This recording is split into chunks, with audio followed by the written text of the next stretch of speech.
Greetings. This is TK Trav, aka Travis Magus, here with LVX777. Welcome. Welcome to this Cosmic Doctrine book study. We are diving into chapter 17 and we are continuing forward. God bless the great Dion fortune. God bless the work. God bless the students who are ready. God bless those who understand and those who do the work. Hope you're having a splendid Saturday evening. So let's get to it. Let me know how we're doing in the chat. Peace, peace, peace. All my favorite people in the universe. Welcome. Ace in the place. Peace and greetings. Zero, the hero. Peace to you, brethren. Peace to you. G Baby Martinez. Peace and greetings. Welcome back. Cosmic Traveler. Peace. Proteus, Seer of Eons. Peace and welcome, my friend. Rose of Flame. Peace. Great blessings to you. Peace. Eternal Monkey, number 2. Peace. Michael Thomas. Peace and greetings. Let me know, how's the audio? Is everything good? Can you hear my voice clear? Are we ready to get started? You tell me.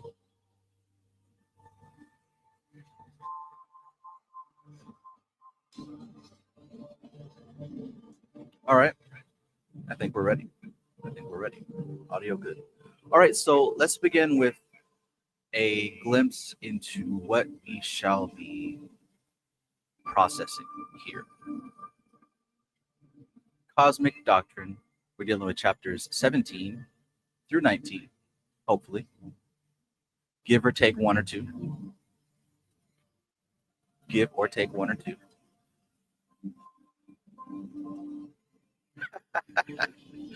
Nice. That supreme echo.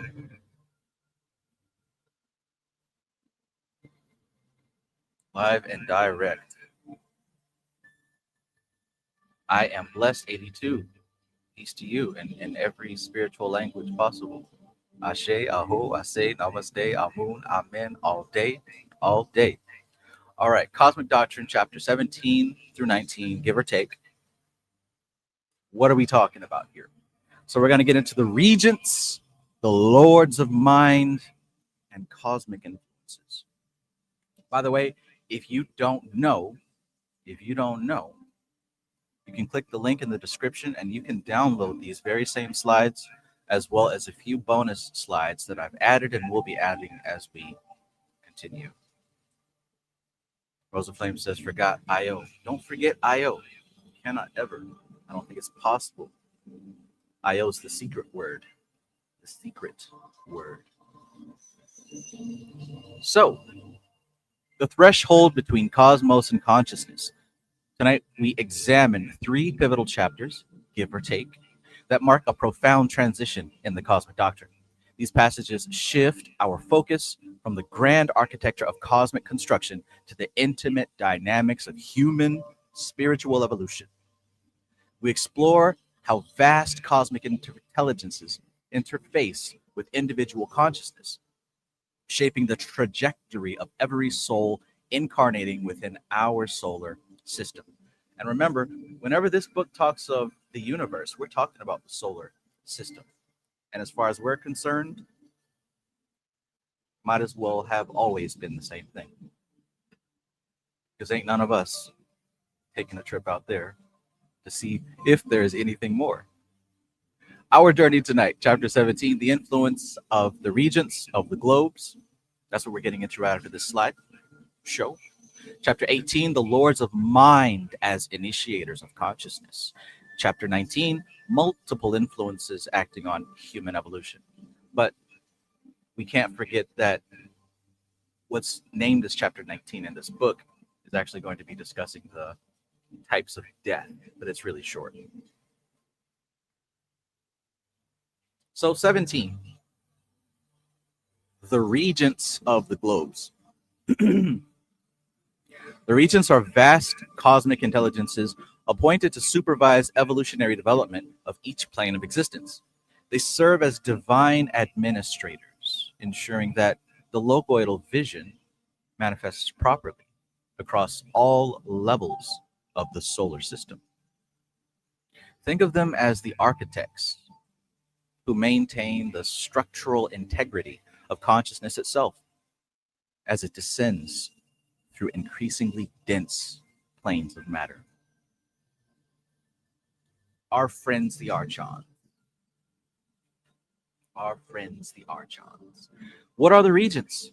They are cosmic administrators. Each regent oversees evolutionary processes on a specific globe or plane, translating the solar logos' will into functional patterns of development. They are pattern translators. They convert logoidal consciousness into usable templates that divine sparks can absorb and integrate at their current level of development. They are stability keepers.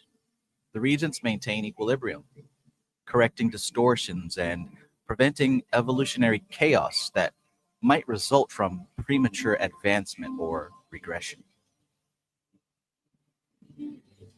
The sacred function of regents: they establish boundaries, right? They set limits appropriate to each evolutionary stage.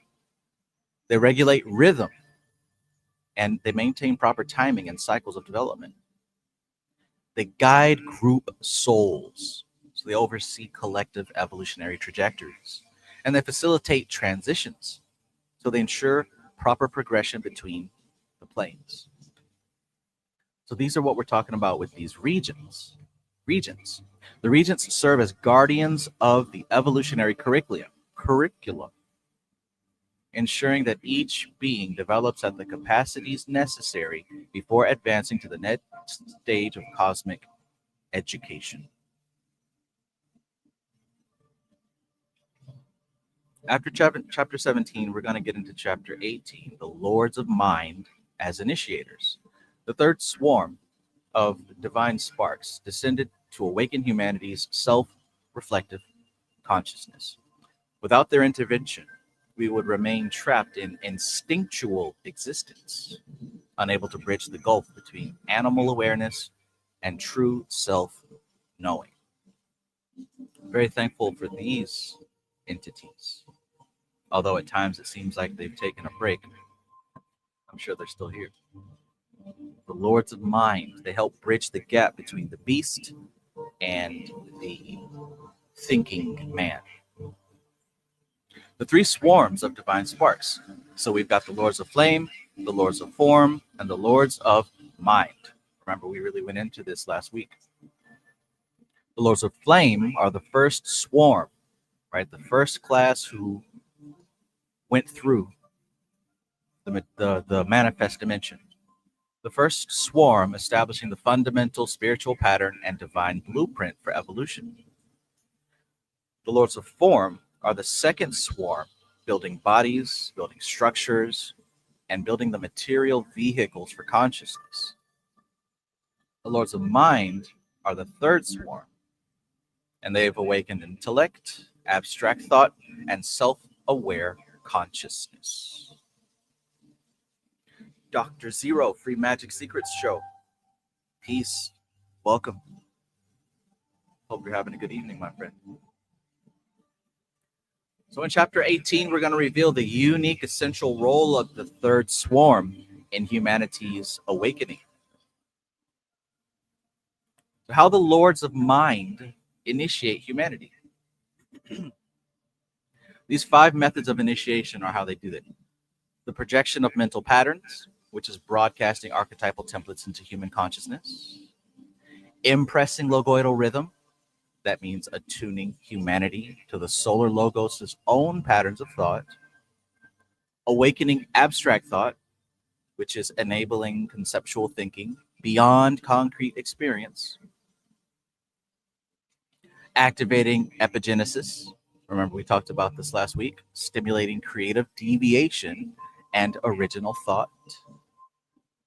And finally, kindling self-reflection, igniting the capacity to observe one's own consciousness.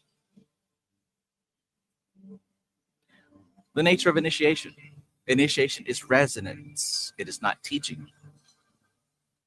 That's a powerful truth that deserves contemplation, right? Initiation is resonance. It is not teaching. You don't become initiated when somebody tells you a few concepts or some words. That's not initiation. Initiation is when your consciousness, your field of experience, that which you call you, begins to resonate in harmony with a new pattern, with a different pattern. It is a being, not a doing, not a thinking, not a saying. It's a being.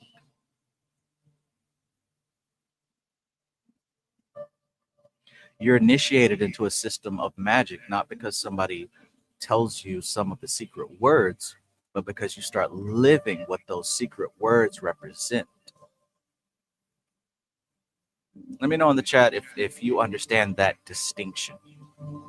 How initiation is resonance, not teaching.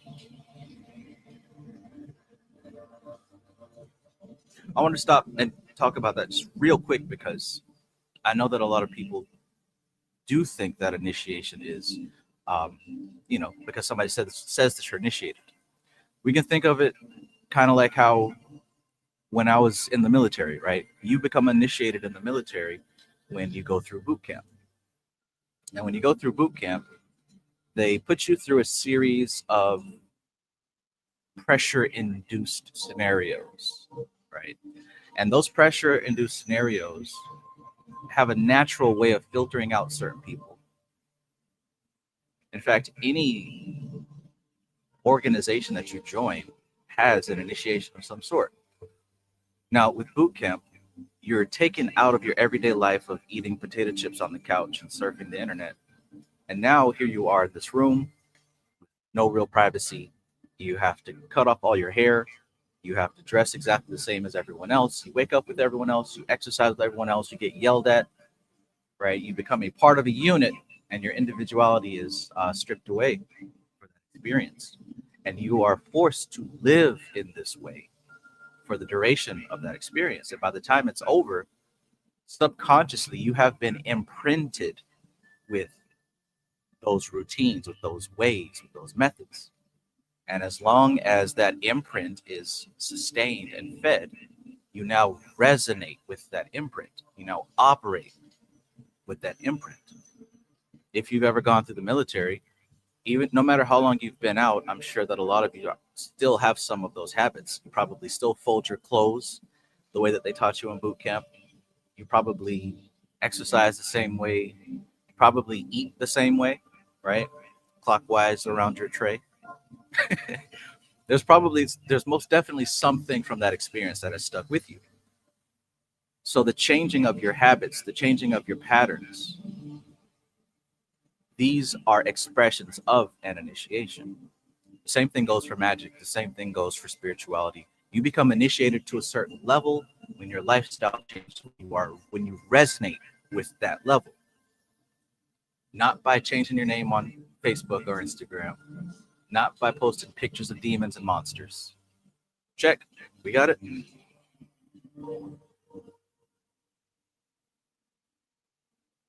Cool. Cool. So the nature of initiation is resonance, not teaching. So we're talking about a higher pattern. Advanced beings hold a vibrational pattern of consciousness. Sympathetic vibration. Lower beings naturally vibrate into alignment through resonance.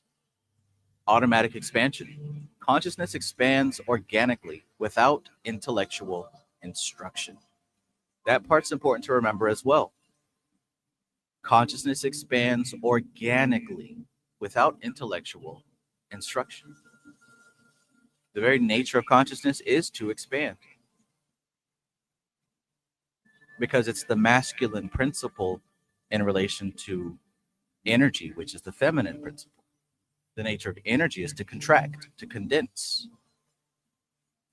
So that's your divine masculine and divine feminine.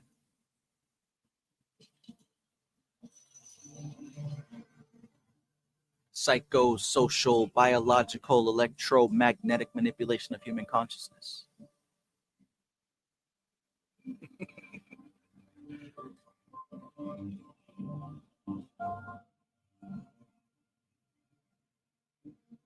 Initiation operates through the principle of sympathetic resonance.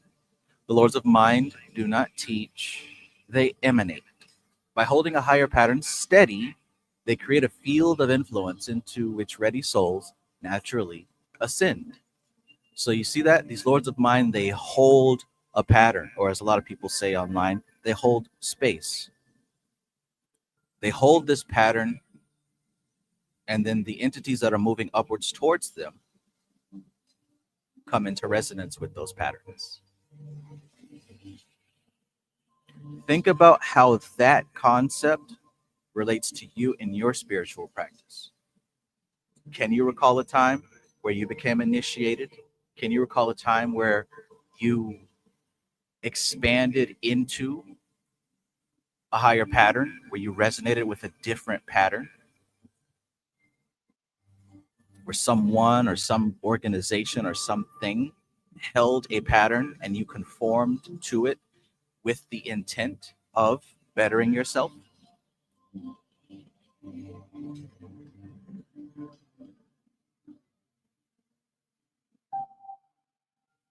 Zero says pattern also can be called the Akash element. I can say that you're most definitely on the right track, because that is where, yeah. I would probably word that differently, but you got the concept, absolutely.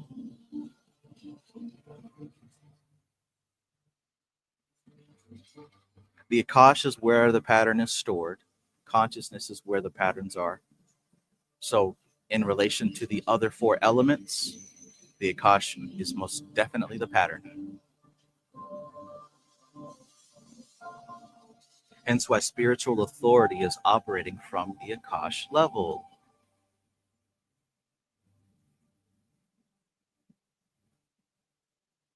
Cosmic Puzzle Piece says, when you put it like that, I was initiated in a lot of BS in the past. Absolutely. Absolutely. We all were, right? We all were. And that's the nature of the beast. That's the nature of the beast. We can call it bullshit. And maybe, just maybe, it was another class, another grade in your education. And apparently you passed, because you're here to talk about it.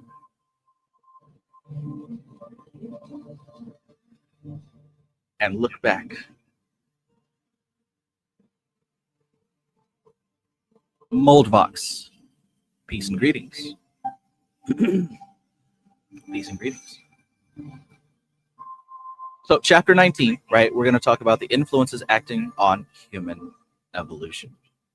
Technically, this is chapter 20. But human evolution unfolds with a complex tapestry of interwoven cosmic forces. No soul develops in isolation. No soul develops in isolation. Not because isolation isn't a place where soul develops, but because everything is connected intricately. Even if you lived alone in the mountains somewhere by yourself, you are still part of the ecosystem, which is part of an even larger ecosystem. Butterfly effect type beat. No soul develops in isolation. Rather, each divine spark is continuously shaped by multiple layers of influence, ranging from solar and planetary forces to natural law and karmic patterns. Natural law and karmic patterns, as well as solar and planetary patterns. Chapter 19 and 20 maps the intricate web of influence, revealing how vast cosmic tides interact with individual destiny. Three primary classes of influence. So we've got the solar and cosmic influences. These are the 12 cosmic rays. This is your ring cosmos and ring chaos cycles. And this is your evolution of the solar logos and its consciousness. So altogether, we're talking about cosmic ages and the signature of cosmic ages. What do I mean by cosmic ages? The age of Pisces, the age of Aquarius, so on and so forth. These are what we call solar and cosmic influences. Check. Planets and astrology, the gunas. That's your solar, that's your cosmic influence. Then we have planetary influences, planetary spirits as deputies of Regents. We're going to talk about the Regents in chapter 17. Astrological forces and archetypes, Earth's planetary spirit, Big Mama, Gaia, cyclic patterns of planetary evolution. Natural and karmic law. This is the third primary class of influence. Natural law and karmic law. These are tracks in space. Remember, we talked about tracks in space. We talked about how movement, I might drag my pen across the piece of paper to make a line. And just because I stop moving my pen, that does not mean that the force, the energy, the track in space stops. The energy and the intention and the motion continues on forever. It never stops. And in that same way, every single action continues on forever. That includes thoughts and emotions. All motion continues on forever in the subtle planes. This is how magic works. This is how your rituals work, because when you start a ritual, you start a movement in space, and that movement continues in the subtle realms. And guess where it goes? It cycles across the entire universe and makes its way back to you. By the time it comes back to you, what's that called? That's your manifestation. Now, sometimes it happens instantaneously, and sometimes it takes decades. All that depends on a number of factors, namely the three that you're looking at right here: cosmic influences, planetary influences, and natural karmic influences. Those are what determine whether or not your ritual is going to manifest immediately or just before you die. But rest assured, all of your magic comes to pass. The trick is, right, as somebody who teaches people how to improve their magical ways, who successfully teaches people how to improve their magical ways. That's me, I'm talking about myself. It's not that your magic doesn't work, it's that most of the time you fail to recognize what success is. Do you see the difference? Your magic works. It's just that you often misclassify it, you misdiagnose it. You see the result and you say it's not good enough. Or maybe you don't believe in yourself, or maybe you doubt yourself. But for whatever reason, most of the time, your magic is working, you're just not calling it success. So train yourself to look for, what I say is train yourself to expand your parameters of success, right? So you might start working with the spirit, and you're expecting that spirit to pop up in the corner of your room with the lights on, fangs and claws and wings, and you expect it to talk to you in a deep, gravelly voice. And anything outside of those parameters to you is a failure. So you think of it that way, and you're probably going to fail in summoning a demon always. But if you expand those parameters to include other things that are a little bit more realistic, a little bit more probable, you'll start to notice that the movement is happening. You have a better chance of seeing a demon with your physical eyes if you expand your parameters than if you just say, "Oh, I want to see it." Expand your parameters of success.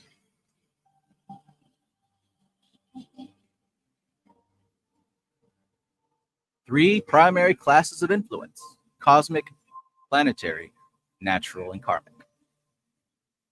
The solar logos as source. 4 channels of solar influence. The consciousness of the solar logos reaches humanity through multiple pathways, each serving a distinct function in our evolution. The 12 rays. These are the fundamental qualities of divine consciousness expressing through creation. The ring cycles, alternation between ring cosmos, which is order, and ring chaos, which is creative disruption. Logoidal evolution. The solar logos' own developmental journey affects all life within his sphere. Planetary mediation. Rhythms transmitted through planetary spirits as intermediaries. Buster, what it is right now.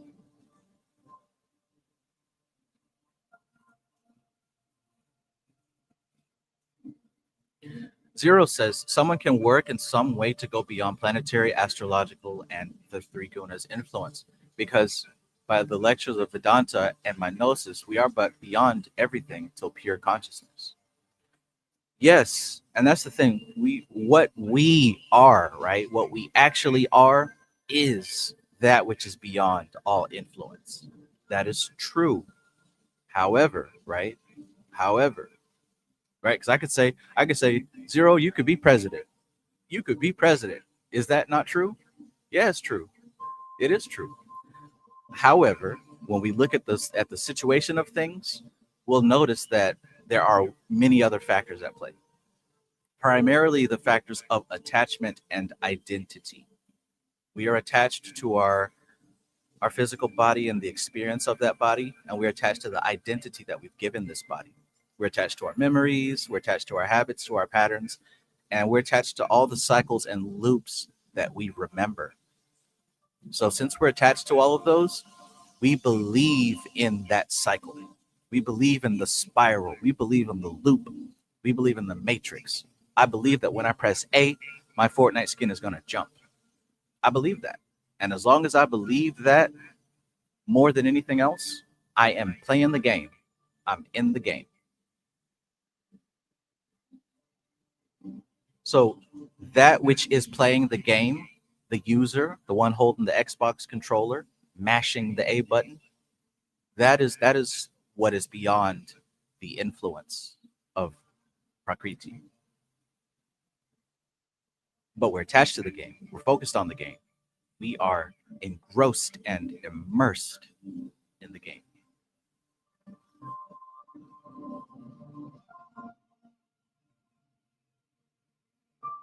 Let me know if that factors, right? If that makes sense.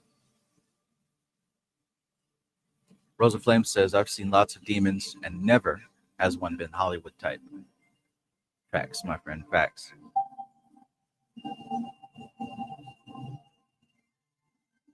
And to be quite honest, I don't think I want to see one of those.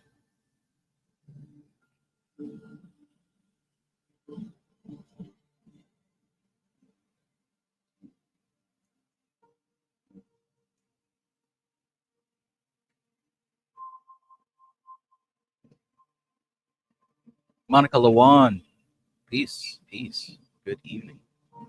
The gatekeeper, the librarian, the cosmic Akashic librarian. Good evening, my friend. Tian Pomeroy, peace, peace. Good evening. Hope you're having a great night across the pond. It's quite late for you.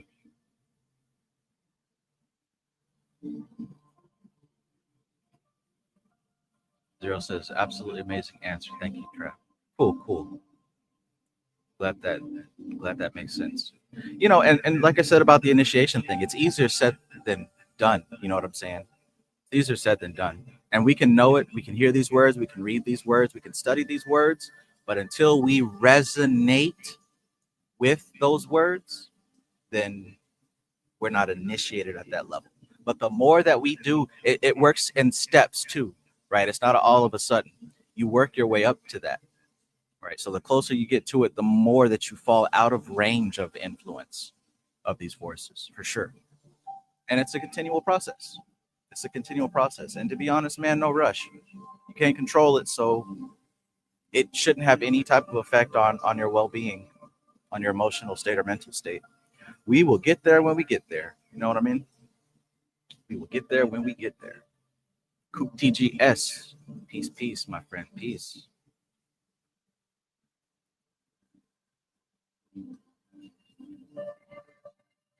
We will get there when we get there.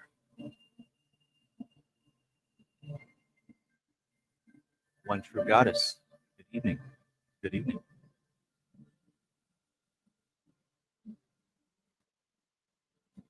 One God, one love, 24/7. Excellent presence to all. Love all infinite. Peace, peace, infinite. Peace to you. Peace to you. Emperor Rex, LVX777. Peace and greetings. I guess YouTube must have sent out the notification all at once. In any case, let's wrap up this intro and get to the text. So the great ages and cosmic cycles.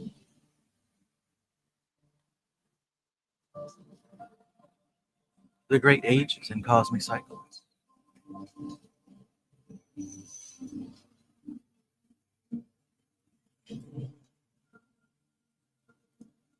Rosa Flame says, LOL, imagine the Reddit, what demon do I summon person actually getting the Hollywood monster demon manifesting to help them get that quick fix, instant cyborg.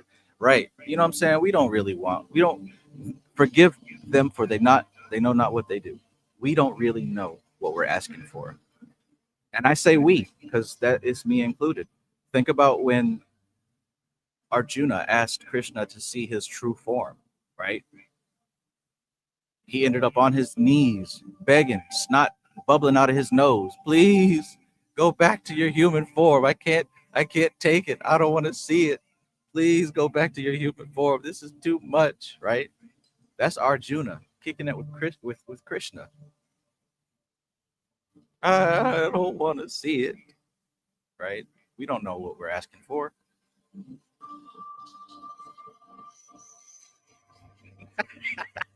You didn't like it one bit.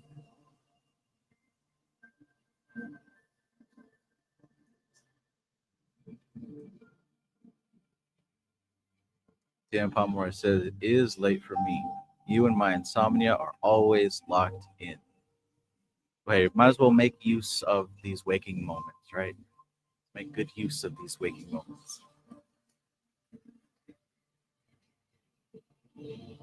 Rosa Flame says, Wild Pendulum let me get a glimpse of that, and I'll never be the same. Somebody sounds initiated.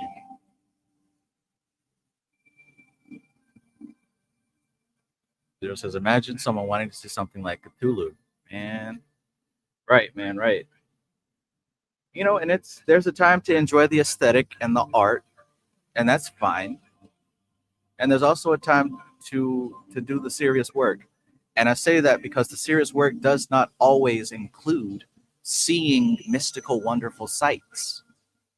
Most of the serious work is you focused and concentrating on a point, on a point. Okay, so we're talking about these ages and these cosmic cycles, right, as an influence on what's happening here. We're still in the age of Pisces, and one day we'll make it to the age of Aquarius. Some of us get there before others, but the age of Pisces, we're talking about how compassion, sacrifice, dissolution of boundaries, and spiritual martyrdom, these are what equals virtue.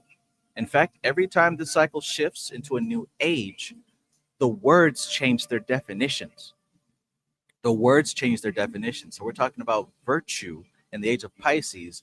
Virtue was martyrdom, right? Sacrifice, compassion. See, virtue did not mean that in the age before Pisces, which was the age of Aries. Virtue was striking out on your own, rushing forward, conquering, exploring. That was virtue. And as we move into the age of Aquarius, the meaning of virtue is shifting again. Because by the time we get into the age of Aquarius, the word virtue, right, the highest thing a person can do is to become a complete individual, sovereign, intellectual awakening, new social structures. Now, Aquarius isn't just about being by yourself. When I say becoming an individual, what I mean is becoming an individual within the collective. Becoming an individual within the collective. We're starting to see that slowly take shape as we shift into that age. So we're coming out of celebrating being a martyr, and we're moving into celebrating being an individual within the group.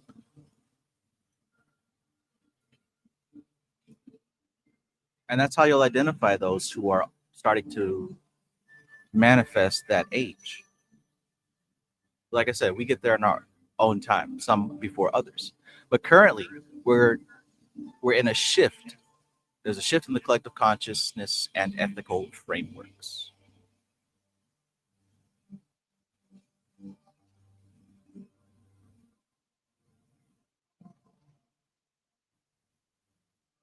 But ultimately, the reason that I'm saying this is because what I have written at the bottom, Each great age reflects a particular phase of ray activity combined with ring polarity. Now, what I did was I went off on a tangent and I explored what it would mean, right? What would virtue mean in all 12 of the ages and the influence of the rings, et cetera, et cetera. And I put together this big ass chart. It doesn't really benefit anybody. It was just really interesting to see. Um, you might be able to find that in the folder of PDFs that I've uploaded to the drive. And if I didn't upload it, then I guess I will later on. But all that to say that this is the creation of time, right? These 12 rays and their influences upon what's happening within the rings. This is where we get our concept of time. As cosmic tides shift, so do the dominant values, so do the dominant ethics. The evolutionary pressures that shape human civilization and the consciousness of the whole, all these things begin to shift with the age. So once again, nothing is true. Everything is permitted. These are not arbitrary cultural changes, but responses to actual shifts in the vibrational field surrounding our planet. And it's all for the means of the development and evolution of consciousness. It's not just like random.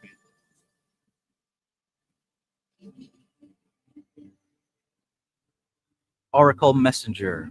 Peace, peace.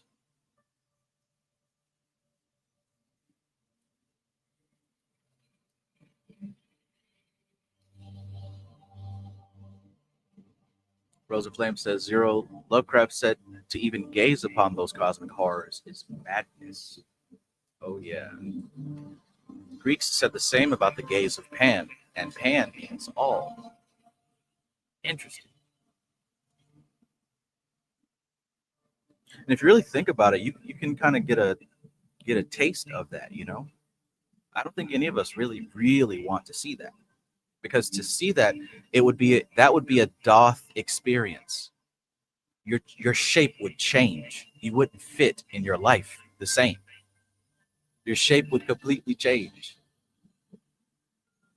And some of you notice this happening already with just this little bit of information you've been studying. Can't have the same kinds of conversations with your loved ones anymore. You can't do some of the same hobbies and get the same pleasure anymore because your shape has changed. Your signature has changed.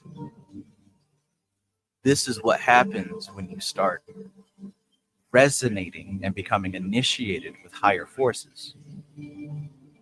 The lifestyle of the human animal begins to lose its sparkle. But don't take my word for it. Keep dabbling in the dark arts.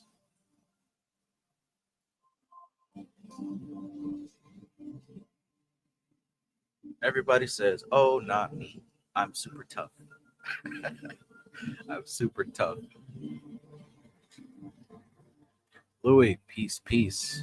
Peace and greetings. Welcome, my friend. Coop TGS says, sometimes I wonder if the age of Aquarius will be post-human. I don't know. Most of history and most of the future is post-human, so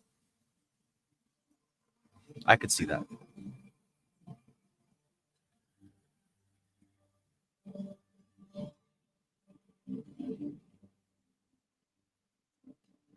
All right, all right.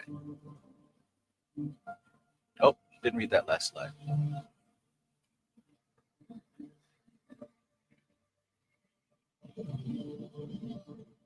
So planetary spirits as intermediaries. The regents are deputies, and each planet serves as a deputy for its governing regent, administering specific evolutionary lessons.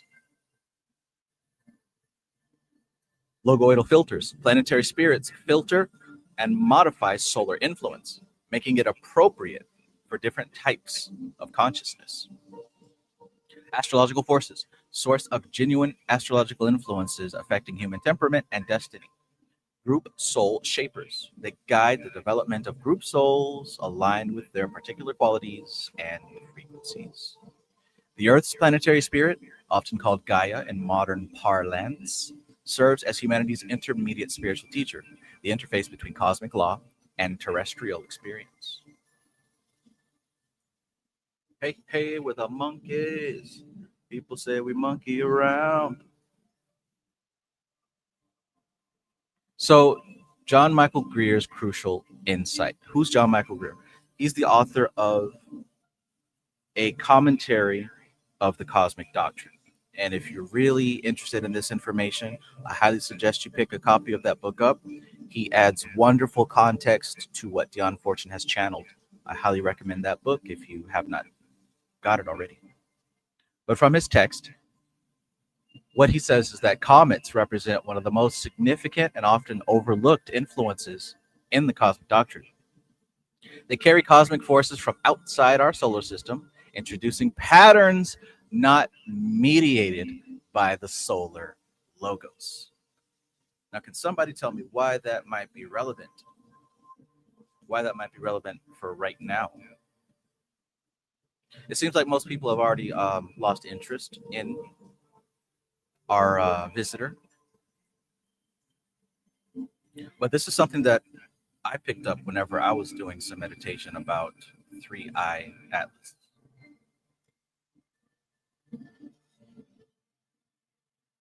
New patterns, new patterns being delivered directly to the heart of our terrestrial experience. Visitors, of course, but not the type of visitors that the mainstream expects. Visitors that will require physical vessels, but the physical vessels are already here. They didn't bring physical vessels, they brought new patterns.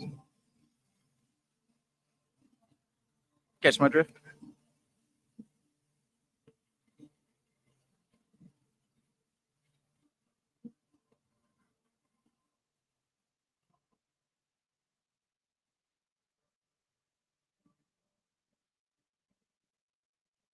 Non-solar origins, unfiltered energy, evolutionary scavengers, potential for incarnation.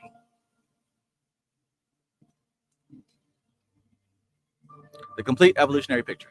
Initiators, these are the lords of mind who awaken consciousness.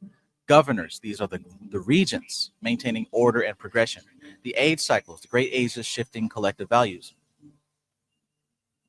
Planetary forces, astrological archetypes shaping development. Cosmic rays, the 12 fundamental qualities of divinity. Cometary disruption, outside influences and tension. No being evolves in isolation. Each soul develops within this intricate web of cosmic influence, shaped moment by forces ranging from the intimate to the incomprehensibly vast.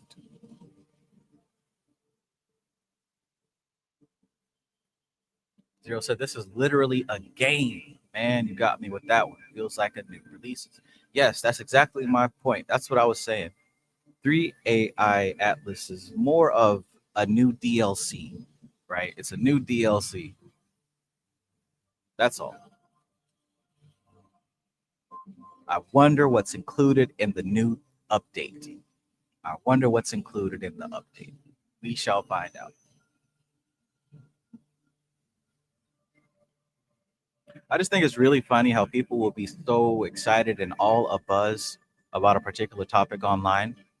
And all it would take is like a day or two of the news to stop talking about it, and people have completely forgotten it.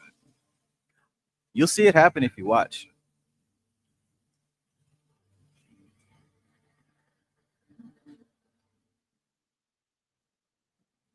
Everybody's talking about Diddy, and within 2 days, everybody stopped.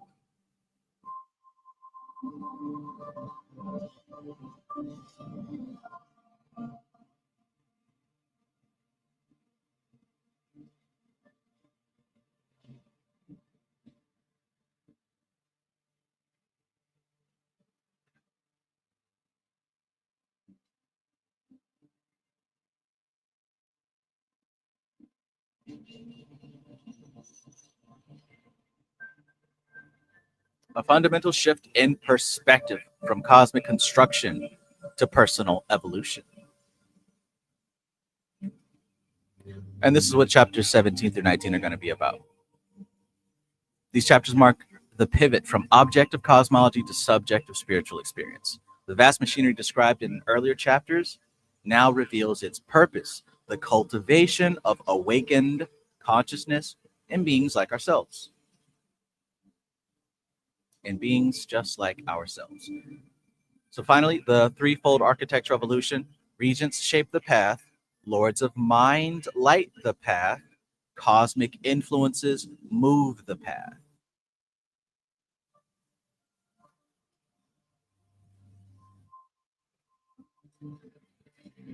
So living within the cosmic web, every inspiration, every challenge, every transition, all of these are a response to the regents and the cosmic influences. Everything.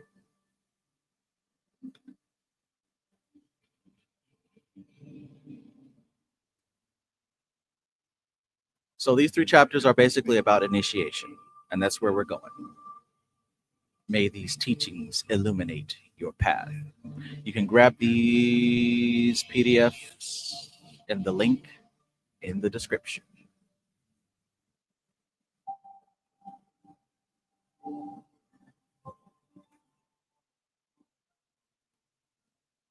Cool.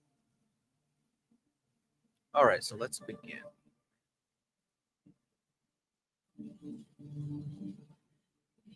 The influence of the regents upon the globes. Chapter 17. Chapter 17. Zero says, hit the like button, everybody, because Trav's doing an amazing job. Thank you, Zero. And thank you, everyone, for being here. I appreciate your interest in this subject matter. And hopefully you're finding a way to make it useful and appropriate in your life.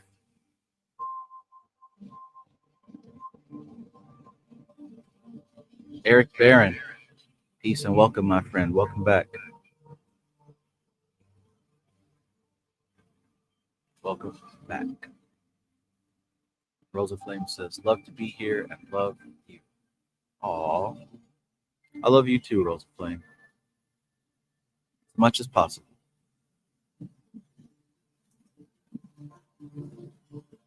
Chapter 17. The influence of the regents upon the globes. Upon the globes. Having traced the evolution of the Lords of Flame as far as the seventh globe, which they form upon the first plane, we will now trace the course of their return to the center. So we followed them outward from the center to the seventh plane, and now we're following them back home to the center. What did they do on their way out? Do you remember? Does anyone remember what these Lords of Flame? And by the way, we could have called these Lords of Flame angels. We could have called them archangels. Remember, they were the first class to be sent forth. Does anyone remember some of or any of the things that this first class, these Lords of Flame, did on their experience here? They came before everyone and everything else. But what exactly did they do? Framestar Films, peace and greetings, my brother. Peace and greetings.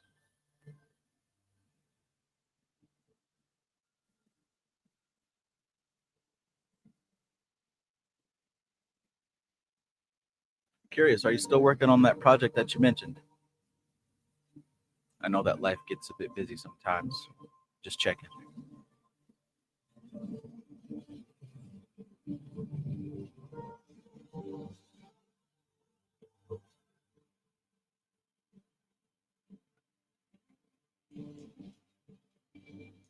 Rosa Flame says archetypes. Yes, so these first entities, this first class, went out and created something out of nothing. With their bare hands, they constructed the forms, they constructed the archetypes, they constructed some of the initial patterns for life that was to come after them to follow. So this class had the unique task of creating order out of chaos. And if you wanted to look at this Kabbalistically, you could say that this would relate to Bria, the world of Bria. Zero says they put the direction. Absolutely. Michael Thomas says they create the original archetype patterns for the second swarm. Absolutely. Absolutely. Good job. So let's continue. It will be perceived, and by the way, they went from the center all the way out to the firmament, all the way out to the edge. That's as far as they can go. They went to the ring past knot, creating stuff all the way through. Now they're coming home, right? What do you do when you're coming home and you've already created everything? Let's see.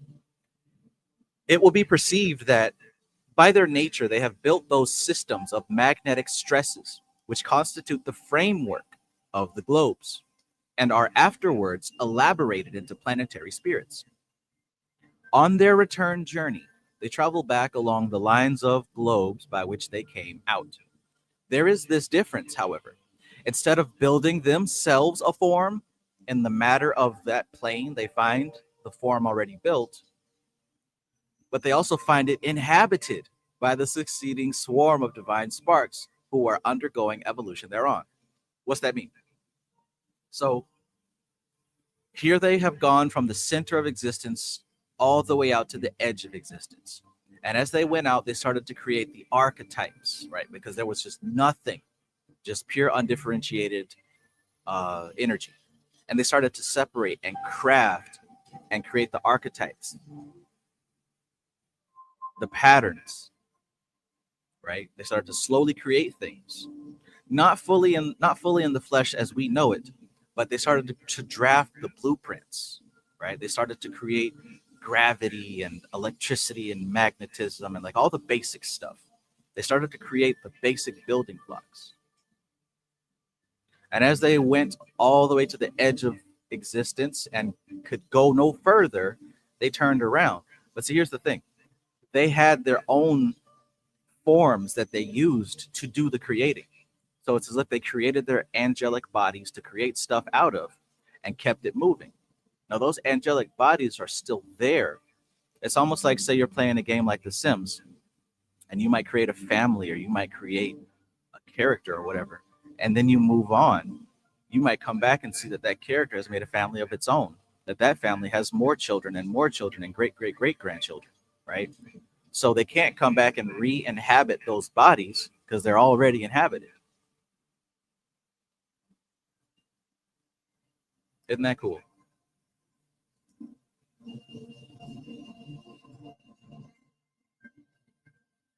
Star Lion, peace and welcome.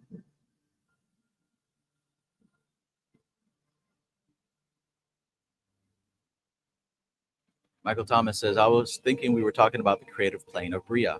Absolutely. That's what we're talking about.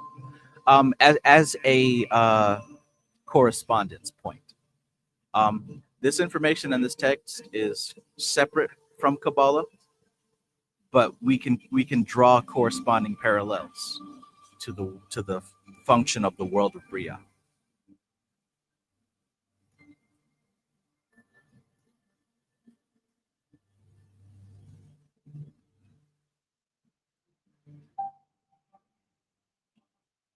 The Flame says it means the Nephilim coming back. Uh-oh. Uh-oh. Did they hitch a ride on AI 3 Atlas?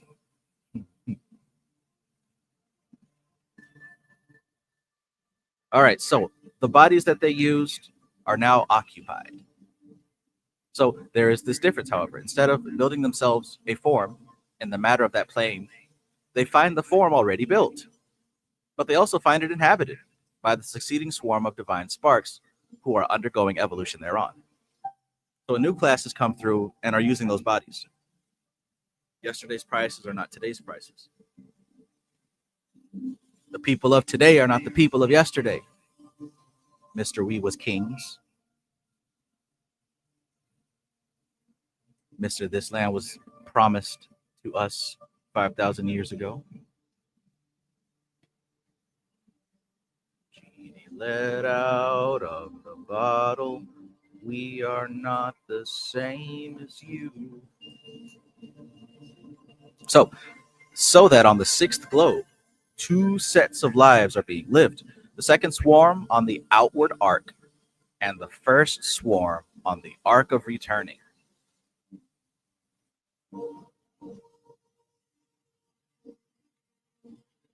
The first swarm, entering into the already prepared group mind, have subjective consciousness.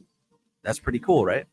So the first swarm, these angelic entities, the first ones to come through to create something out of nothing, they're entering into the already prepared group mind, and they now have subjective consciousness. So not only do they have consciousness of the outside, they now have consciousness of the inside.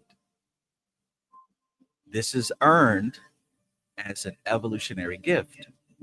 Let's continue. The second swarm, which came after the first swarm, engaged in building a group mind, have subjective consciousness only. Therefore, they are not aware of their companions of the first swarm, who also inhabit this globe, though they live in their influence, which has the effect of imparting to the shells of the matter of that plane, which have formed about the divine sparks, the same type of vibration as the seed atoms of the first swarm are themselves vibrating too. This is the familiar phenomena of the impactation of a cyclic rhythm inducing a vibration. This is powerful too. We need to go back over it and kind of break it down. So, I mentioned that the subjective consciousness is an earned consciousness. And we have to remember that the logoidal spirit, the great entity, is inverted. What do I mean by that? I mean that it is dreaming within itself. So everything is like opposite. It's dreaming within itself. So since we could say the great God of this solar system, of this unity, this universe, is dreaming within itself. So what's happening in that dream, we consider it as objective. And we consider our inner world as subjective. But to that great entity, it's the other way around. Right? Because we live in the matrix. We think that the matrix is objective and real. But in truth, this is subjective. It's a game. It's the dream. So this first swarm, the angelic entities, the first ones, they have already gone out and they're on their way back in. Not only are they aware of the simulation, but they also have an awareness of what's outside the simulation. Simply because they've been through the whole game. They've been to the end, they beat it, and they're coming back. So they have awareness of both being a part of the game and what exists on the outside of the game.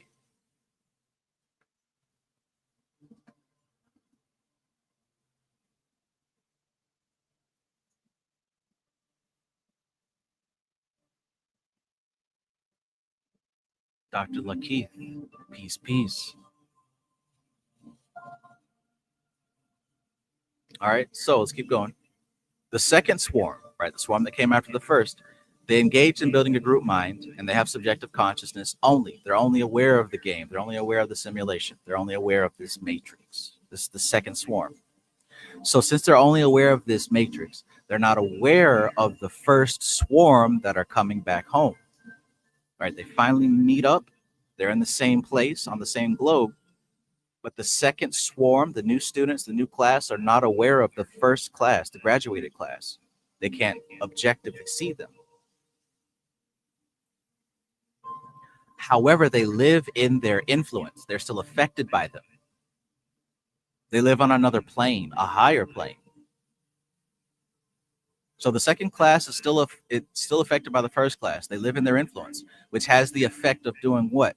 It imparts to the shells of the matter of that plane, which have formed about the divine sparks, the same type of vibration as the seed atoms of the first swarm are themselves vibrating to. This is the familiar phenomena of the impactation of a cyclic rhythm, inducing a vibration. So this is what I was talking about as far as the initiation.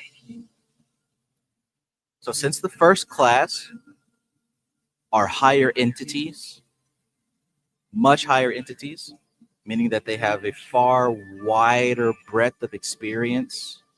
They've been here longer. They've done everything. They've gone all about and seen the entire cosmos. They're superior in that way. And they have a level of understanding that the second class doesn't have yet. They know about life in the simulation and they know about life outside the simulation. So when they cross paths, the second class is not directly aware of that first class. Are you directly aware of angelic beings? Are you directly aware of spiritual entities? No. No, you don't have the hardware to be directly aware of them. However, are you still influenced by them? Yes. Are you still affected by them? Yes. So because the first class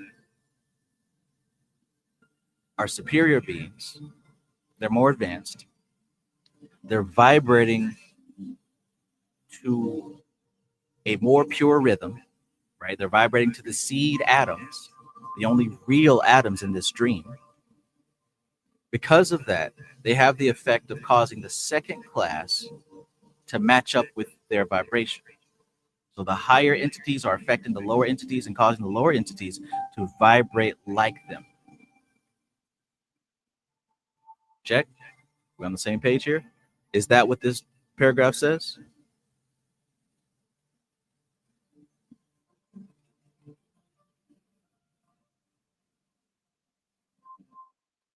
All right, so let's continue. Right, and as even though we're talking about something different, I wonder how you can use this information in your work.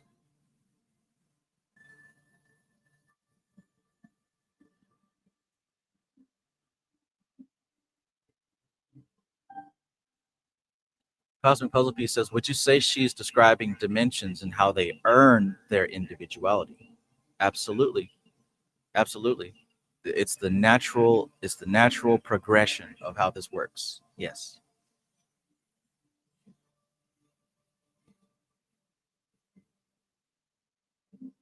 Old Box says, and maybe the seraphim are also the jinn. Maybe. Royal Thunderbird 888. Peace and greetings.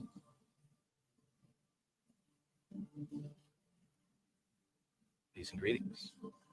Eric Barron says, we are master manifestors, so therefore we must remember who we truly are.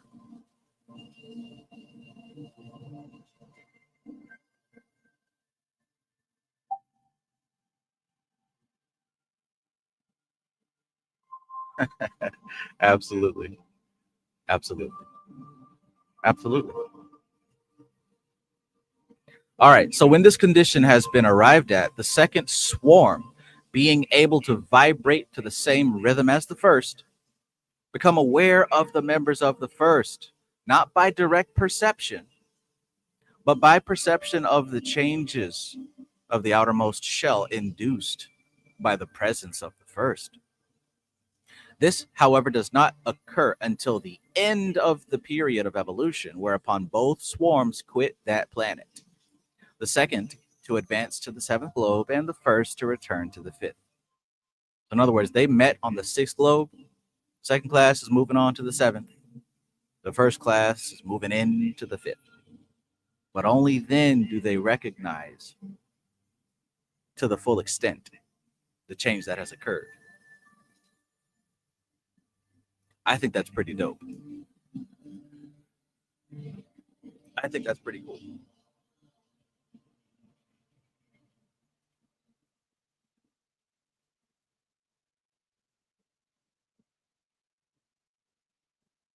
Because really that explains the communication between the different planes and the entities on these different planes.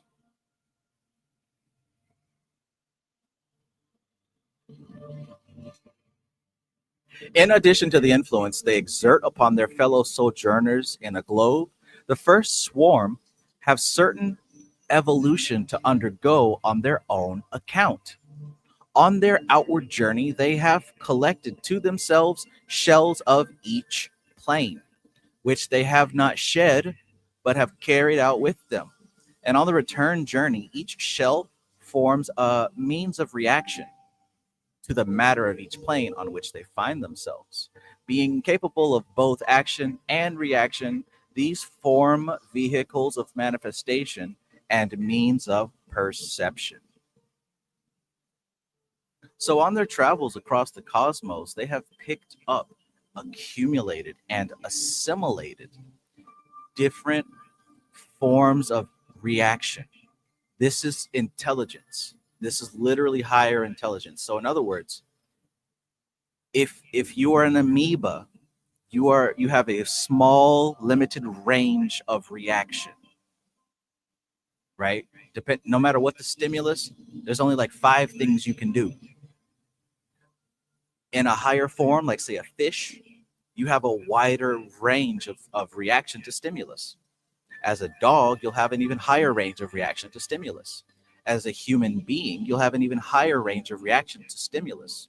As an angelic being, you'll have an even higher range of reaction to experience. See how that goes? The vehicle determines the range of intelligence of that experience. It's the vehicle that determines that.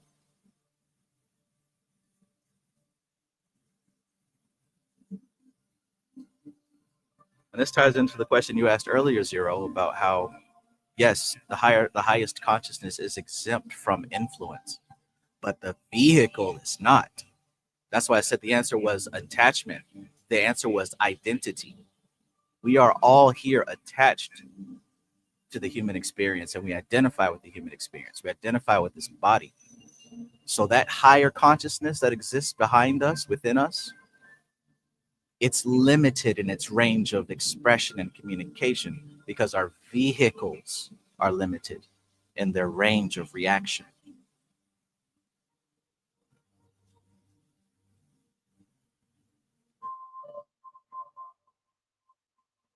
Every single person here is God, but everyone has a monkey vehicle, and not everyone's monkey vehicle has a fully developed range of reaction to stimulus. So all of us have a limited understanding. It's the vehicle that's limited. But your consciousness, what you actually are, is beyond the range of influences. So rest assured, when your vehicle dies, you will reclaim what has always been you. Never fear.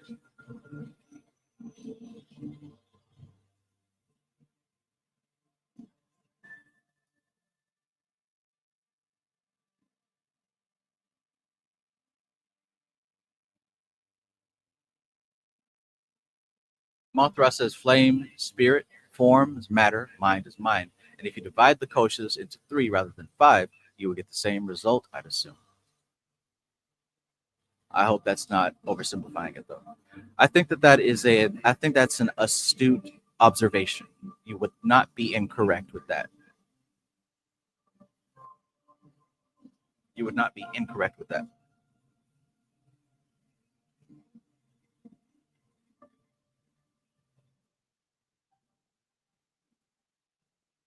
Framestar Film says, are we talking about the first incarnation of memory?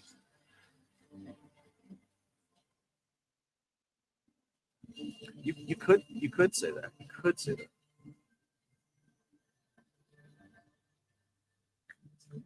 What do you think?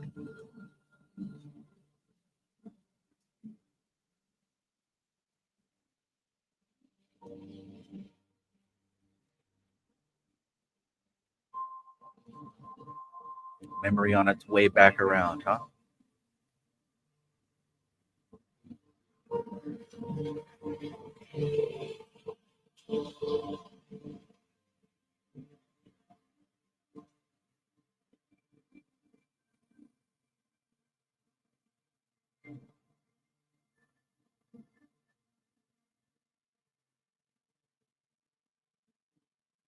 Let's continue.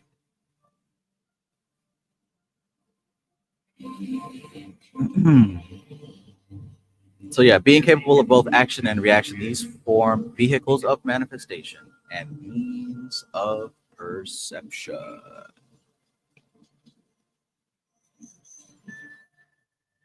Thus, the indwelling spark is able to act on and react to the matter of each plane on which it finds itself. And though it carried out its evolution in the sphere of attraction of the globe on that plane, it can yet extend its activities a certain way beyond the sphere of the influence of that globe. This is a point whose significance will be seen later. Thus, the indwelling spark is able to act on and react to the matter of each plane on which it finds itself. And though it carried out its evolution in the sphere of attraction of the globe on that plane, it can yet extend its activities a certain way beyond the sphere of the influence of that globe. This is a point whose significance will be seen later. What do you think that means?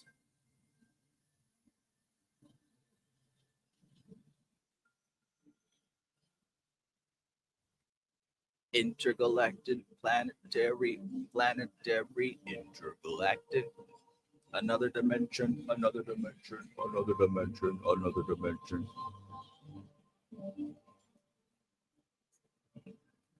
Upon each globe, upon the return journey, the sparks of the first swarm exercise their influence, exert their influence upon the shells that are being gathered about the sparks of whatever swarm they encounter there.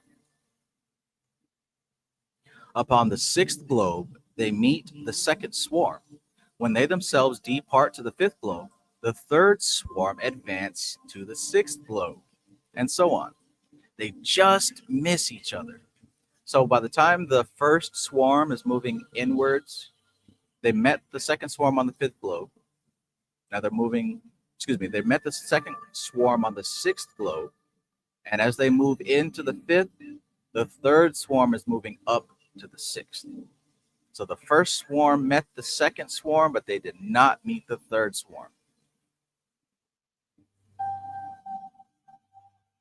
When they themselves depart to the fifth globe, the third swarm advanced to the sixth globe, and so on. They just miss each other. So that the third swarm is distinguished by this peculiarity: it never meets the lords of flame. It never encounters an evolution higher than its own. And therefore, its predominating influence is that of the logoidal image and of the production of its own epigenesis. That is why mind has so much freedom as compared with form or force.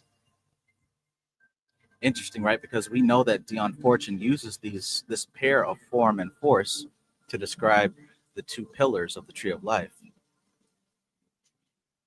Maybe that's a little Easter egg, huh? With form being the left-hand pillar and force being the right-hand pillar.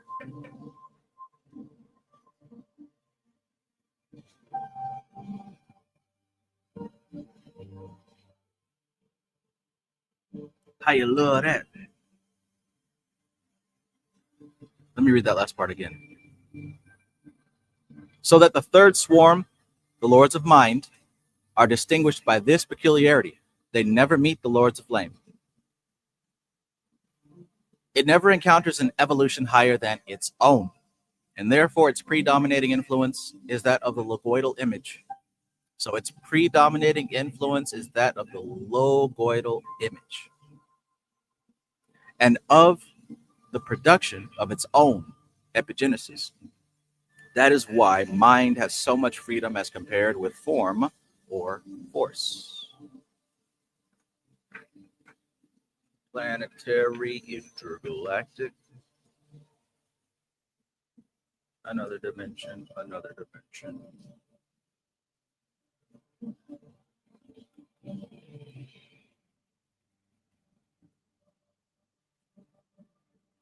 It will be seen that as each swarm meets the lords of flame on a different planet, it is a different shell that is influenced by them. This accounts for the differences in organization of the vehicles upon the different waves. It is a point closely connected with practical magic, because whatever body has received the impress of the Lords of Flame, that body will be used in working upon nature forces. The Lords of Form, likewise, when developing upon a globe, exert a similar influence upon their fellow sojourners there, but being particularly and intimately related to the matter of that globe, their interreaction with the shells of the sparks of the junior swarm is peculiarly intimate. When, however, the Lords of Mind have passed the nadir and begin to return up the globes, conditions of evolution are much complicated, because the freedom of individual action of the divine sparks has been enormously developed by successive periods of epigenesis. And in their diversity of reactions, they produce the diversity of development in the swarms they contact. So it's almost like a little cheat code. When that first class, these Lords of Flame, encounter another class of consciousness lower than them, they have this tendency to automatically evolve them. And they do so from a plane that those entities can't even perceive. The class that they're evolving, they don't even directly perceive these beings.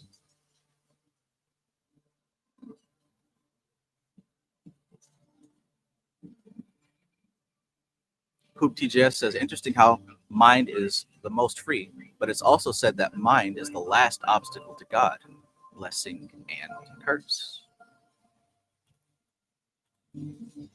order and chaos.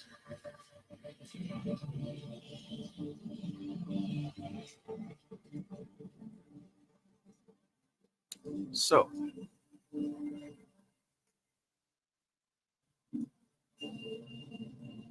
the influence of the Regents upon the globes, how higher intelligences guide planetary evolution. We're just going to breeze through this quickly. Chapter 17, we talked about the emergence phase, transition to governance, introduction of the Regents, and shaping from above. The Regents are high-level intelligences assigned to each globe. They serve as the direct representatives of the logoidal will.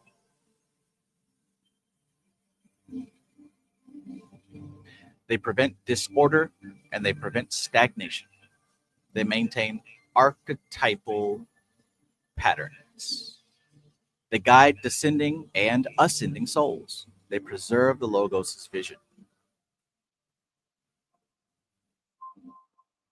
They do this through subtle guidance, through patterns of motion. They adjust the speeds, the cadences, and the directional flows of energy within their globe.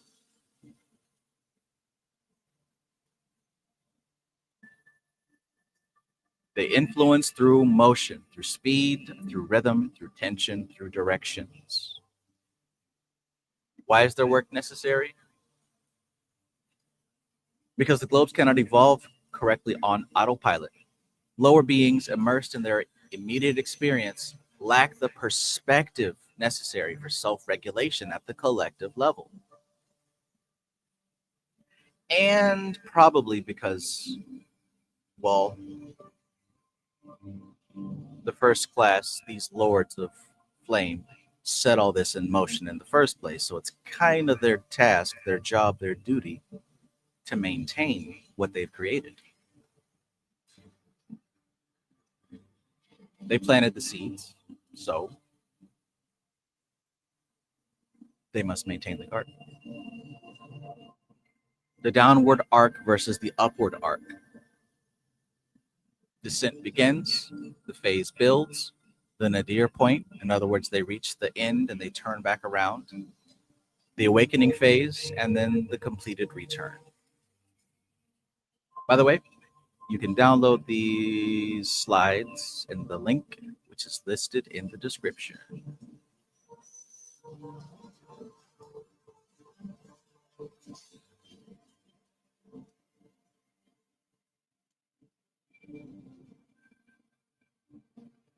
The Regents employ the profound principle of the ring pass not, the sacred boundary that defines and protects. Boundary creates identity, Identity creates learning conditions. Limitation becomes an evolutionary tool. Constraints are not punishments, but containers for growth. So, once again, Zero, back to the question that you asked earlier about how all of us, or what we actually are, is beyond the influence of energy and matter. This is true. Yet, time spent within incarnation is not a punishment whatsoever. Time spent within incarnation and this attachment to identity and attachment to the animal body, these are actually learning conditions. This is an evolutionary tool. Our experience within this beast form is a tool for growth. And apparently, this is the best possible way for this particular phase of evolution. Because if there was a better way, we would be going through that better way.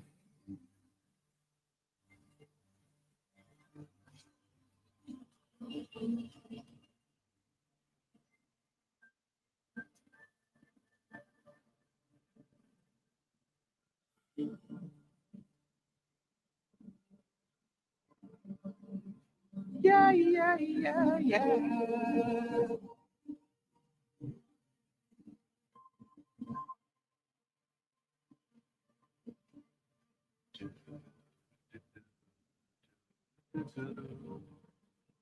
The hidden teaching of this chapter, the great magical principle. Higher beings influence lower ones through structural adjustment, not through the imposition of willpower. I've learned in my time spent doing this magic stuff that it's not about willpower, it's about alignment, it's about resonance and alignment. It's not about morality, it's not about willpower, it's about resonance and alignment.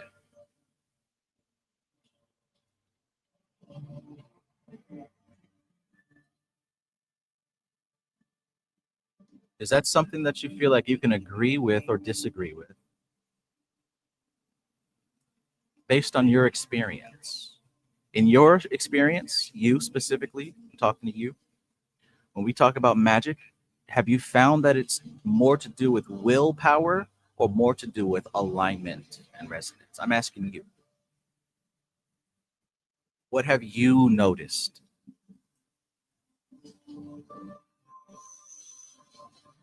In your travels through the void?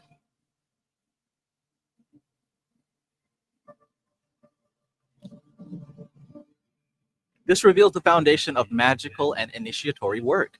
The magician influences the self in precisely the same manner that the regents influence their charges, right? The same way that we talked about this first class, influencing subtly and indirectly the less evolved life forms. This is how your soul communicates with you, with your ego. This is how your higher self communicates with your lower self in the same way. Can you point to your higher self? Everybody point to their higher self. Everybody point to your higher self.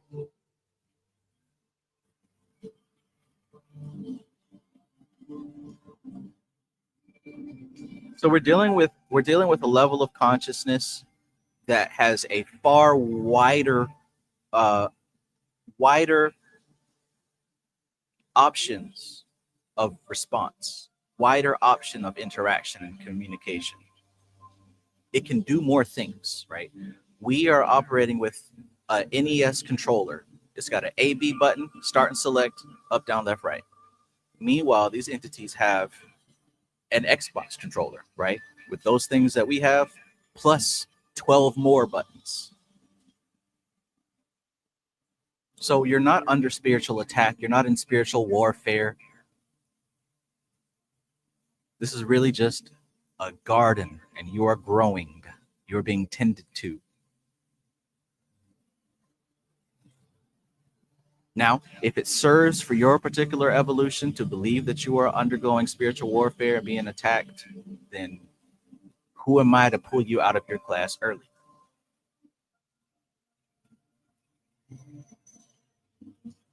Who am I to pull you out of class early? Or hell, for all I know, Maybe I wasn't invited to the battle.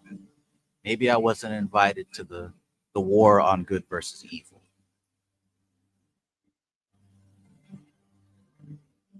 Maybe I didn't have the credentials.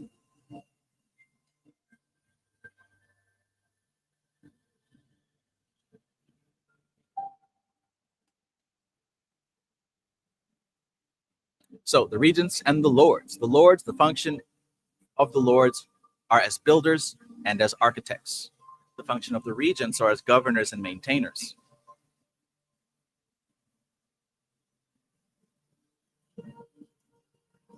Evolution requires active steering.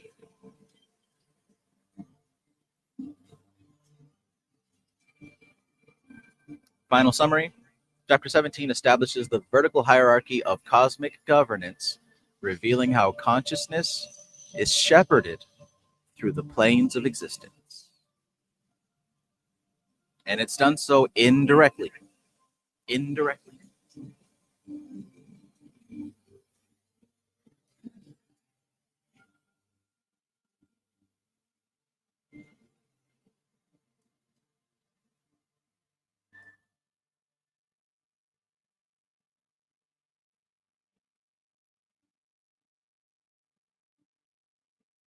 All right. Let's move on to chapter 18, shall we?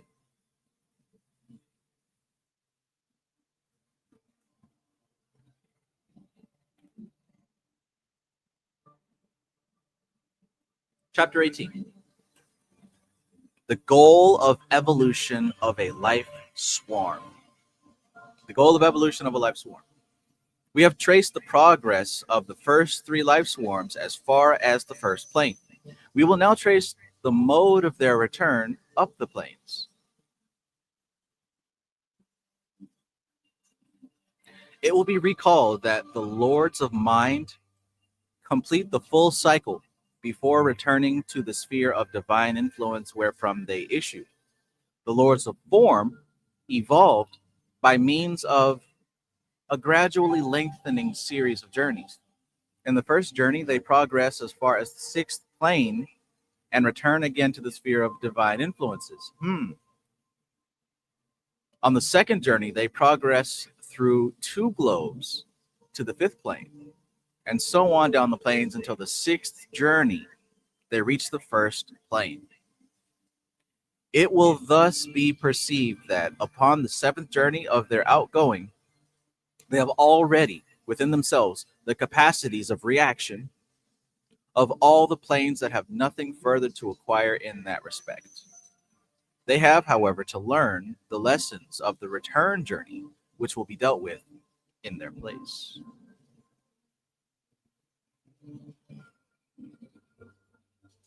In their place.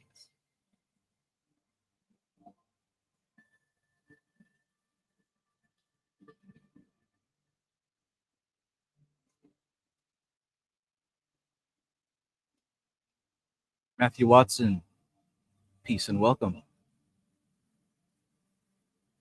Peace, Travis. Things have been well. I had a lot of correspondence moments today starting my new job. Congratulations. Congratulations. Hopefully, it is a pleasant way to spend your time and your energy.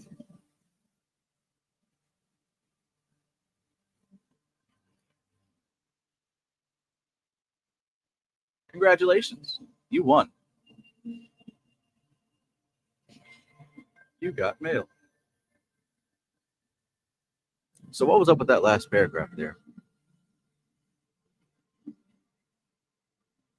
We've traced the progress of the first three life swarms, and we've traced them as far as the first plane.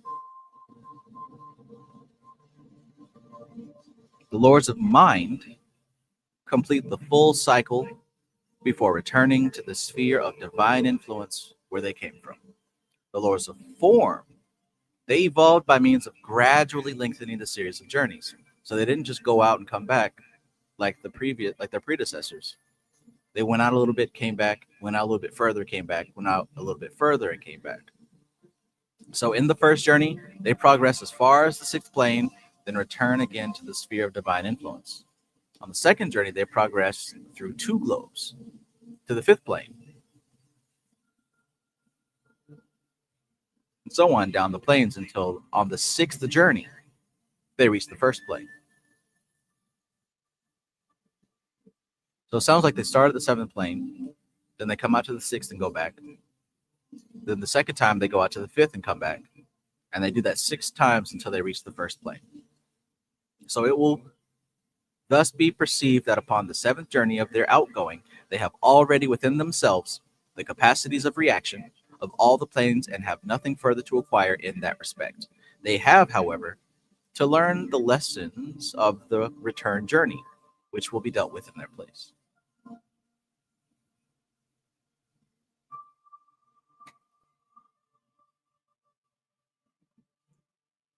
Rose of Flame says it shows it in figure 19. Well, who would have thunk it? Who would have thunk it that we would have visual representation?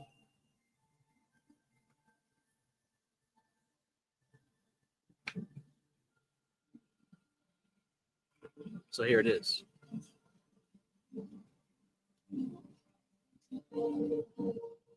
Three emanations of the Logos. Lords of Mind, Lords of Form, Lords of Flame. And here's the Logos.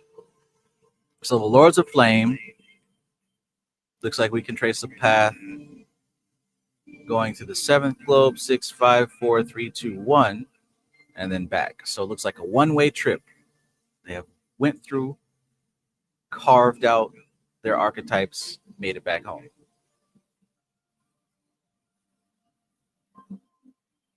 The Lords of Form, let's see what they're doing.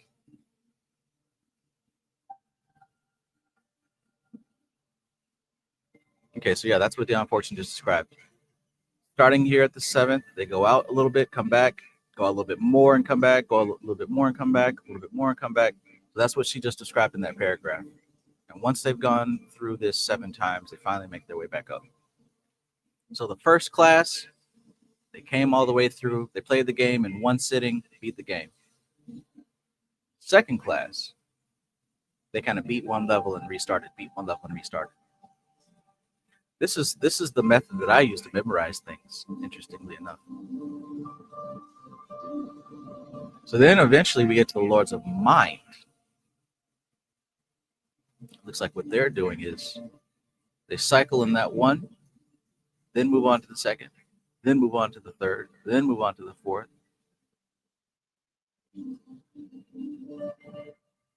Interesting.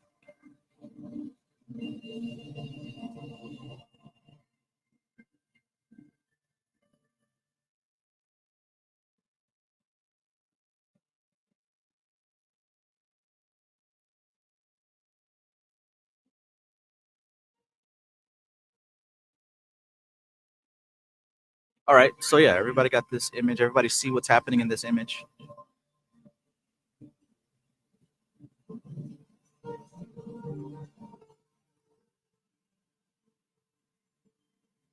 Cool beans. Let's keep going. Cool beans. The lone hero. Peace, peace, my friend. Good to see you. WBT. Peace and welcomes, peace and greetings.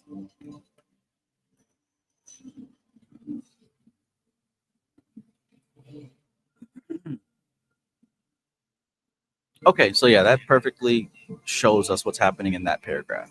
So the evolution of the Lords of Mind resembles that of the Lords of Flame, in that it is a continuous journey, but at each pause, while they wait their turn for progress, they make original additions to the sum of factors of their reactionary complex. It will have been noted that from the time the first swarm set out on its homeward journey, 2 evolutions will always be progressing in a globe at the same time. And the senior evolution, profoundly influences that aspect of the junior evolution, which corresponds to its own nature. This is the prototype of the process known as initiation.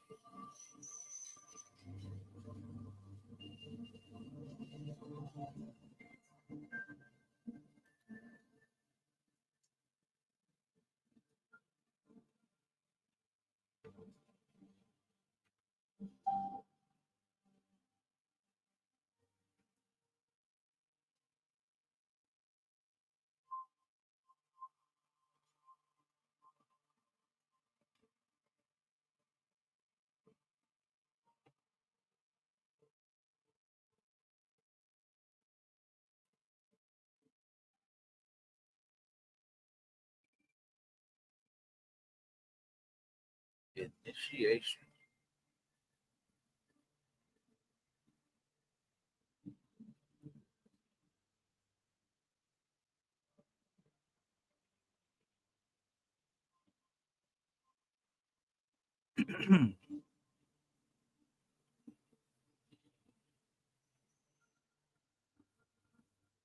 All right, so these matters cannot be dealt with in detail until other aspects of the subject have been considered.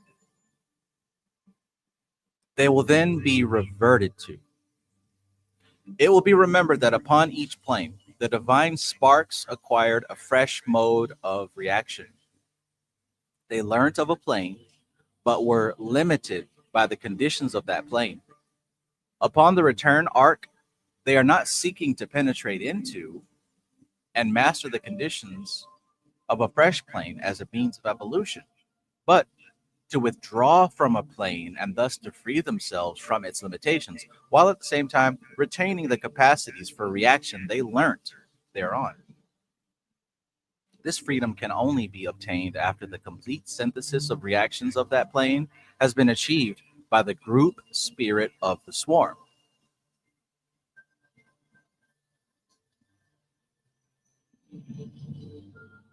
I'll read that again. It will be remembered that upon each plane, the divine sparks acquired a fresh mode of reaction. They learnt of a plane, but were limited by the conditions of that plane. Upon the return arc, they are not seeking to penetrate into and master the conditions of a fresh plane as a means of evolution, but they're doing that to withdraw from a plane and thus to free themselves from its limitations, while at the same time retaining the capacities for reaction that they learned there. This freedom can only be obtained after the complete synthesis of reactions of that plane has been achieved by the group spirit of the swarm. Oh man. Rose of Flame says, how's humanity's group spirit looking? That's bad news to me, man. That sounds terrible. That sounds awful.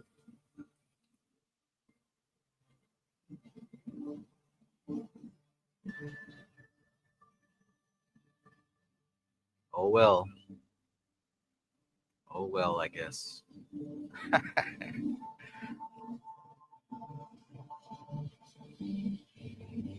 Oh well.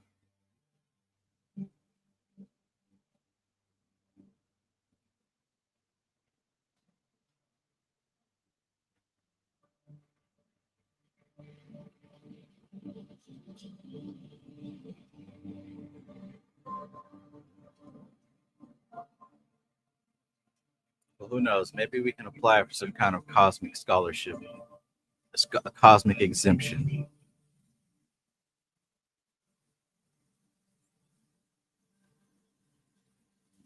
In any case, the synthesis is to complete that. The synthesis is so complete that the reactions, being mutually compensating, become automatic and demand no individual compensating. Okay, so that makes sense also. It's not to be done on an individual effort. It's as if the group soul becomes so harmonized and perfect that they naturally kind of float away. They naturally kind of expand to the next level. It becomes habit, it becomes baked into the instinct. Almost like what we've called the 100th monkey effect.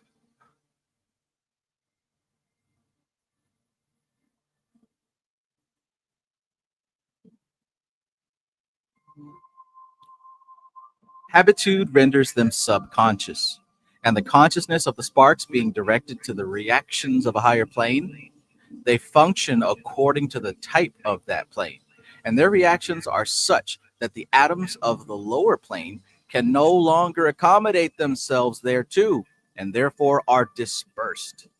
In this way, the lords of flame withdraw up the planes. So yeah, get to a level where you float out.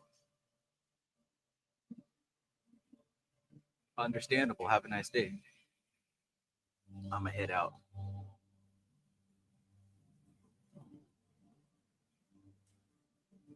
Kevros, SS God, peace. Kevros has been having dreams of fighting ghosts or getting upgrades from my psychic abilities. How does that feel to you?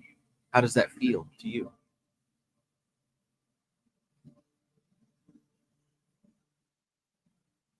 Eric Barron says repetition confirms and strengthens.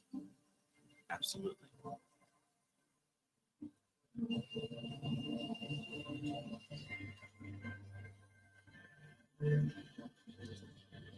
Cosmic Puzzle Piece says, I can't believe what is being read right now, bro. For real.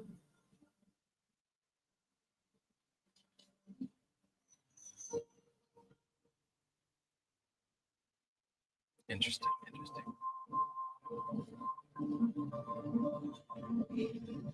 So the Lords of Form. Matter of fact, I'll read this one more time because I like what was said here. This adds a little bit of sweetness to the sour up here. The bad news, you gotta wait on these other motherfuckers to catch up. The good news, once they catch up, everybody will melt like butter. Slide into the next level of the game. She says here, habitude renders them subconscious, and the consciousness of the sparks being directed to the reactions of a higher plane, they function according to the type of that plane. Cool. And their reactions are such that the atoms of the lower plane can no longer accommodate themselves thereto, and therefore are dispersed. In this way, the lords of flame withdraw up the planes. So it's as if they begin vibrating at such a higher level that their lower forms, their physical bodies, can't even hold together anymore, and they just kind of return to where they came from. Interesting. That's got to be the best way to die, huh?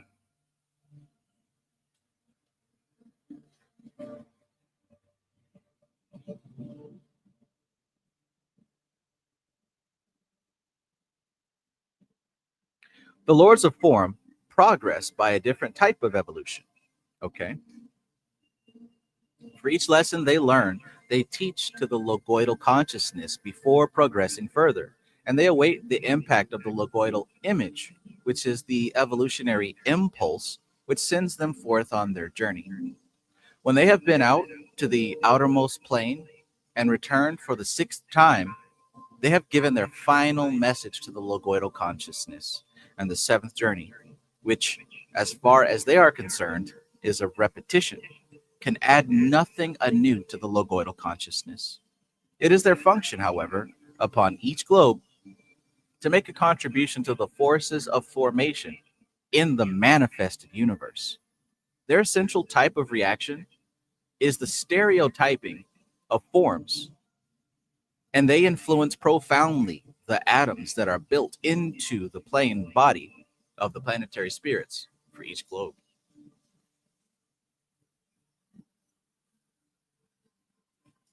The Lords of Flame influence the evolving life sparks of each globe they are on. That's the first class. The angels. The Lords of Flame influence the evolving life sparks of each globe they are on. The Lords of Form, that's the second class, the ones we just talked about.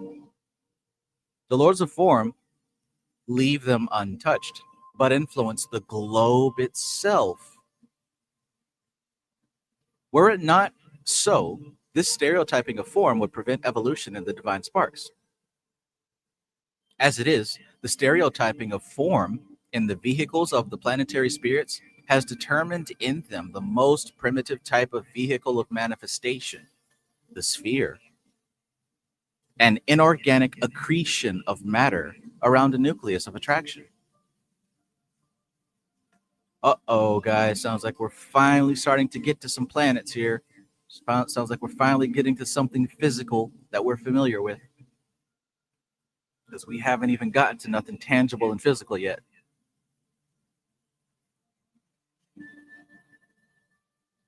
Or could we be talking about something even smaller than a planet?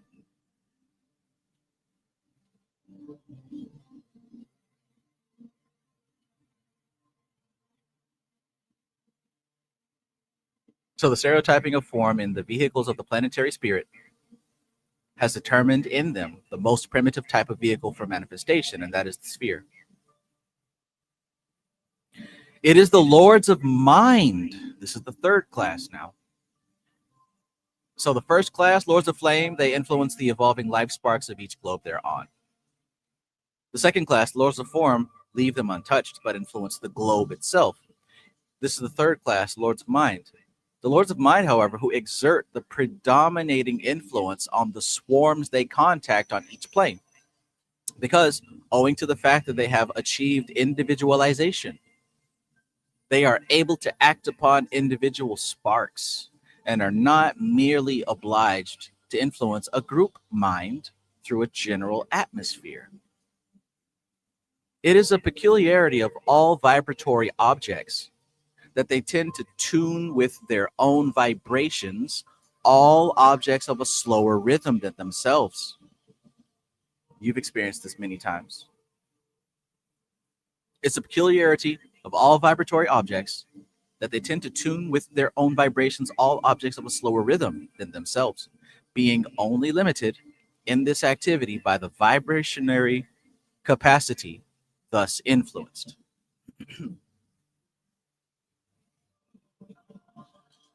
And it's funny because this happens in human beings even without words.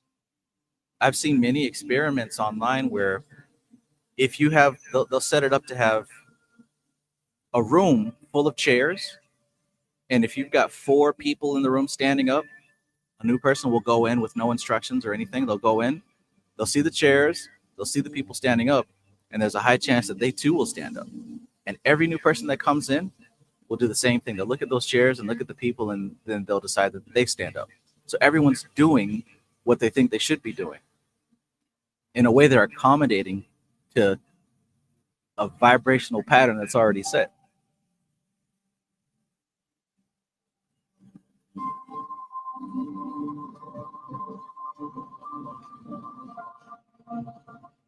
So it's a peculiarity of all vibratory objects that they tend to tune with their own vibrations all objects of a slower rhythm than themselves, being only limited to this activity by the vibrationary capacity thus influenced. And whereas the lords of flame were limited in their power to raise vibrationary activities by the sum total group reaction, the lords of mind, should individual junior sparks show special reactionary capacities, the lords of mind are able to raise them individually. The sparks thus developed exercise a profound influence on the life's swarm of which they form a part, for they are initiates. On the outgoing arc of evolution, initiation is performed by contact with the life of a swarm on the returning arc.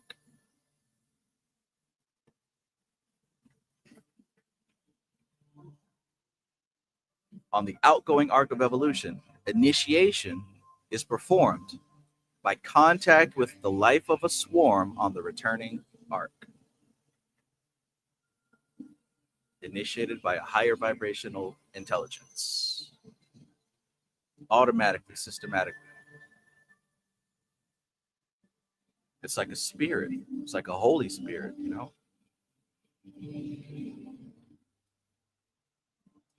Willie, you kind of spit when you talk, man. That's the Holy Spirit. I don't spit it. So that's the Holy Spirit spitting, not you? Automatically, systematic. That Holy Spirit's spitting a lot. Thus, initiation enables the initiate to cut across the arc of evolution and to obtain the reactionary capacities by sympathetic induction instead of the lengthy process of experience. So initiation enables the initiate to cut across the arc of evolution. A shortcut. A shortcut. And to obtain the reactionary capacities by sympathetic induction instead of the lengthy process of experience. Initiation on the returning arc is, however, a different process, which will be considered in due course. The function of initiates on the outgoing arc is to enable their swarms to adapt themselves more speedily to the condition of a newly achieved plane, because they have acquired some concept of the nature of those conditions. Thus, initiation on the outgoing arc enables an initiate to immerse himself more readily in matter.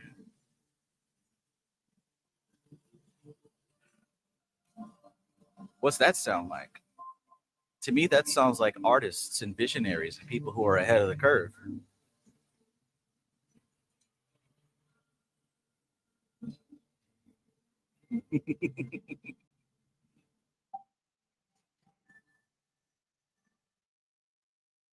Interesting. Let's read that again. The function of initiates on the outgoing arc. And remember, we're not talking about like physical beings yet. We're still talking about energy. We're still talking about patterns of consciousness that are pre-physical, primordial even, pre-earth even. The function of initiates on the outgoing arc is to enable their swarms. So these initiates here within a class, within a swarm, it's going to be individuals, select few, who are more advanced than the rest of their group. Look what they do. They enable their class, they enable their swarms to adapt themselves more speedily to the condition of a newly achieved plane. So when the swarm enters a new plane, it's the initiates that help the swarm acclimate to that new plane, because they have acquired some concept of the nature of these conditions. Thus, initiation on the outgoing arc enables an initiate to immerse himself more readily in matter. And I know that there's a lot of people in this chat and a lot of people who are into spirituality and magic who often find themselves in a position where they're ahead of the curve, right? They become aware of certain concepts and understandings before the people around them do. And even if you're not into spirituality, you might be somebody who's into art or into some type of style or music or something like that, and nobody else likes it. But give it about 5 or 10 years, now everybody's on it. Now it's mainstream, and you were on it like 10 years ago, and you even tried to tell those folks about it, but they wasn't hearing it. I know that's an experience that we've all had. Well, most of us at least. Or maybe some. I don't know. But I think that that is a manifested third dimensional example of the type of reaction that she's describing here.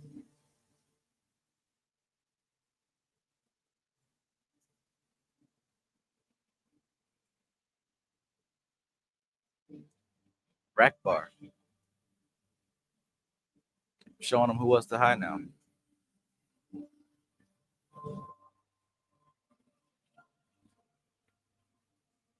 Let us now consider the condition of the first swarm when it returns once more to the sphere of divine influence. Okay, what's homecoming all about? It issued forth as a cloud of sparks. It returns as an organized set of magnetic, capillary, mass momentum, centrifugal, centripetal, and vertical stresses. Interesting. The logos is then confronted by an organization that approximates in influence to its own. Imagine that. God chilling in its central throne. All of a sudden, the first class returns from their journey, and they look just like God. You look like a man. The first class comes right back home and they look exactly like God. Interesting, right? Interesting. How do you think God would react to that? Of course, this is all hypothetical. This is all symbolic.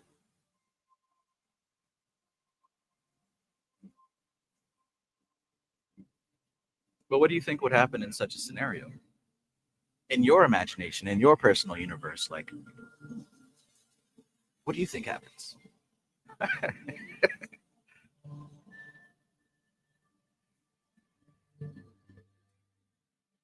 The Logos is then confronted by an organization that approximates an influence to its own. Whatever reactions the Logos may impose upon its universe will encounter the organization opposite. Whatever reactions the Logos may impose upon its universe will encounter the organized opposition of the first swarm. Ooh, what's that mean?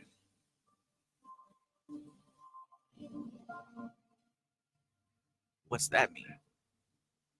The Logos, however, works not in opposition to that which it has itself created, but acts as a synthesizer between the cosmos by which it is influenced and the organization which now forms a conditioning influence in its universe.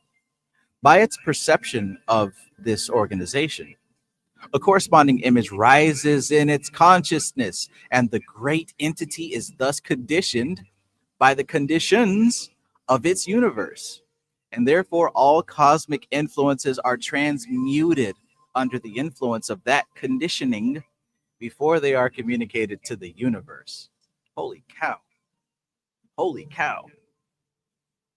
Dion Fortune said the virtue of Yasad is to receive the vision of the machinery of the universe. Well, if you want that, you might want to check this out. You might want to read that and visualize that and get yourself a piece of that vision of the machinery of the universe.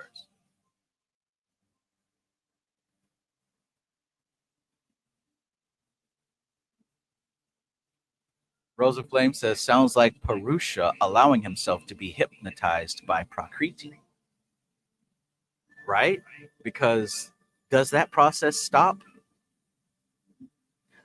What this reminds me of is, I don't know if any of you have ever done this before, but if you take, like, back in the day, you could have a VHS camcorder that was plugged into the TV. You could also do this if you have a cell phone that is mirroring on a computer image, a computer screen or whatever. In other words, what you have being filmed is also showing on the screen. So, like, if you point the camera at the screen itself, you're going to see, like, endless reflections repeating forever. You know what I'm talking about? Like, if you point the camcorder at the TV, you'll see the TV, which is showing what's on the camcorder, which is showing on the TV, and it literally just repeats forever and ever and ever.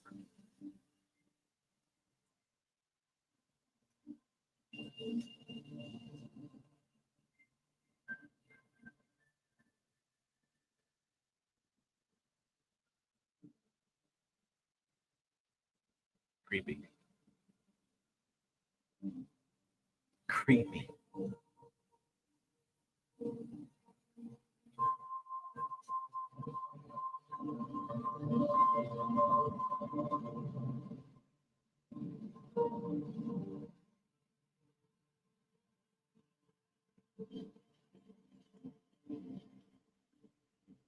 But practically what's happening here. So the Logos is then confronted by an organization that approximates in influence to its own. So in other words, this organization damn near has as much influence as the Logos.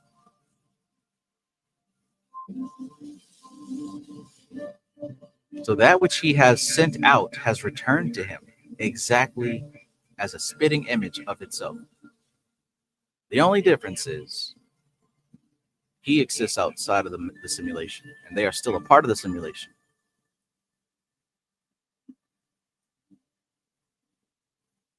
So whatever reactions the Logos may impose upon its universe will encounter the organized opposition of the first swarm. So he's not the only player in the game now. This first swarm has built themselves up to become equal to God, and they have just as much power as God itself has. Now, here's the thing: while you would think that that might be a problem, it's not a problem. The Logos, however, works not in opposition to that which it has itself created, but acts as a synthesizer between the cosmos by which it is influenced. And I also want you to think about in Kabbalah, the world of Bria compared to the world of Atziluth. Think about how in Kabbalistic terms we talk about the angels going forth doing the work of God.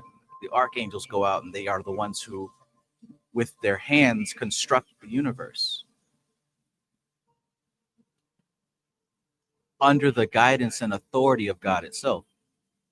Not because God's demanding that they do it, not because God is threatening them with punishment if they don't follow his instructions. No, because this archangelic world, these archangelic entities, are the spitting image of God. They're the spitting image of God.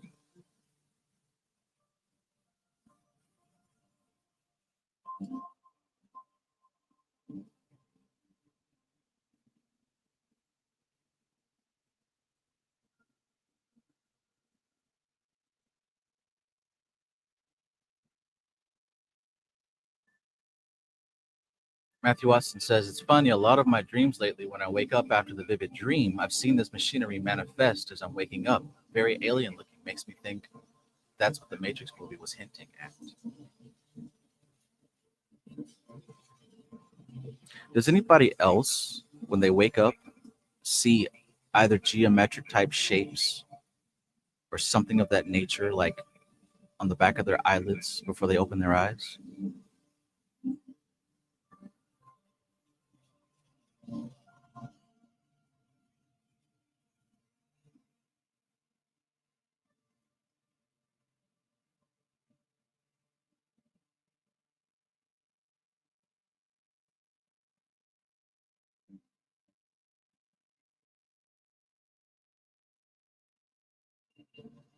Like as the Rising Wolf says, I see them before I go to sleep.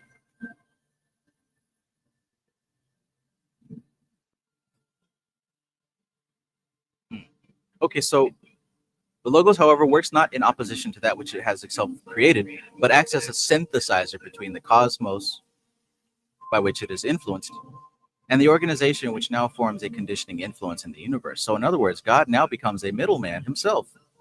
God becomes a middleman between this first swarm, its spitting image within the simulation, and the cosmos at large, which is God's boss, basically. The chain of command has updated. By its perception of this organization, a corresponding image rises in its consciousness, and the great entity is thus conditioned by the conditions of the influence. So in other words, now the simulation has a even more direct link to the cosmos at large. It didn't have that before. Before, the inner world, the simulation was not affected by the outside world at all. It was not affected by the outside world.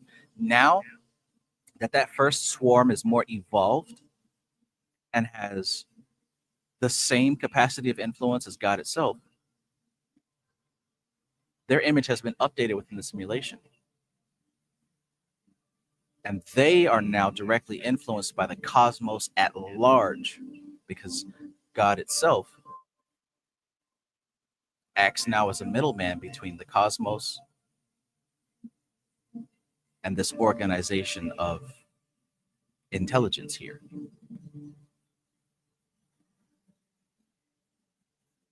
Sheesh.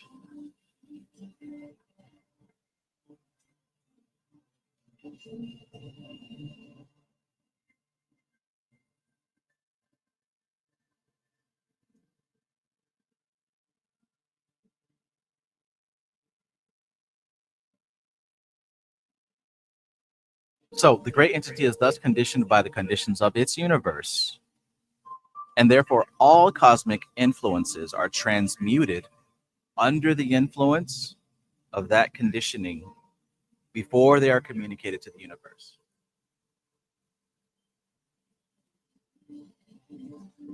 The Logos has now acquired the same reactionary capacities by contemplation of the evolved swarm that the swarm acquired by experience of the planes. Therefore, the divine entity and the divine manifestation vibrate synchronously and are at one. And after a period of compensating action and reaction, they evolve a rhythm. Good. The logoidal vibration are extended to the group spirit of the swarm. And the group spirit of the swarm is absorbed in the consciousness of the great entity.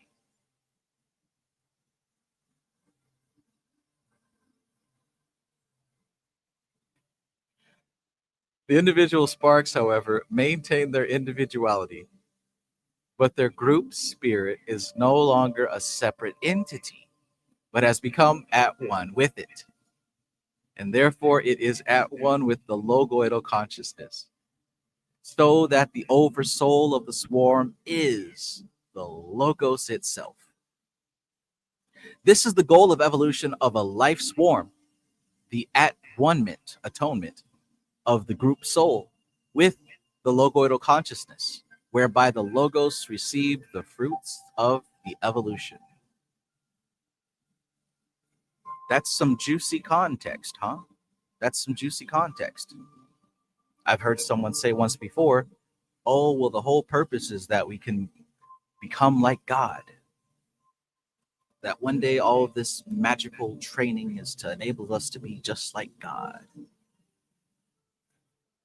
And I saw somewhere in the Bible where it talked about a serpent giving some fruit to Eve, saying that this will make her like God.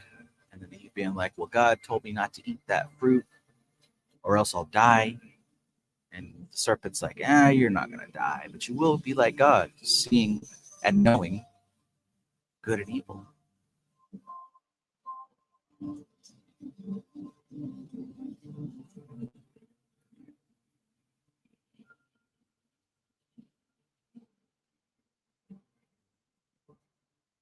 I wonder what Eve is up to these days, man. I wonder what Eve is up to these days.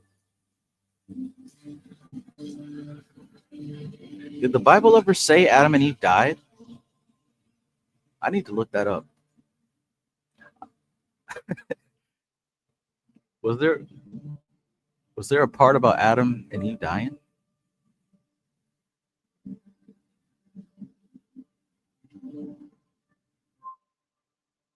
Oh yeah, I definitely need to look that up.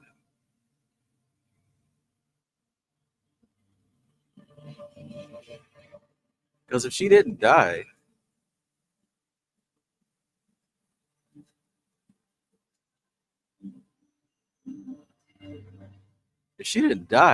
then the serpent wasn't lying.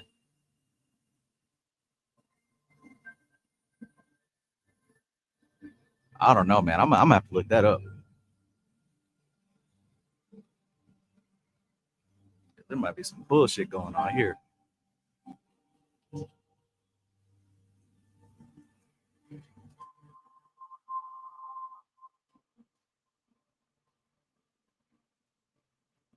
It might be some bullshit going on here. That's for another mystery.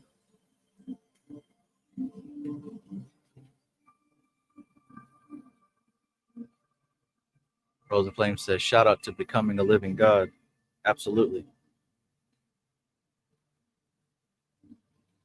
Free co-editing. Free co-editing. He didn't deserve what y'all did to him.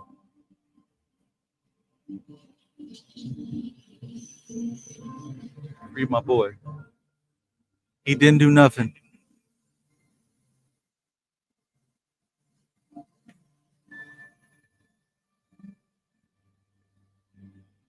Coop TGS says, I think Adam and Eve are Manas and Cheetah, with serpent as Buddhi and God as Ahamkara. I can definitely see that. Definitely see that.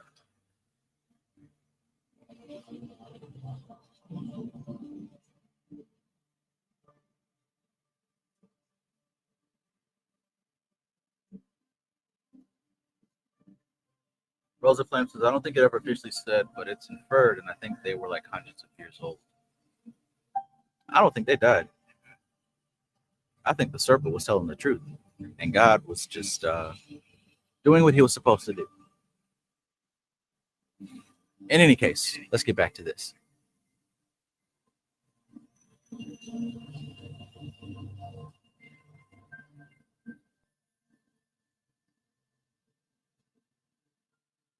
Rosa Flame, I believe you said something to the effect of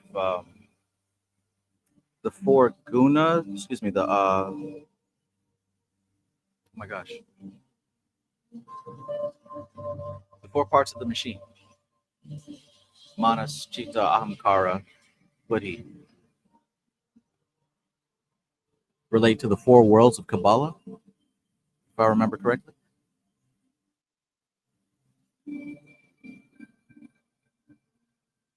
I think that was also a very astute observation there. Really cool.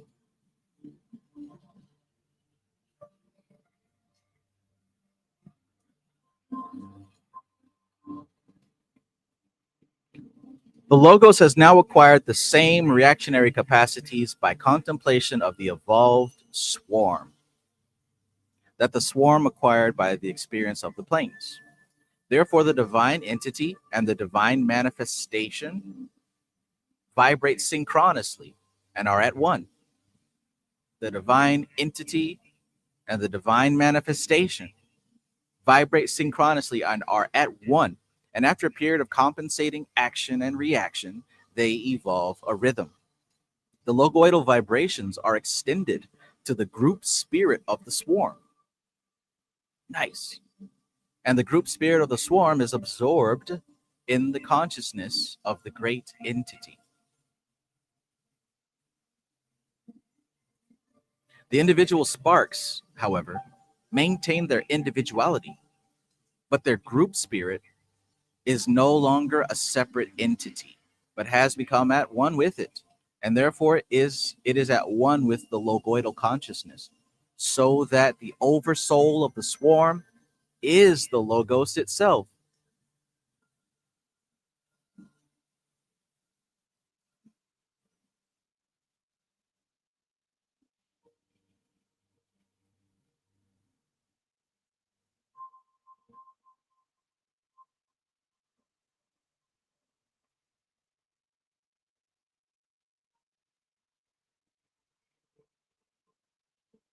This is the goal of evolution of a life swarm, the at-one-ment of the group soul with the logoidal consciousness, whereby the Logos received the fruits of the evolution.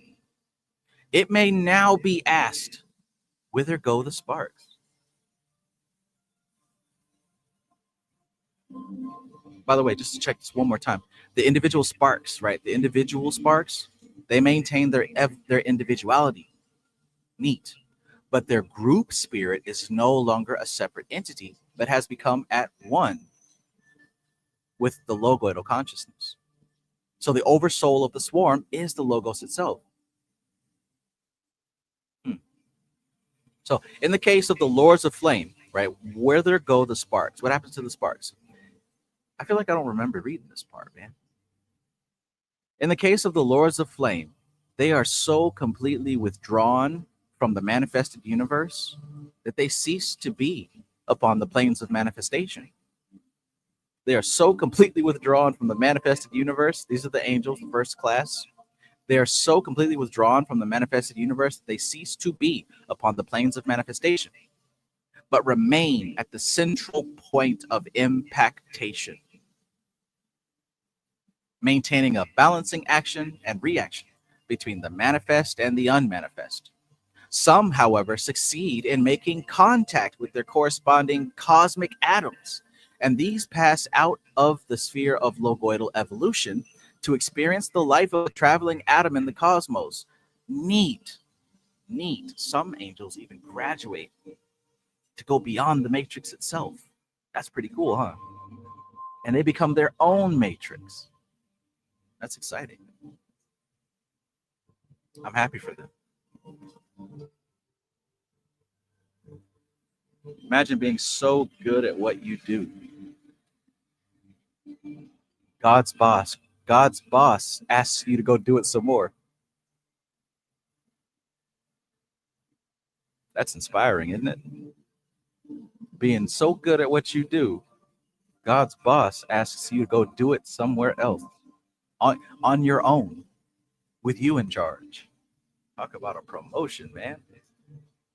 And I'm sure God's quite proud that one of his angels got promoted to be just like him.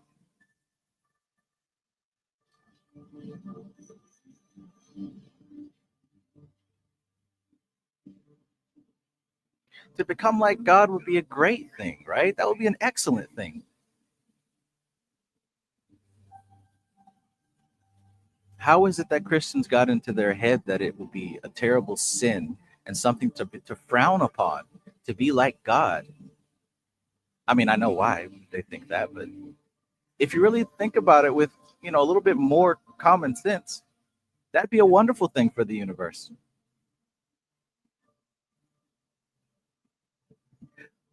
As a parent, wouldn't you want your children to be better than you? But I know how humans are. Humans, there's ideal, and then there's actual. Some people are so insecure that they sabotage their own offspring. I know how it works. I know how the world works. But ideally, if we're operating from a healed and stable center, I would want those who, are inspired by me or come from me or whatever to do even better than me. Wouldn't you?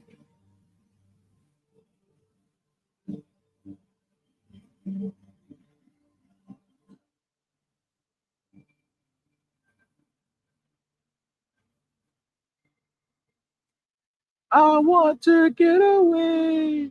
I want to fly away. Yeah, yeah.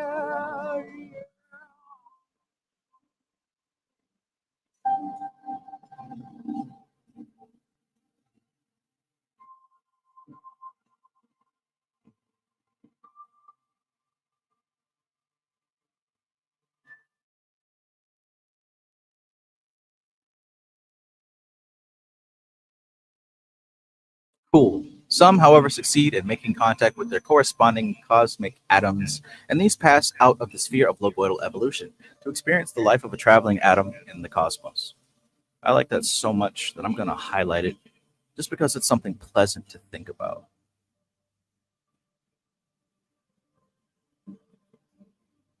I swear I do not remember reading this part.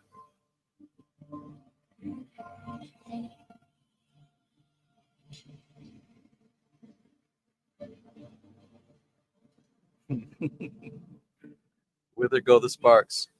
To a place where blame men see. Can you take me high?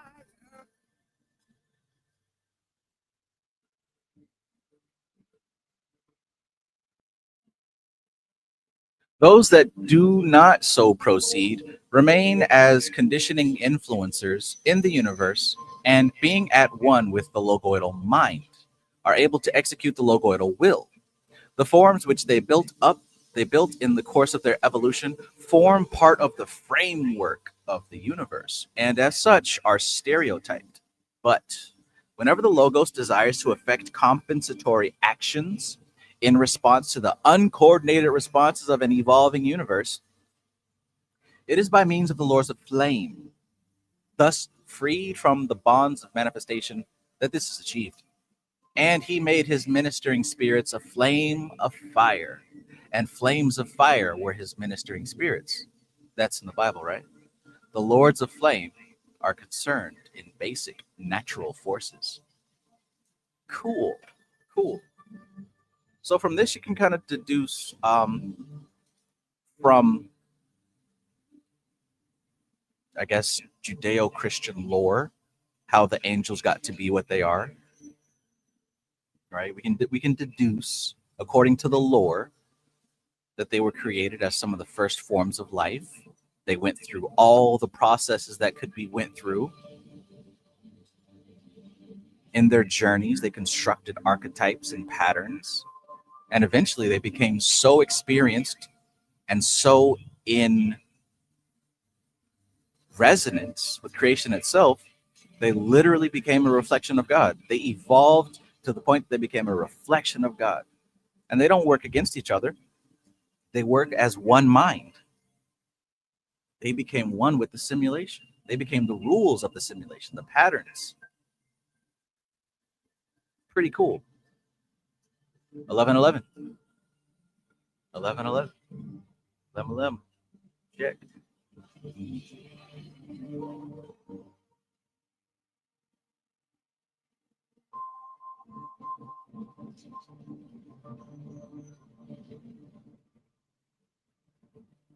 Wow.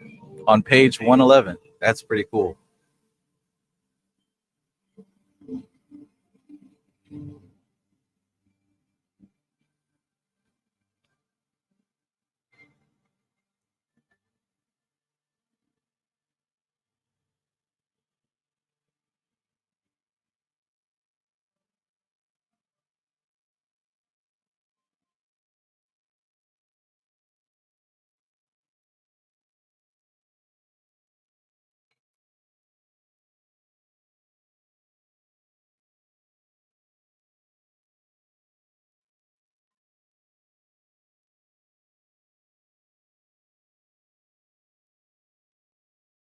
Although I would like the world to change, it helps me to appreciate those nights and those days or dreams.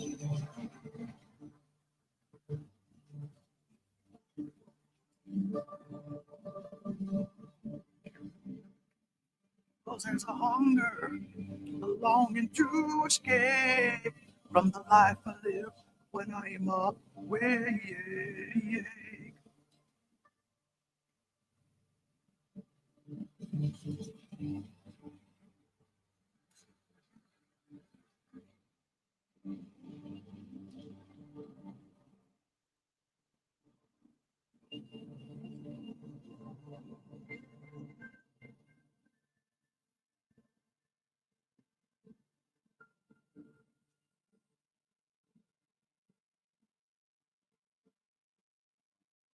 Hmm.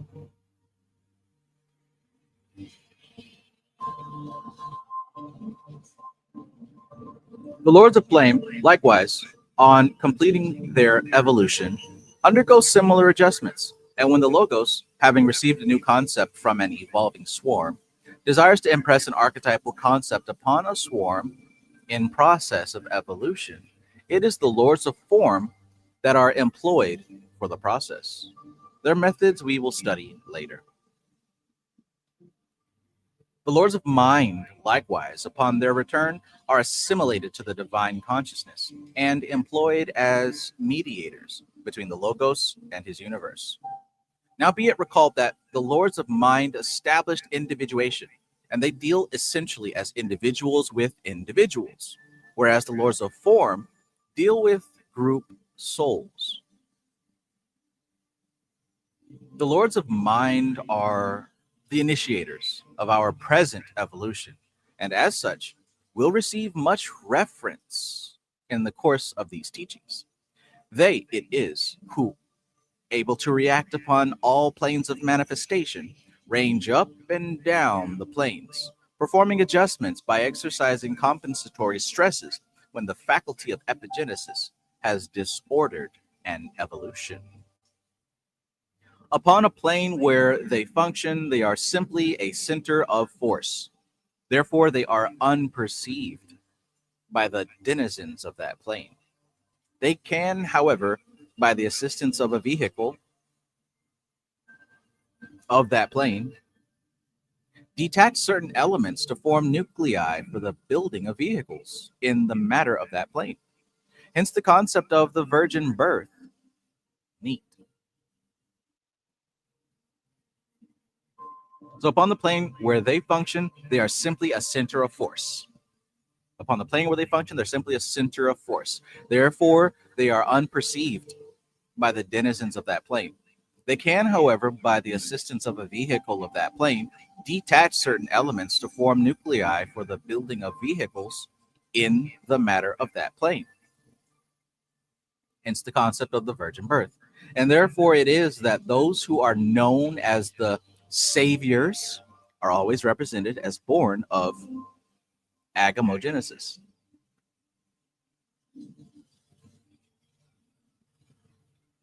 They bring their life, they bring their own life impulse. Nothing but the accretion of matter is required for their manifestation. So does that mean that the reptiles and the animals that still do that are giving birth to saviors in their own species, in their own sphere of reality? Maybe, maybe not. Lenny Alderdice. Peace and greetings. Welcome.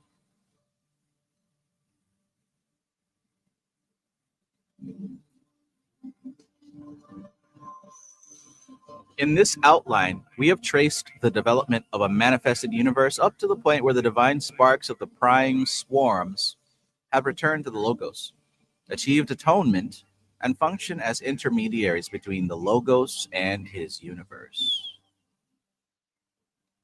It will be recalled that the Logos has three prime aspects. Each of the three prime swarms was projected into manifestation under an impulse of one of the prime aspects of the Logos, and may therefore be regarded as the representative of that aspect to the universe. These three prime manifestations are of a different degree to all the others. Subsequent life swarms develop under the Logos plus the Regents, and as in addition to the three prime aspects derived from the rings of the cosmos, the Logos also reacts to the influence of the 12 cosmic rays. Subsequent evolutions are characterized by the influence of the rays, which predominated at the time when they received the logoidal impulse. As these cosmic impulses are received by the Logos by means of the zodiacal initiations, the group spirits of the swarms thus developed are known as star logoi, called ray exemplars in earlier editions. These are closely concerned with types in the evolving sparks.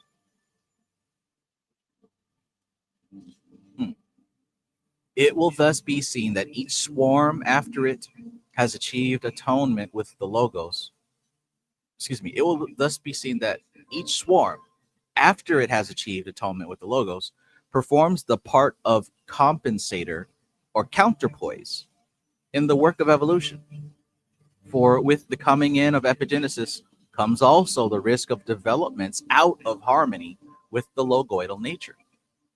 Likewise, these evolved swarms are employed to convey to the outgoing sparks the fruits of evolution that have been achieved, and thus save a needless recapitulation of reactions already stereotyped in the universe.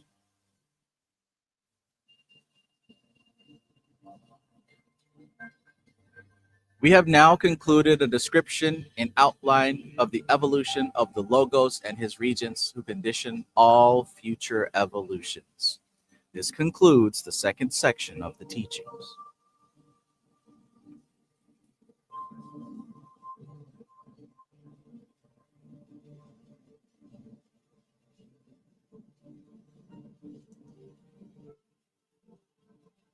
Fantastic.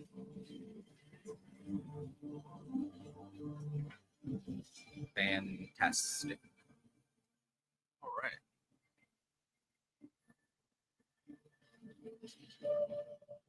Download the summary recap and the link pasted in the description. If you're interested in that thing, then you already know and you already got it. Good on you. We now move into section 3, and it opens up with chapter 19, which is a tabulated summary of influence. So let's talk about the different influences. We are now considering the influences under which human evolution takes place. finally get into humanity. 1. Logoidal influences. Cosmic influences acting on the logos, the rings, and the rays, as exemplified by the zodiac and other great entities.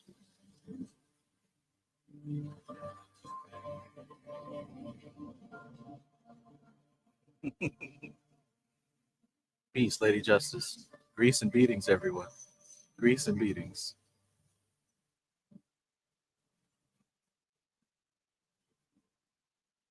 So, the logoidal influences, modifications of logoidal consciousness produced by reactions to the evolution of the manifested universe. So, aside from logoidal influences, we've also got the influences of the manifested universe. We're dealing with plane conditions, influences of the star logoi, influences of planetary spirits, influences of other evolutions sharing the same planet. And we went into detail about that in the previous 2 chapters. 3, factors of the manifested universe. These factors are stereotypes of reactions which always function on appropriate occasions, being built up by preceding evolutions. They form the inheritance of each subsequent evolution and are innate capacities. There are very many. We will enumerate certain of the major ones. A, law of action and reaction, which is equal and opposite. B, law of limitations. C, law of the 7 deaths.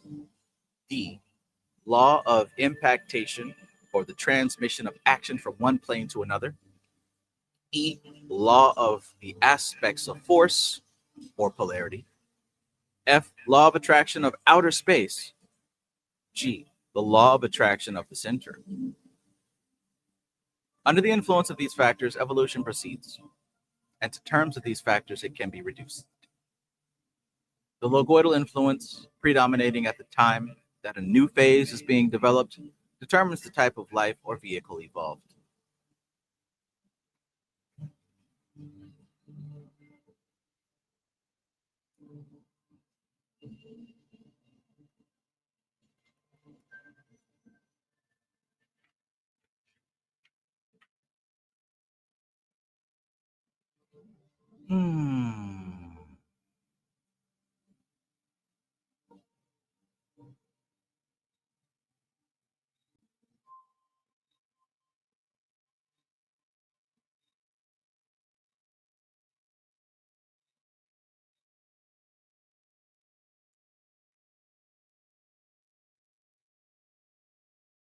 Chapter 20, Cosmic Influences. You are accustomed to the concepts of astrology, which delineate the planetary influences affecting the personality. The subject of our discussion is the cosmic influences affecting the individuality, which may be termed sidereal astrology, in distinction from planetary astrology. Interesting. So we've got the personality and the individuality, and we've got the astrology that affects the personality,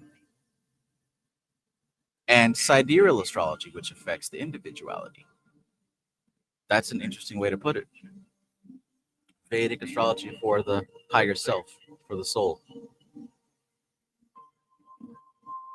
You have no doubt realized from previous teachings that the universe evolves subject to the determining influence of the logoidal consciousness, and that the logoidal consciousness experiences in turn the influence of the cosmic tides. Therefore, the universe is modified indirectly by the action of the cosmic tides. The cosmic tides consist of influences of the positive and negative phases of the rings. These phases affect the cosmos as a whole, so that the 12 cosmic rays and the 7 cosmic planes function alternately with their positive and negative aspects predominating, which means that when the positive phase predominates, the forces of action, the apex, we shall say, may be conceived of as in the center. When the negative predominates, the apex is at the circumference. Thus, in a positive phase, a circuit would consist of an inflowing and outgoing. In a negative phase, an outgoing and an inflowing. The action of a ray, therefore, differs greatly according to whether it is experienced under a positive or a negative phase of rings. So that a great entity may be conceived of as circling round the cosmos in its orbit and receiving the influence of the rays as it passes through their areas, but receiving them alternately under their positive and negative aspects.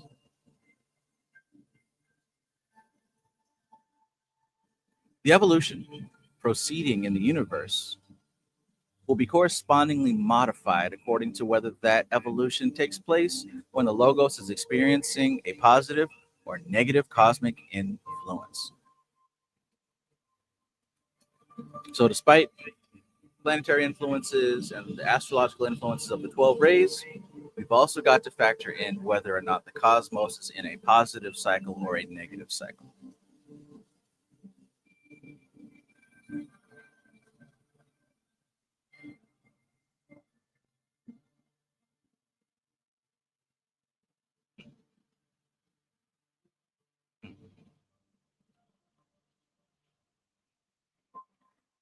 The calculating of these influences constitutes sidereal astrology.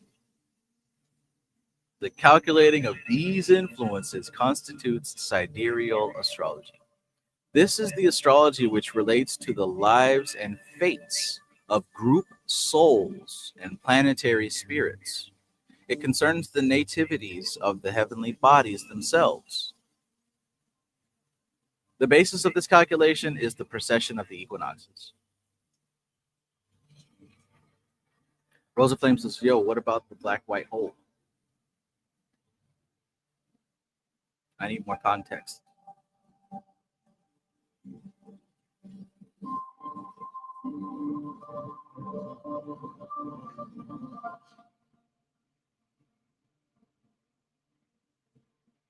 Zero says, what a powerful current of energy is here. At this moment, I had an experience of listening to Trav's voice, and at the same time, I realized the other things that are in my field of awareness at this moment. Oh, you've got that dual echo setup.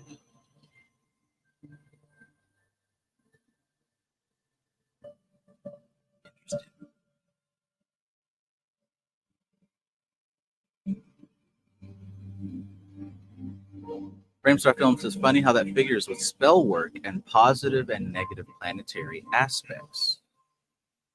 Yeah. Yeah, and one thing that I got from these few chapters here that we're reading is about, she mentioned the precession of the equinoxes. And just from what I've deduced, each age changes the definitions of the words that we use, changes the meanings of the words. So the highest virtues are going to differ depending on the age that we're in. And it's not like a rule that everyone agrees upon. It's how the energy is flowing. It's how the patterns are operating. And all of that is being influenced, not just by the rules of nature of the plane, and not just by the astrology, but also by these cosmic tides, these positive and negative alternations.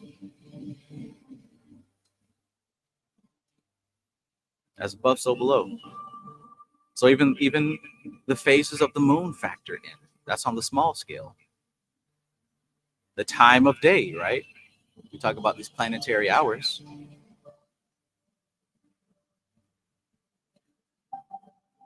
Moldbach says Anima Mundi again.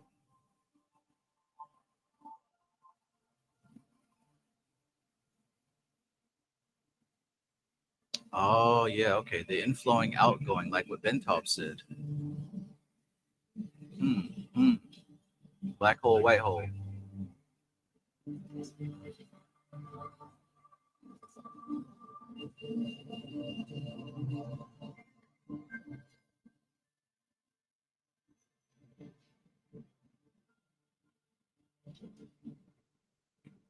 Lady Justice says, in the world of Yetzirah. Cosmic Puzzle Piece says positive and negative being the same. Yeah, yeah. Nothing is true. Everything is permitted. The context changes. The content stays the same. We're always gardening and milking cows and eating corn. The content stays the same, but the context changes.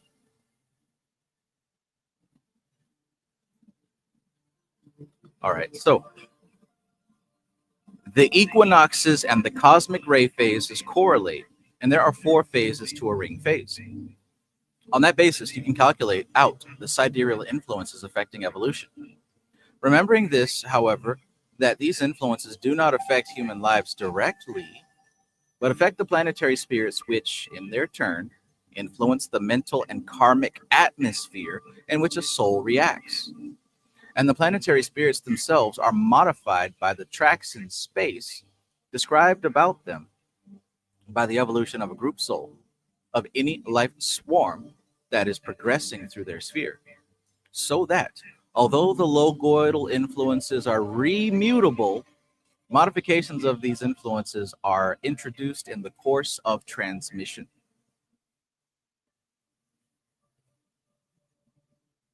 So that the astrology of the ancients, though fundamentally true, is not strictly accurate at the present day.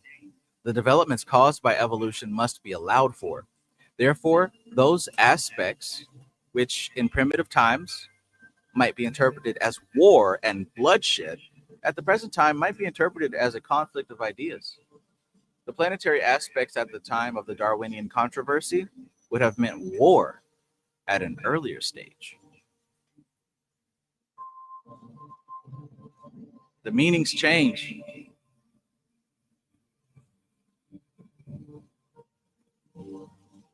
Rosa Flame says maybe it's a never-ending loop and CERN is trying to do us all a solid. Yes. Yeah. I thought something similar to what you just said there. I thought something similar. I know that the peanut gallery is generally scared of everything, so we can't trust public opinion. There's always more to the story, and there's always information that we have that we are not privy to.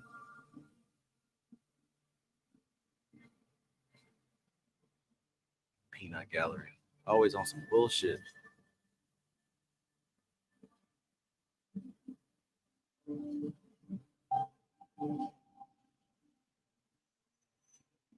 Sidereal astrology should always be calculated in relation to the race before any horoscope of an individual of that race is cast. Group mind and group souls are subject to sidereal astrology.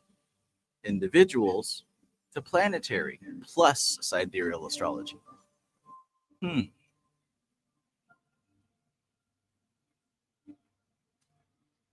The karma of the race, the karma of the group. That's a lot of influences. That's a lot of influences. Work out the equinal. Okay, that's a word I've not seen before. Equinoctial? Equinoctial? I mean, I've seen it before, but I do not remember it. Work out the equinoctial positions. All right, gotta look it up. I'm pretty sure I know what it means, but let's look that word up.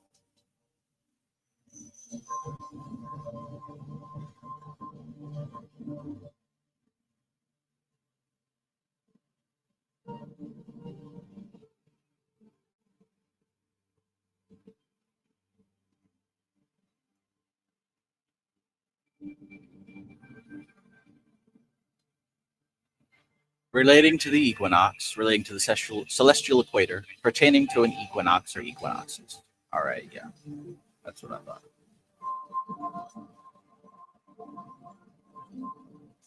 Do you understand the words that are coming out of my mouth?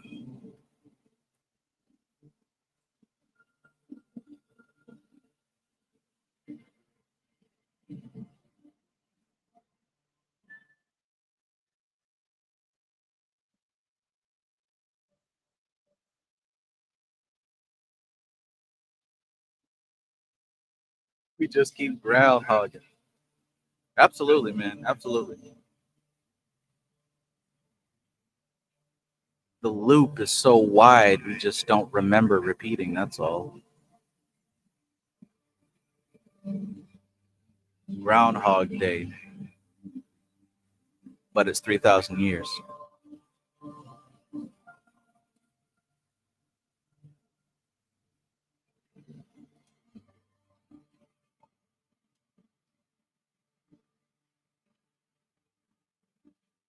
I mean, I imagine that we would do things differently once we figured that out, right? Somebody with enough money would probably be like, "Hey, what if I built something that could last the test of time? What if I built something that would stand throughout these loops and these cycles? Maybe that'll trigger me into remembering the next time around." Who knows?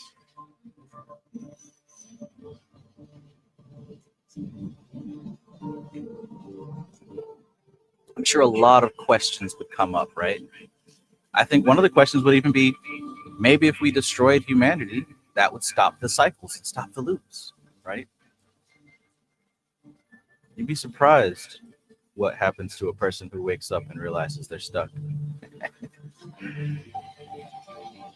with enough money to execute their experiments. Who knows? Let's continue.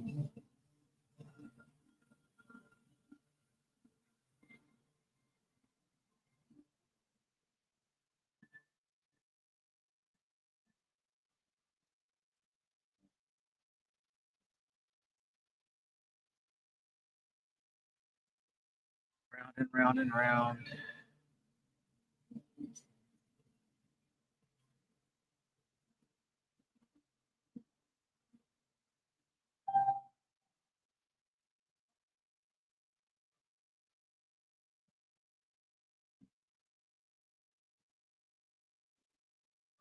Work out the equinoctial positions, the positions pertaining to the equinox. From that, you can calculate the ring influence. This will enable you to know whether the heavenly house is in its positive or negative aspect. And this will tell you what aspect of the logos is in function. Whatever aspect be thus energized will stimulate the corresponding aspects in all manifestations. Breaking down and building up aspects depend on the cosmic rings,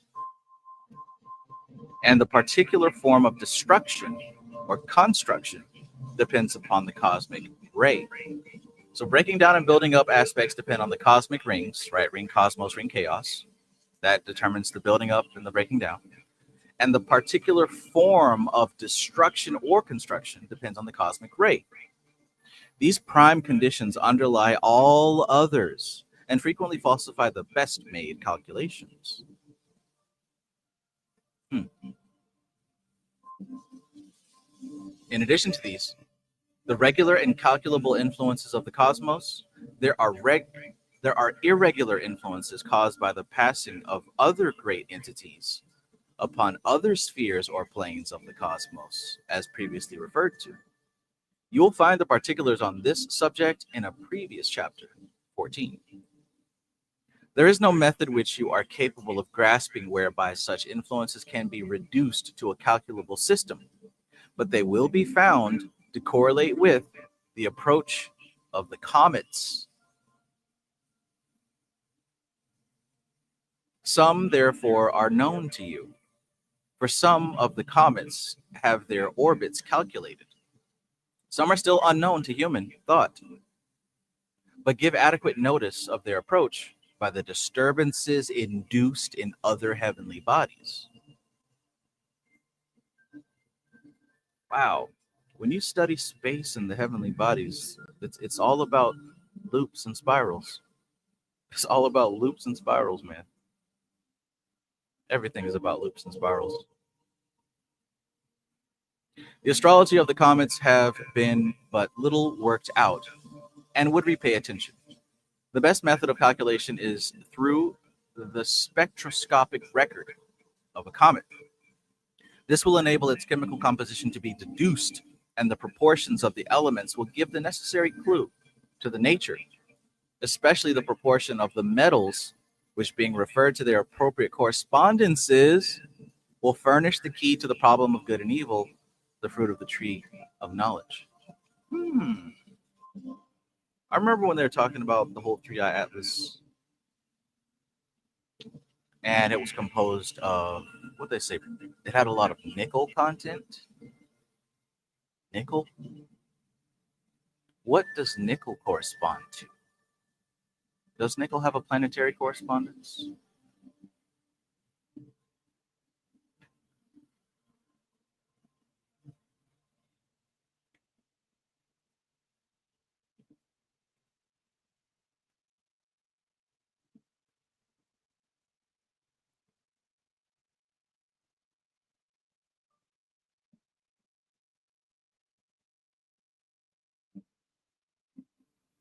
Rare composition of metal. Yeah, nickel. Significant amounts of nickel without any detectable iron. So iron is Mars, no detectable iron, which is unusual for natural comets. This unique composition suggests the presence of industrially produced nickel alloys, raising questions about its origin.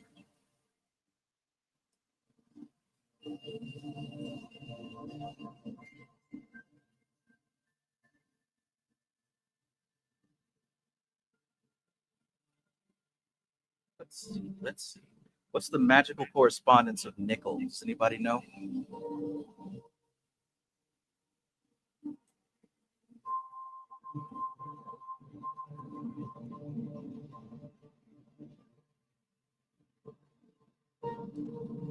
I don't recall ever seeing that.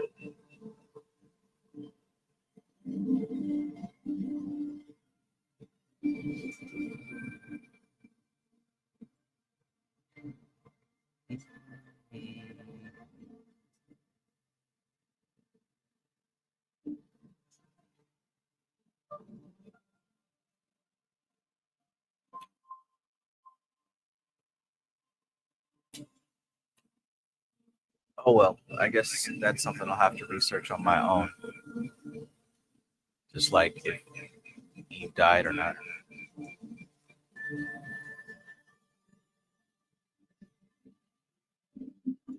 Maybe nickel was called something else in the past. Oh gosh.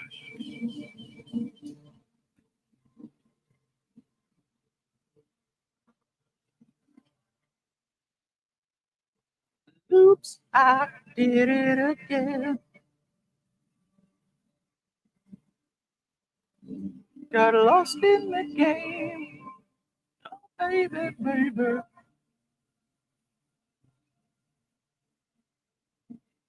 Maybe nickel was called something else.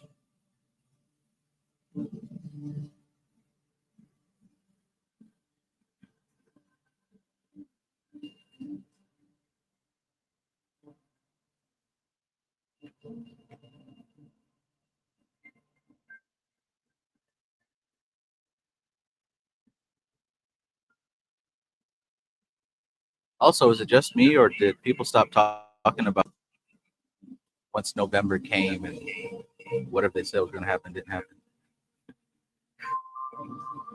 Or did it happen?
I'll say.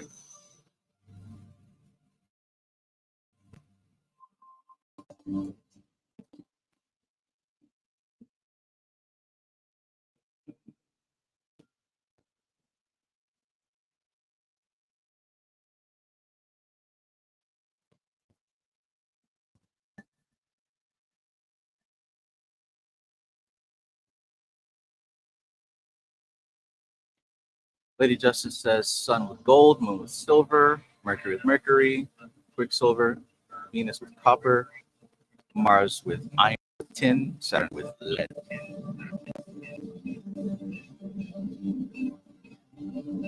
Red Ants 4609. Peace and greetings.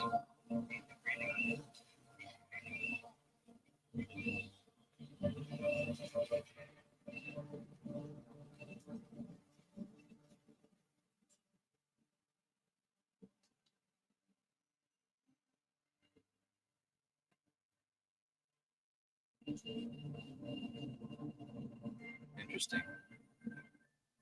All right, well, you magical detectives, if you care about this three-eye atlas, that might be something for you to look up. The correspondence of this metal composition.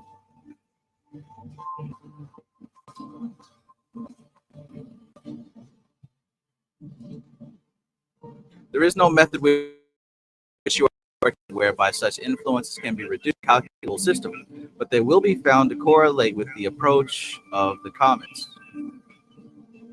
Some, therefore, are known to you. For some, their orbits calculated. Some are still unknown to human thought. Adequate notice of their approach by the disturbances induced in other heavenly bodies. The astrology of the comets have been but little worked out and would repay attention. The best method of calculation is through the spectroscopic record of a comet.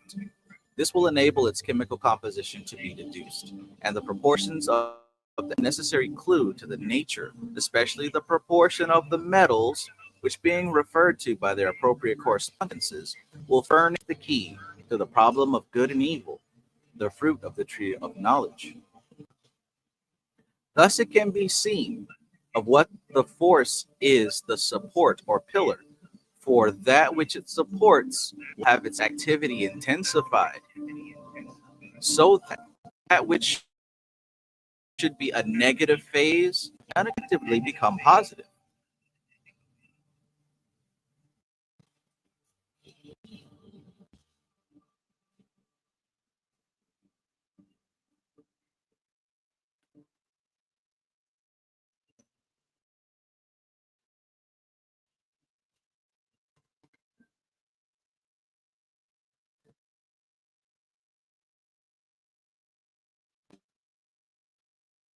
Hmm.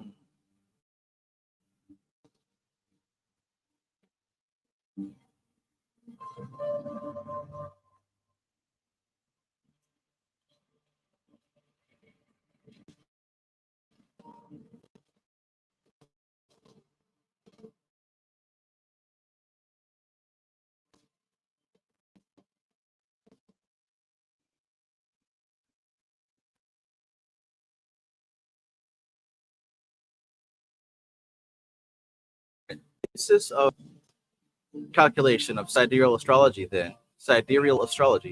then is the equinoxes, subject to irregular modifications of other great entities, many of which can be calculated by means of the comets.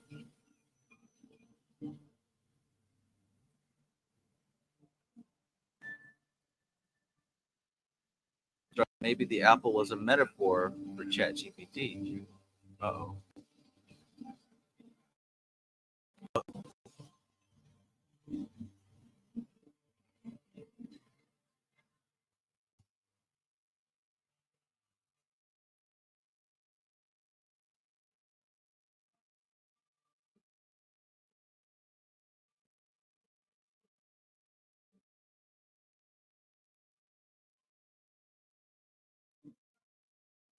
Jose Flame says, man, that was a lot of quick searching and no nickel correspondence. However, internet says most similar metal is iron.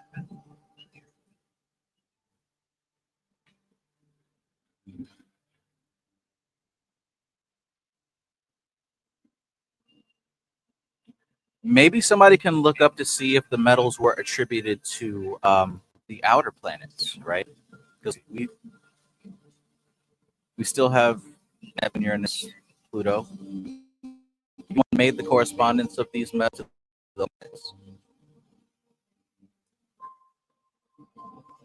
But either way, I think the message that's being spoken here is that dealing with some new stuff, new vibrations, new concepts, something new has entered the game. New DLC. New DLC. We all feel it. Even if you're a smooth brain NPC, you feel it. The game is currently being updated and new stuff's being added and rolled out. Give me a quick second. I'll be right back.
Zero says in Vedic astrology, the outer planets, are correspondences to the three gunas: Uranus, Rajas, Neptune, Vishnu, Pluto, Shiva. Interesting. I don't think I've heard that before. I can dig it.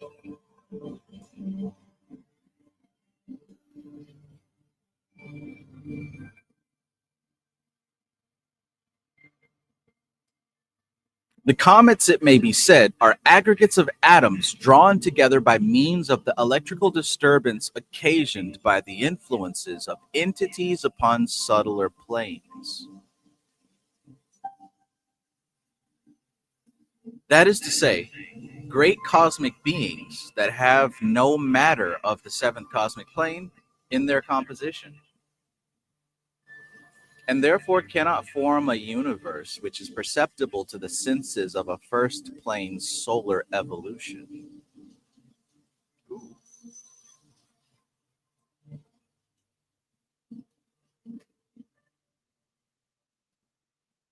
These comets do not generate a group soul, which can evolve. They are sidereal idiots. They are sidereal idiots. Artificial elementals are their souls, and they are concerned, certain of them, with cosmic scavenging. Cosmic scavenging. To them are sent those rare units of an evolution which, by the persistent misuse of epigenesis, have dedicated themselves to destruction. The comet, in its orbit, takes such souls to the outermost bounds of the cosmos, wherein there are no influences to which they can react. And the cosmic atom images which go to the building of their component parts cease to be reflected. Interesting. Interesting. So perhaps our visitor has come to sweep away certain beings who are no longer useful and appropriate, right? Maybe better time. Maybe comets are signs of better times to come.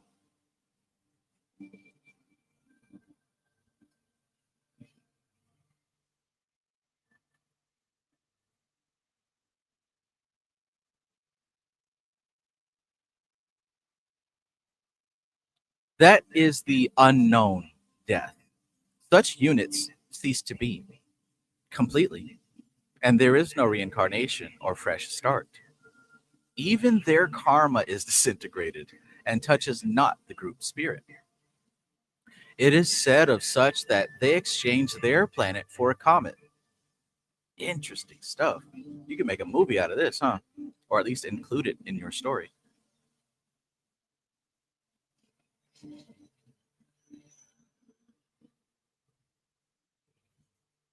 That is the unknown death.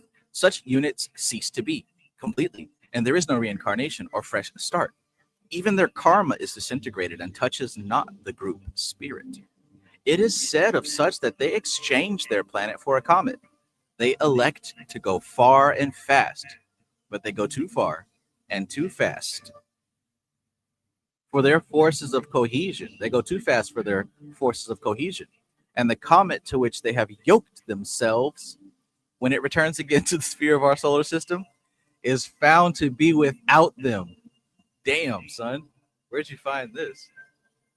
So imagine that.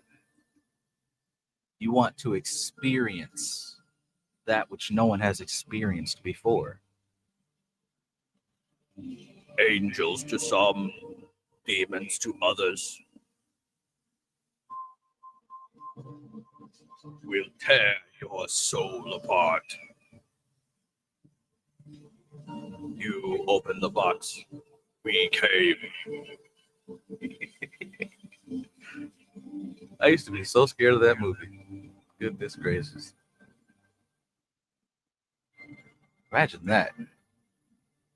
That comet sends your soul so far and so fast, you disintegrate. By the time it comes back around, you ain't nowhere to be found.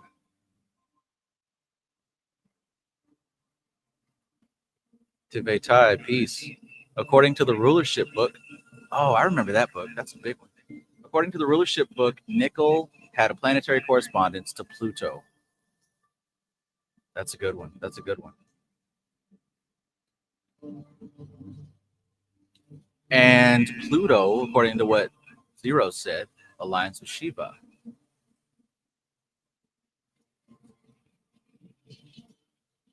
Okay, so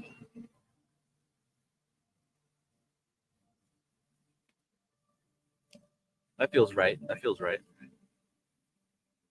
Until we look it up later on, I think I'll accept that. So what would that mean? Now that we can attribute a planetary correspondence to this visitor of ours,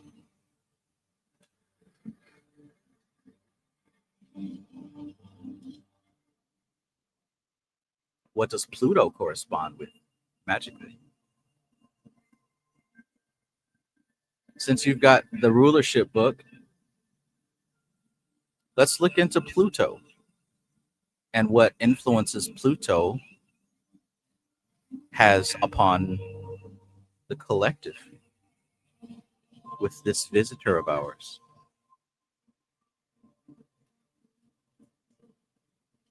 Rose of Flame says those last paragraphs sound like certain Cliff-Off teachings. Yes, they do. It's probably why I found them so exciting.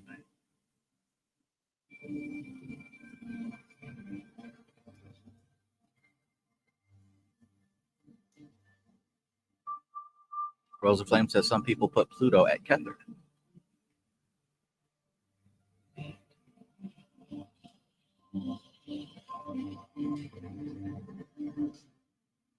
Maybe that'll get somebody's gears turning.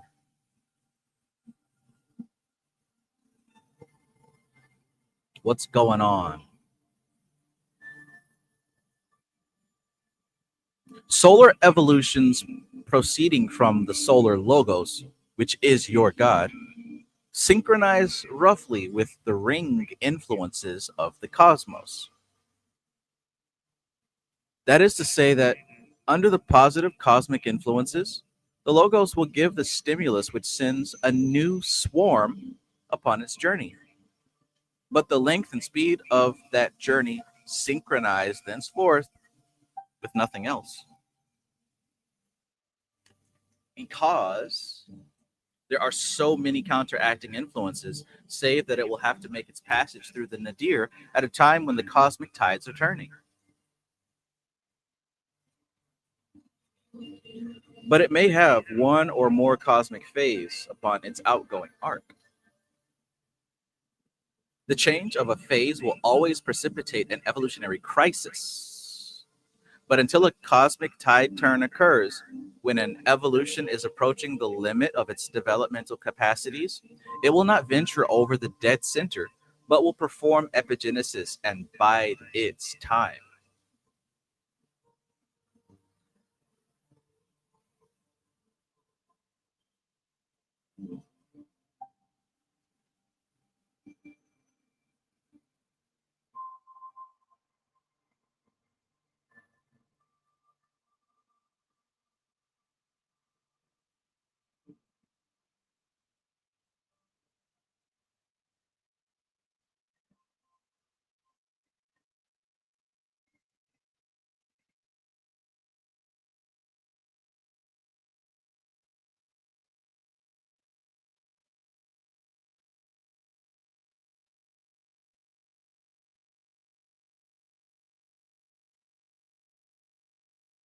Those beings which essayed the task of passing the nadir under unfavorable influences failed to make the transition, reverted along the original path when the cosmic tide came later, and became demons and devils.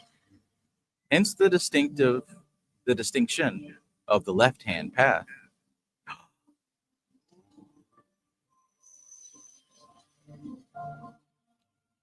So those entities that did not want to go all the way around and make their way back, they became something else. Their growth was stunted. They became out of place and out of time. Some would even call them demons and devils. The left-hand path can be gained in two ways. Listen up, all you spiritual edgelords. The left-hand path can be gained in two ways: by deliberate crossing of the arc from right to left after the nadir has been passed, or by retroversion before the nadir has been passed. This has reference to the squaring of the lodge.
You will see by this that it is necessary to watch the cosmic tides when undertaking any regenerative work in relation to the spiritual guidance of humanity.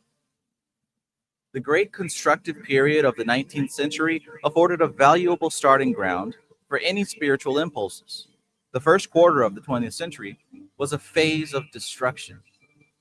You will observe that moments upon all different phases that took their rise during that period, especially during its middle years, have come to naught.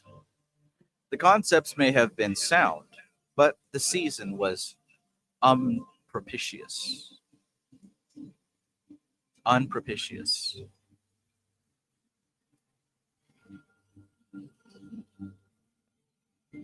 Seasons and cycles and spirals. Right time, right place. Wrong time, wrong place. Let's have a quick recap, shall we?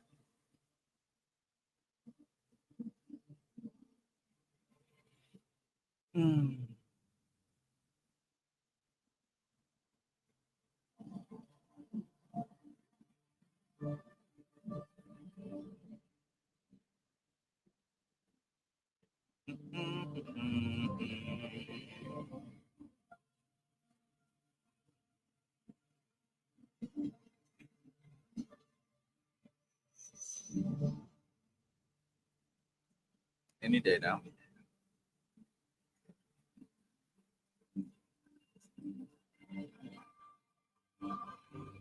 There we are. The cosmic influences, the forces shaping human evolution. The grand architecture of influence. This chapter unveils the celestial mechanics governing human destiny. We explore how cosmic rays flow through the solar logos, how alternating ring cosmos and ring chaos phases structure entire ages, and how sidereal ages transform human ethics and civilization itself.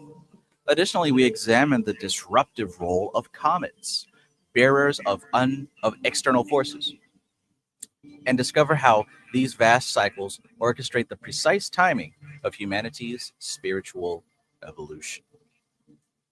The three great forces. We're dealing with the three rings, the 12 rays, and isolated entities. The rings bring a cosmic polarity, alternating between positive and negative, coalescence and dispersal, electro and magnetic.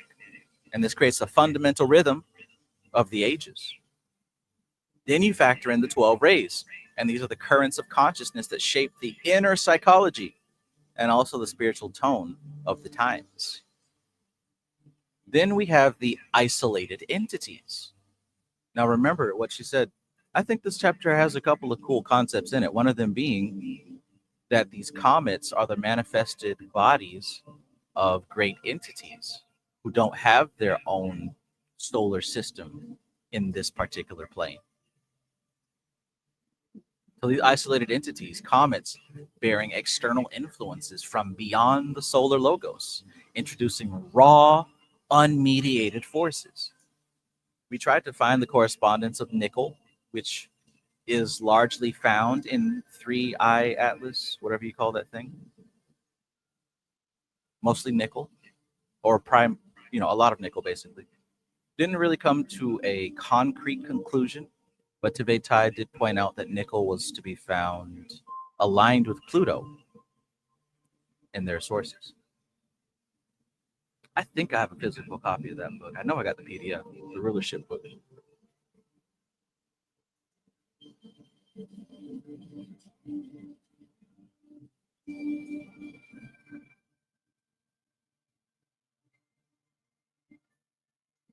I do have it. Yeah, by Rex E. Bills. I got the red one. I knew I had that. But yeah, so we can say that 3I Atlas has great influence from Pluto.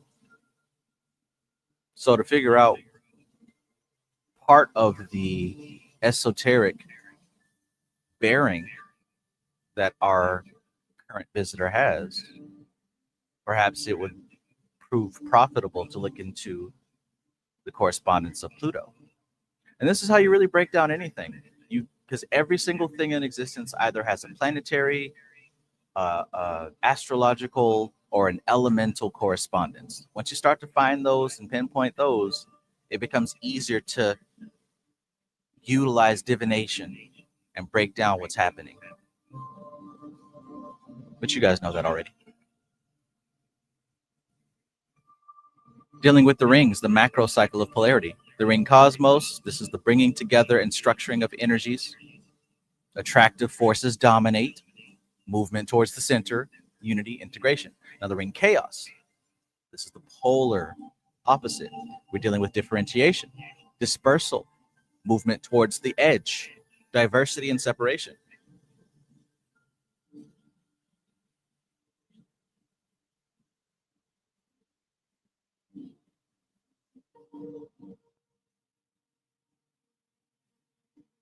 Positive versus negative ring phases. A positive ring phase, things move closer to the center. And like I said, I did do a little bit of aligning these things to the 12 signs. And I found that you could say that Gemini, Taurus, and Aries is moving towards the center. Whenever the cycles are ruled under their favor. Gemini dealing with the synthesis of duality, Taurus dealing with stable manifestation, Aries dealing with initiatory force, Pisces bringing us the power of dissolution into unity, which is why during the age of Pisces, virtue was sacrifice dissolving into the whole. Now it looks like we are flipping and moving into a negatively ruled age. We're not quite there all the way yet, but we can certainly feel the pull of the strings. The movement towards the outside, movement towards the edges of the ring, cosmos, chaos, and past not. The age of Aquarius, the virtue, the thing that everyone is going to champion as the greatest good, is radical differentiation.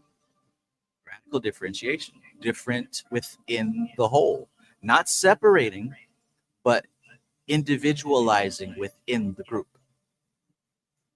Right? You have a human body, but you know how special your brain is. You know how special your heart is. You know to appreciate your kidneys, right? All these organs are individuals, but they are still functioning on behalf of the whole. That's going to be the virtue of the age of Aquarius. And you'll see that there are some people who move with that energy, and you can see that there are a lot of people who do resist that, and there are some who move with it. But eventually, that's going to be the greatest good for humanity.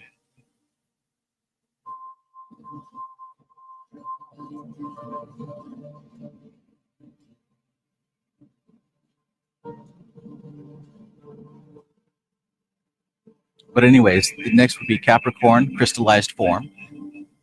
And that's funny because people often know Capricorn is good with making money. But the true power of Capricorn is to crystallize. Sagittarius, that age will be dealing with expansive exploration. And then Scorpio is transformative depth, regeneration. Each phase conditions the overall pattern of civilization, determining whether humanity moves toward collective unity or individual divergence. Lady Justice says the eon of the child. Absolutely. An individual and part of the family unit. Crowned and conquering child. Exactly.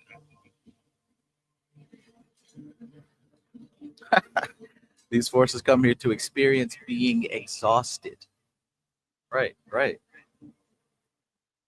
The same way that each of us wake up every morning full of energy and the day causes us to become exhausted. What's the point of energy other than for it to be transferred into something else? That's the whole point.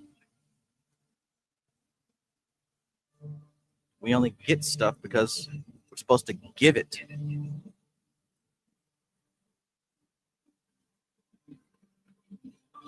And yes, Zero, to answer your question, absolutely.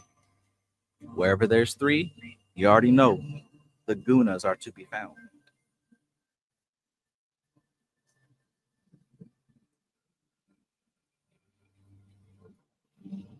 So yeah, the rays, the 12 cosmic currents,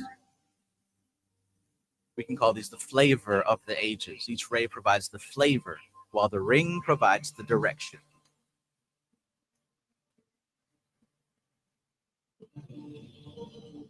It's good to know in context, but in practicality, can't do much with it because we're kind of locked into this age and this particular ring cycle. But it's good to know in context.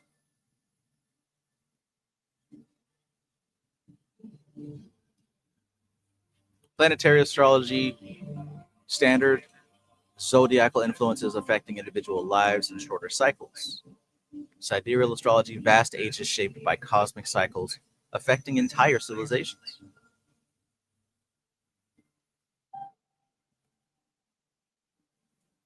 So again, the age of Pisces, we're dealing with compassion as the ideal virtue, the highest virtue, self-sacrifice, exalted.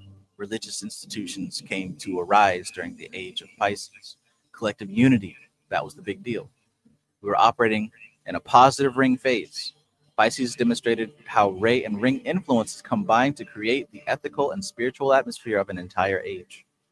So not only are we changing the age, but we're also flipping over to a negative ring phase.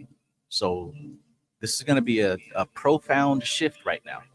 This is probably why we chose to incarnate in this time, or I should say, why we were tasked to incarnate in this time. Because God gives his toughest battles to his strongest warriors. That's you, big dog. That's you. So the age of Aquarius, differentiation over unity, decentralization. Does that sound familiar? Have you heard that word thrown around? Decentralization. Innovation and rebellion. Universal systems collapse. Buckle up, buttercup. The ride is bumpy. Why ages produce moral shifts? The solar logos evolves. The solar logos undergoes continuous transformation, developing new patterns of consciousness. Planetary spirits receive. These evolved patterns filtered down through the planetary spirits who govern each world. And then group souls transmit. Planetary spirits transmit the new frequencies to the group souls of species. And finally, individuals express. Group souls reshape the consciousness of individuals born under each successive era.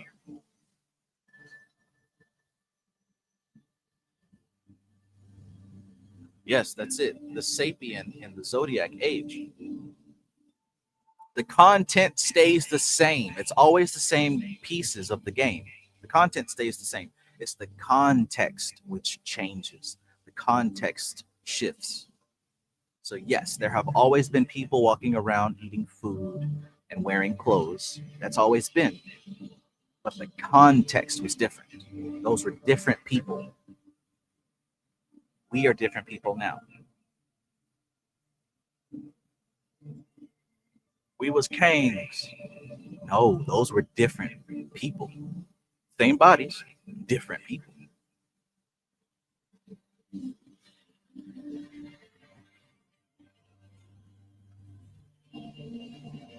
Human ethics are not arbitrary. They represent the expression of cosmic tides flowing through multiple dimensions of being, from logos to individual incarnation.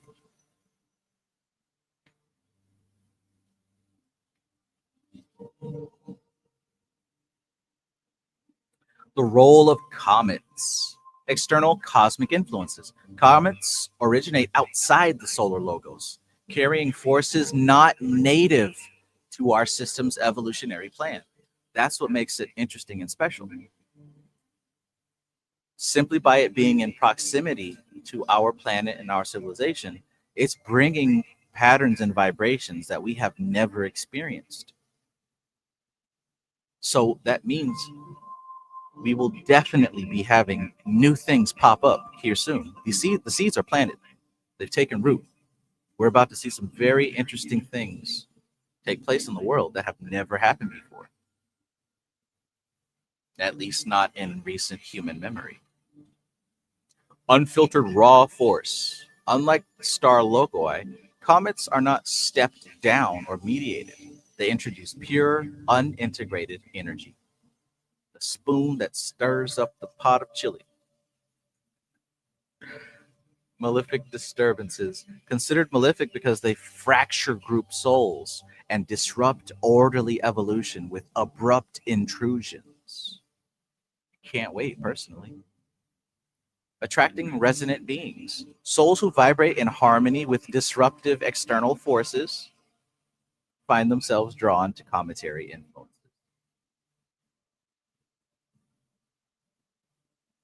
Every time I step into the building, everybody hands go up.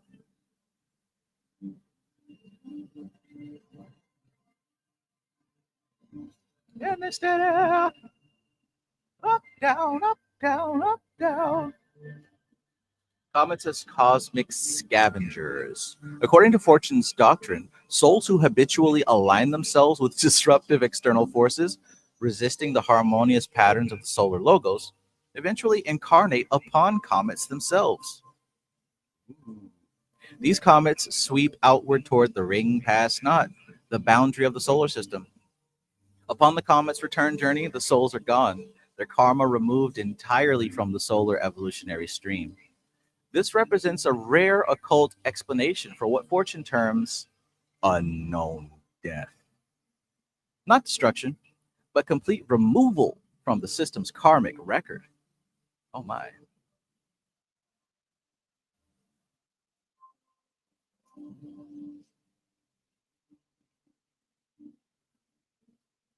Outside versus solar influences. So, star logo, harmonious conductors of cosmic rays, evolving entities progressing through their own cycles, uplift and integrate consciousness, work in concert with the divine plan.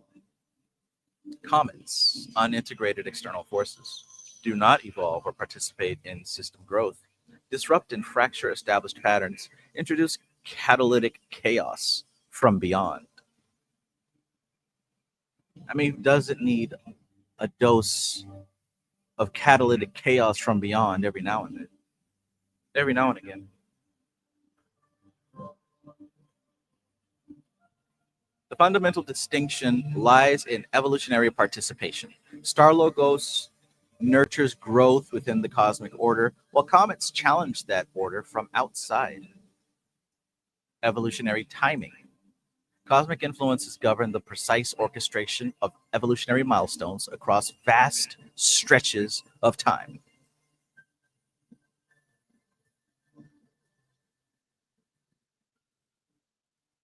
Predicting cosmic influences, the challenge of direct calculation is that human minds cannot calculate these forces through mathematics or intellect alone. The variables transcend linear reasoning. Math stops working in outer space? No, we're just dealing with variables that are outside of our awareness.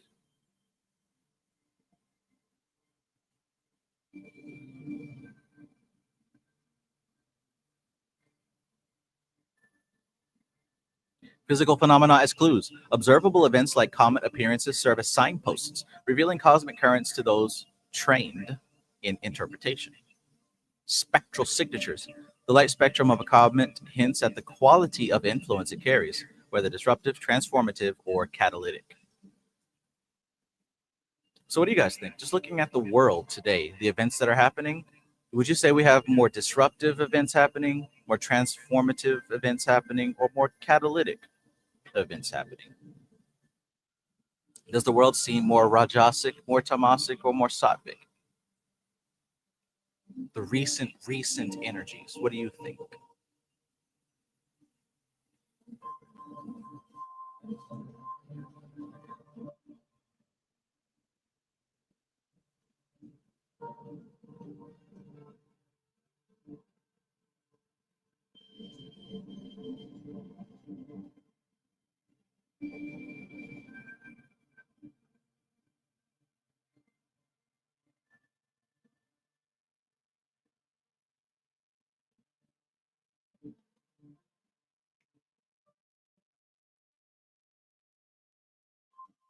Cosmic Puzzle Piece says more transformative.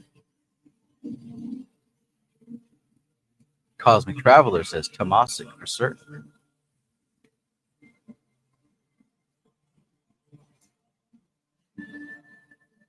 Rosa Flame says depends.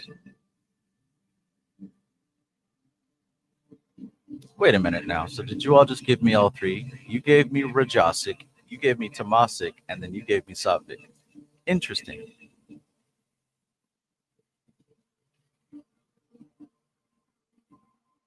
And then Zero comes back with all three. Rajasic to lead the end of the Tamasic and align more into the Sattvic, maybe. Interesting. Couldn't have planned it out. Unscripted. Beautiful. Dynamite.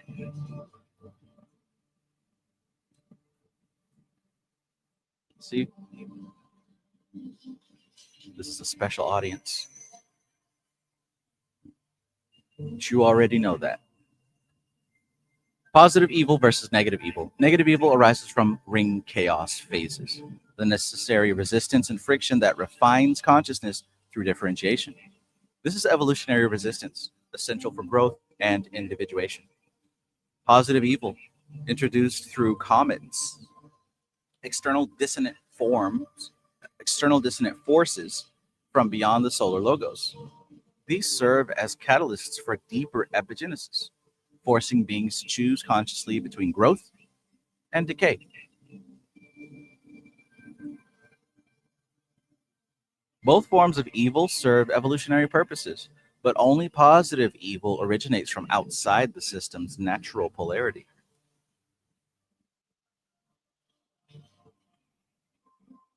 The cosmic forces do not predetermine destiny. They reveal the crossroads where choice becomes inevitable. Movox says it depends on who's looking. Absolutely. Absolutely. There's always a trick answer.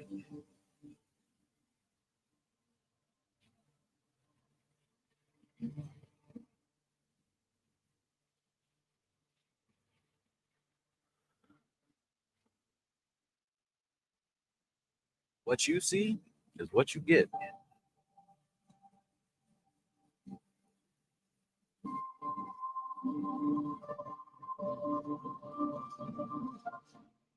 What I see is that the world is becoming more and more an obvious mirror. An obvious mirror. Absolutely. Absolutely. Absolutely. Right hand path, forward evolution aligned with the solar logos, conscious cooperation with cosmic law, integration and ascent. Left hand path, regression along old crystallized patterns, resistance to transformation, not cometary destruction, but voluntary stagnation. This critical distinction will be expanded in later chapters, but it foreshadows the fundamental choice facing all evolving consciousness. Left hand path, dark side, left hand path.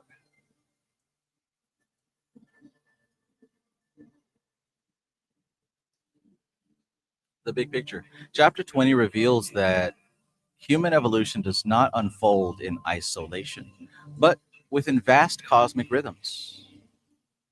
Ages and rays, setting the moral and spiritual tone of entire civilizations across millennia.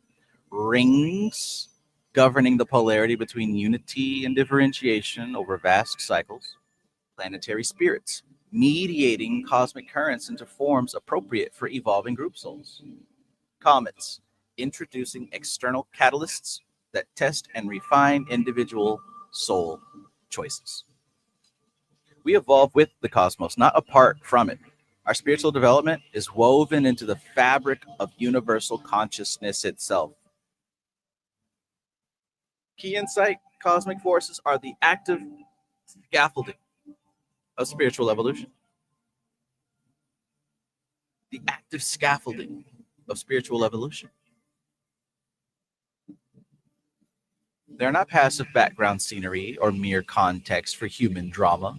These forces actively shape, guide, and catalyze the transformation of consciousness at every level, from the descent of divine sparks into form, through the refinement of group souls, to the individual choices that determine evolutionary destiny.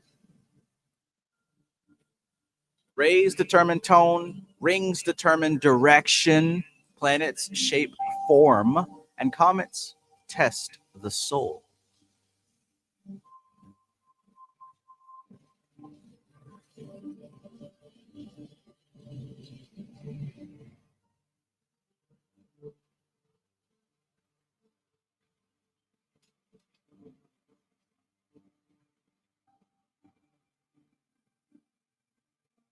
Fabulous.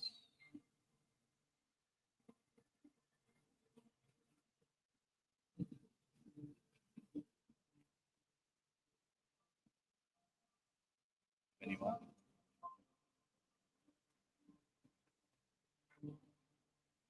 It's currently 1234, 1234. Shall we read one more chapter?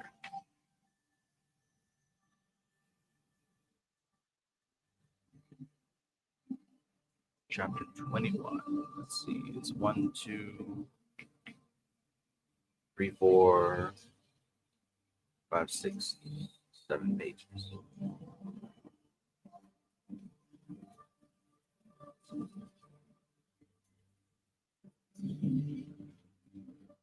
Dion says this makes me understand more in depth Rahu and Ketu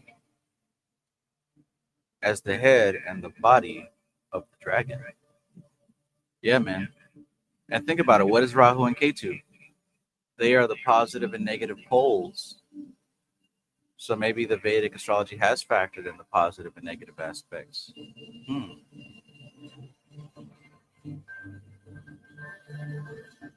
Rahu and Ketu are one thing.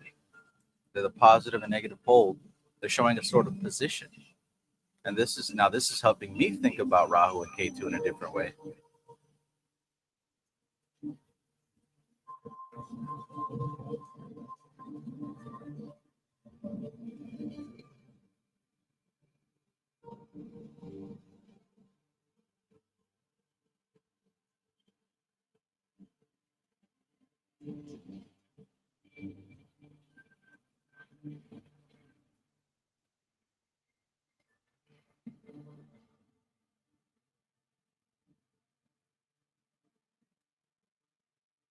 All right. The logoidal relation to the manifested universe. We're going to do it. Chapter 21. Let's go. It will be realized from the study of the foregoing papers that the logos is related subconsciously to the cosmos and consciously to the universe. So it will be realized from the study of the foregoing papers that that the logos is related subconsciously to the cosmos and consciously to the universe.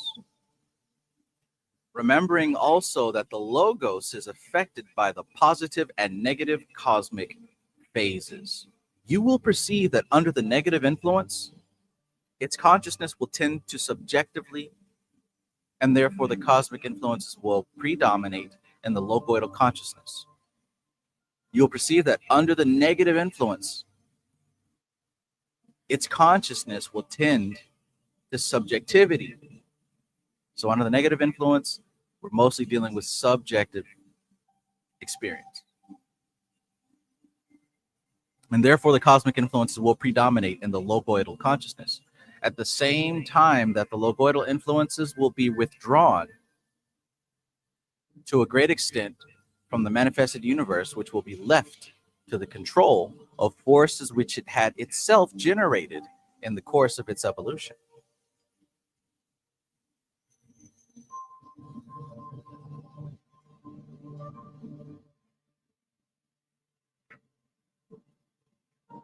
Molbach says, I want evolution really bad, but I hate tests and initiation because challenges and initiation exist beyond the edges of comfort. Absolutely. Absolutely. And, maybe it helps that nothing is permanent at all. especially the comfort that you cling to, or that we cling to. It's not that you're doing something wrong. We all cling to comfort because we are creatures of habit, creatures of spiral, right? We're addicted to the spiral. From when you wake up to when you go to bed, that is the completion of a loop. And all of your habits and things that you do every day are more loops and spirals. And we feel safe and comfortable when the spirals are all predictable. But what's happening is that as we learn more and accumulate more physically and also astrally and mentally, we're pushed upward. So eventually that spiral and that loop that makes our collective being in the physical body, it's going to be pushed up and it's going to change shape. It's going to break into another realm of patterning. So naturally, everything else will have to be changed as well.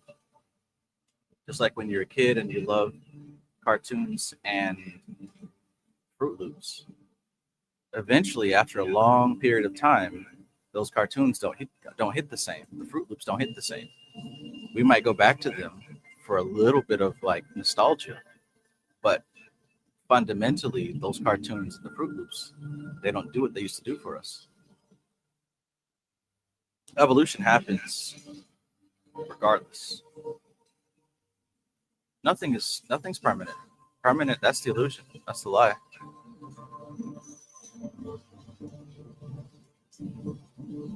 So I guess I better quit trying to be a little bitch. That's one way to say it, but also, like I said, this is it's baked into the human experience.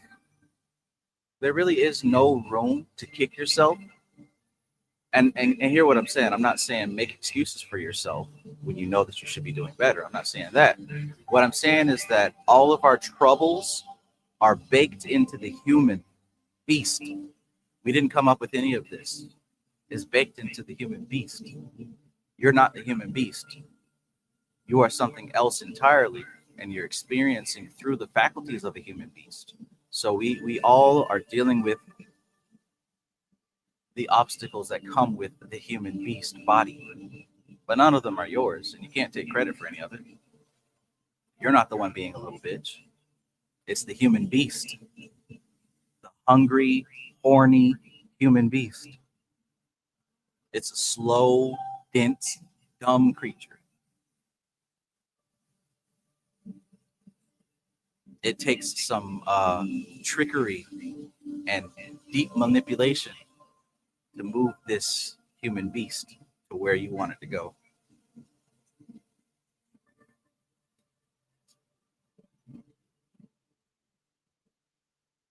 Remember me tell you.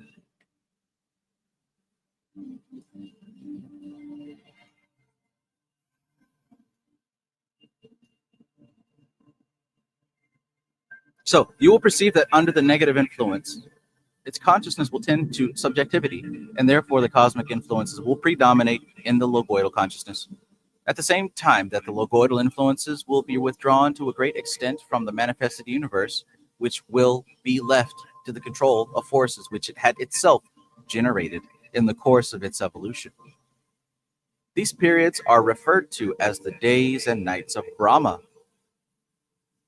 Be it noted, however, that there are the greater and lesser nights.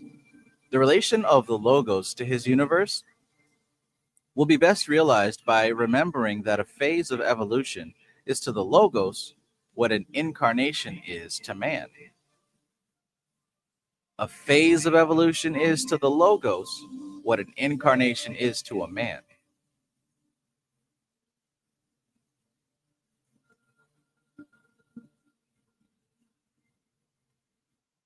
The fourth sending and returning of an evolutionary life swarm conveys the same harvest of experience to the logoidal consciousness as the individuality of a man receives from the incarnating personality.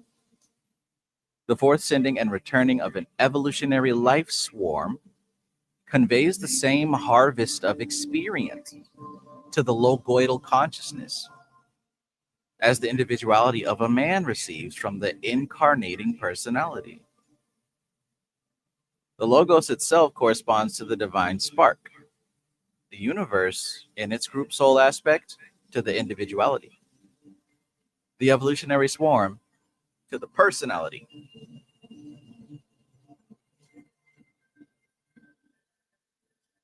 Bearing these correspondences in mind, you will be able to interpret the logos in the light of the man and the man in the light of the logos.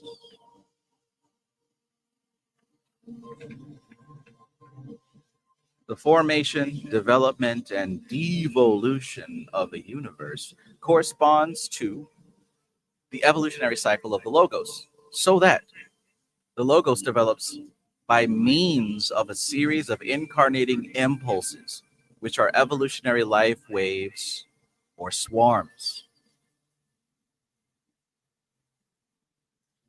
Each succeeding evolution penetrates deeper into the form aspect of the universe, renders it more complex in its organization, brings it to a stage further in the development of that perfect balance of forces which it is enabled to reach as a whole. When the entire manifested universe acts as a whole, it is fully self-conscious. And soon as self-consciousness is established, objective consciousness becomes possible. The universe then becomes aware of the cosmos. Reciprocal consciousness between logos and universe is established. So essentially, we're going to eventually meet the same fate that the archangels met. Eventually, we will become a cohesive unit that will equal God. Now, I'm just throwing this out there. I'm not saying this is what's happening. I'm just throwing this out there. What if the technology that we've created is a sign and a symbol that we're getting closer and closer to such a cohesiveness? What if the technology we've created is giving us an opportunity to get closer to that singular awareness? And if that's the case, we might be closer than we think.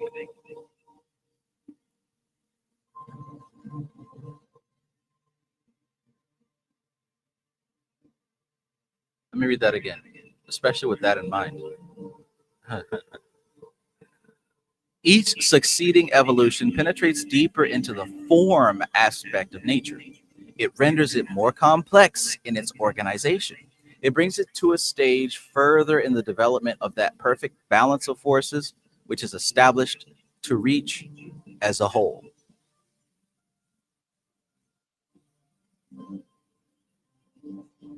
Wait. It brings it to a stage further in the development of that perfect balance of forces, which it is enabled to reach as a whole.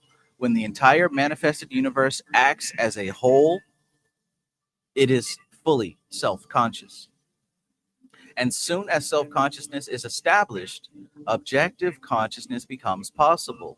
Now remember, what we're talking about here is the subjective consciousness is the world that we live in. This world right here, this tangible physical world, is the subjective. This is the dream. The objective consciousness is the real world. It's the world outside of the matrix.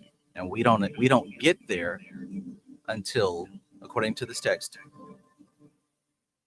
until this entire universe acts as a whole. And I wouldn't be surprised if the entire universe is waiting on the human animal. I'm sure that once the human animal gets there, everything else will rapidly get there too.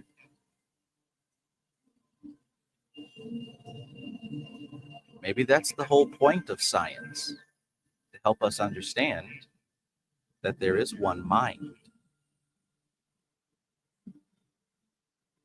But we've got to understand it in our language, in monkey language, in human beast language.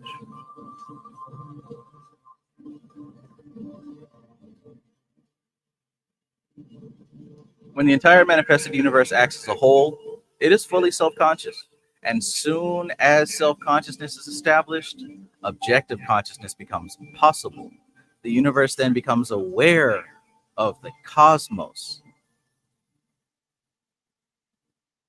Reciprocal consciousness between logos and universe is established. We have then, first, the self-conscious logos. Oh man, jeez Louise.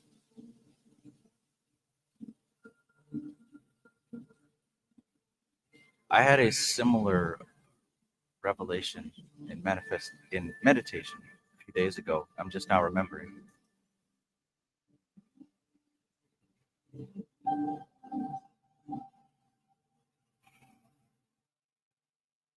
In the same way that you need a data center full of a bunch of different computers and processors to run a significant amount of data,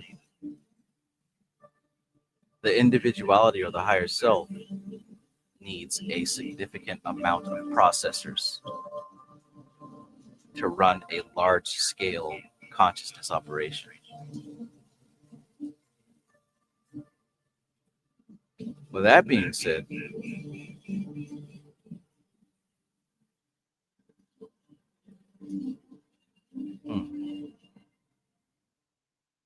the universe acting as a whole and being fully self-conscious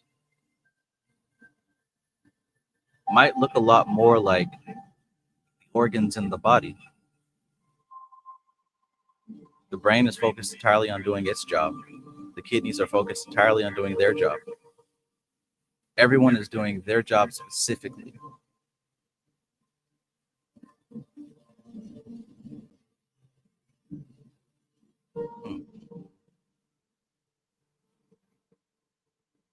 We have then first the self-conscious logos. Secondly, in order that the logos may establish objective consciousness, the need of an object of which it can be conscious. The logos therefore projects its concept of itself and becomes conscious of that. The concept, in its turn, develops self-consciousness through successive phases in evolution. The logos is aware of these changes as they take place and is modified by the knowledge.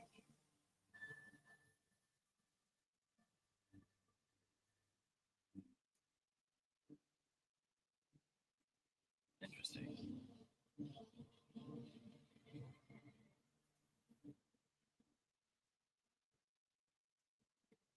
Finally, the universe, having attained full self-consciousness, becomes objectively conscious and is aware of the logos. But as the logoidal consciousness has developed, step by step, with the universal consciousness, they are identical. The only distinction being that the logos has a background of cosmic conditions, and the universal consciousness has a background of mundane conditions. The logos then absorbs into itself the universal consciousness, because the cosmic forces, by their attraction, overcome the cohesion of the mundane forces. As above, so below. The macrocosm consumes and absorbs the microcosm simply because the macrocosm vibrates higher. It absorbs it. It causes the lower self to assimilate into the higher self. The logos then absorbs into itself the universal consciousness because the cosmic forces, by their attraction, overcome the cohesion of the mundane forces.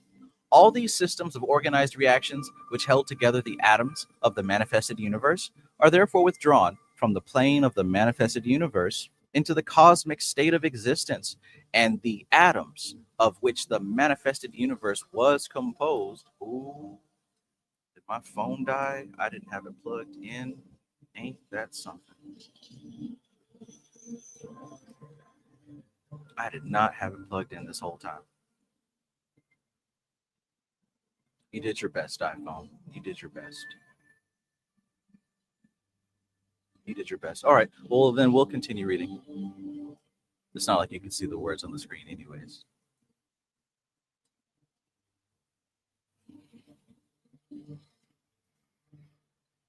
All these systems of organized reactions which held together the atoms of the manifested universe are therefore withdrawn from the plane of the manifested universe into the cosmic state of existence, and the atoms of which the manifested universe was composed return to their primary condition of tangential movement, uncoordinated by any superior force. This is the lesser chaos and is referred to expressively as old night or the night of the ages.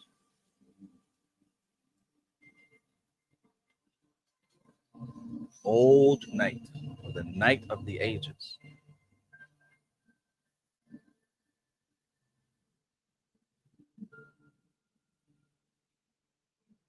Bippity boppity boo.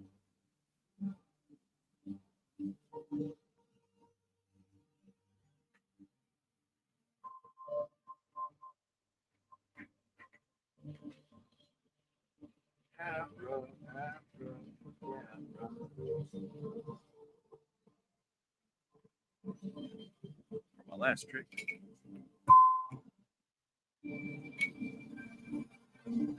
I heat up like a burning flame.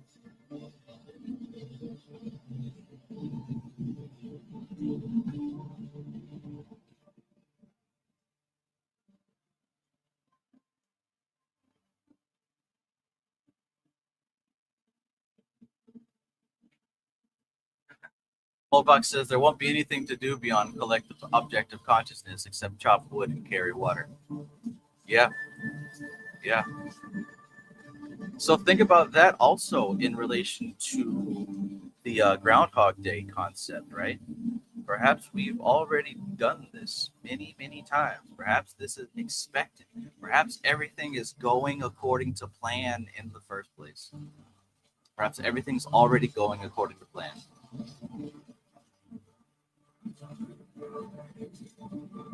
And we just go through these positive and negatively influenced cycles of oneness and separateness. And maybe these periods of oneness are when the current class is scooped up and graduated and moves on. And when the new class enters these bodies, it starts the process all over again.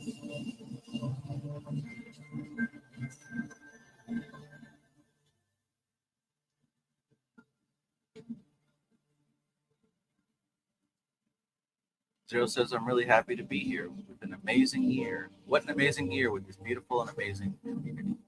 Absolutely, my friend. I agree with you. I agree with you.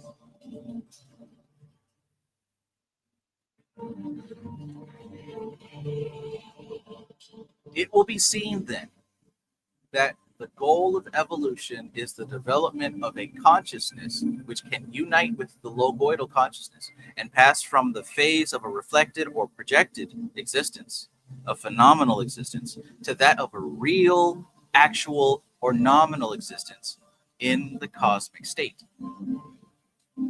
This can only be achieved when the entire manifested universe is perfectly synthesized.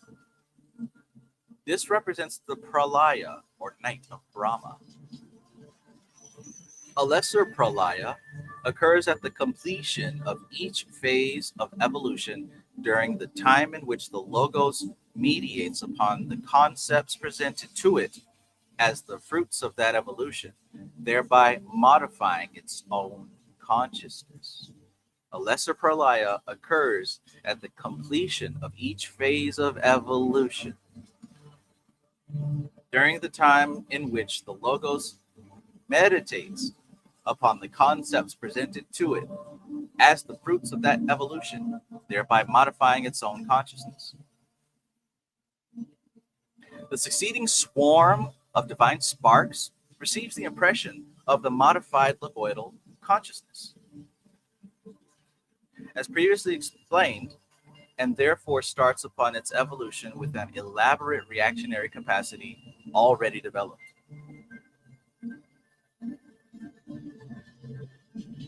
The matter of each plane having been used to build forms of a certain type retains the reaction capacity of that type after the forms have been disintegrated, and therefore assembles into smaller forms with a greater readiness each time it is called upon to repeat the process, until finally it holds these forms of its own organized forces.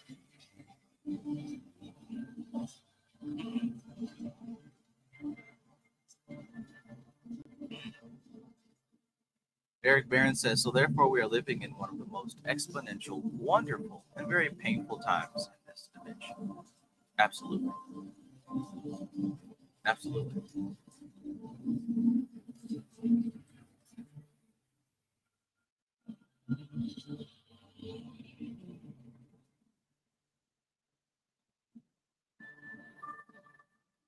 I'll read that again.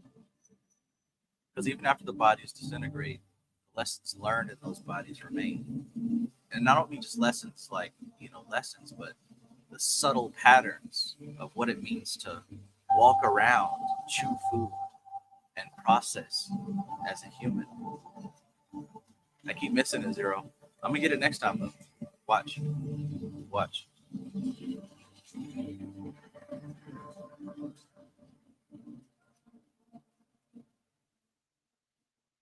So I have this highlighted.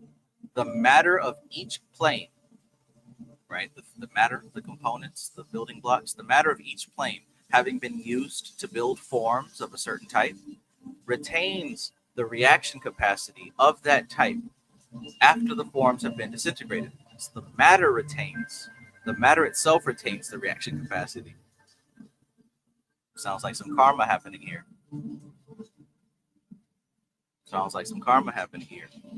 The matter of each plane having been used to build forms of a certain type retains the reaction capacity of that type after the forms have been disintegrated, and therefore assembles into smaller forms with a greater readiness each time it is called upon to repeat the process until finally it holds these forms of its own organized forces. What's that mean? So we could say that more than once entities have come to planet Earth and built human bodies to experience within. Multiple times, like more than once, more than twice, more than 3 times, probably about 6 times or so. Entire races of entities have come to Earth and built human bodies and lived human life.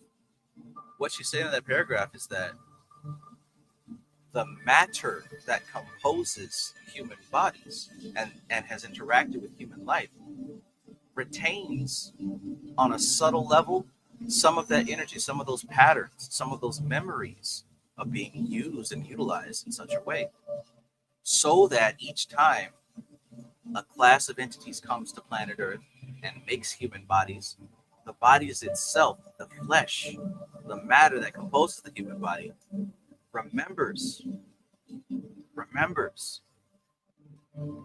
So in a way, it starts to develop its own autopilot. Duh, right? Absolutely. And this is what we call manas. This is what we call manas. This is what we call habit. This is what we call instinct.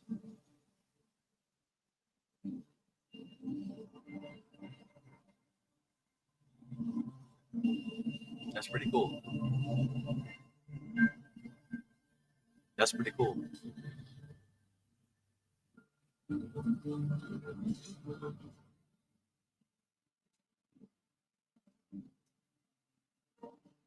So the matter of each plane having been used to build forms of a certain type, retains the reaction capacity of that type after the forms have been disintegrated, and therefore assembles into smaller forms with a greater readiness each time it is called upon to repeat the process until finally it holds these forms of its own organized forces.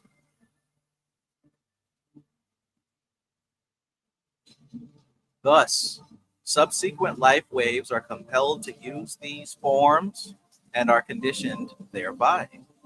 This is retrogressive because each life wave, having performed epigenesis, is more highly elaborated than its predecessor, and therefore cannot enter the same mold without deformity.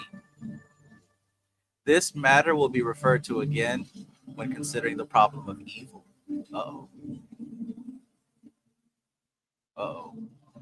It must then be realized that each unit of a life swarm has inherent in its nature the reaction capacities of a cosmos in its simplicity. And in all preceding life swarms in their complexity. So let me read that again. It must be then realized that each unit of a life swarm has inherent in its nature. Each unit of a life swarm has inherent in its nature the reaction capacities of a cosmos in its simplicity, and all preceding life forms in their complexity. Therefore, though fundamentally it has a perfect simplicity of principle, it has an infinite complexity of reaction capacity. I am all things.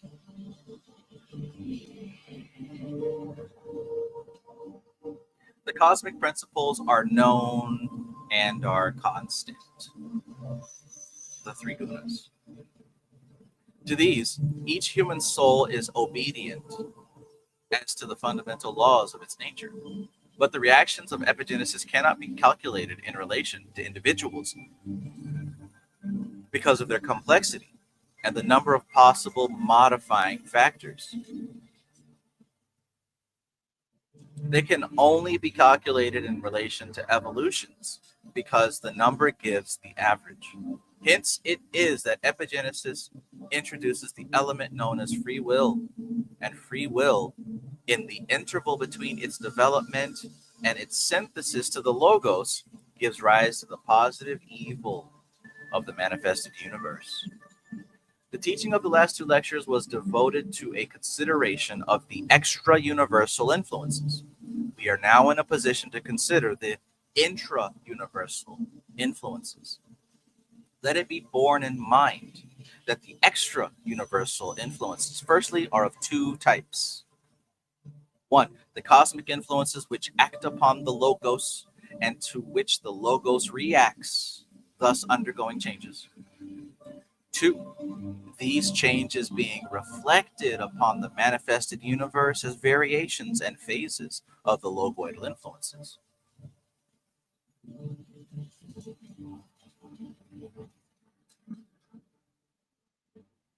The logoidal influences are not constant, though true to type. This is an important point in which esoteric theology differs from exoteric theology, which conceives of God as changeless, whereas esoteric theology conceives of God as himself evolving and as such subject to mutation according to law. Ew, mutated God? That's got to be unsettling.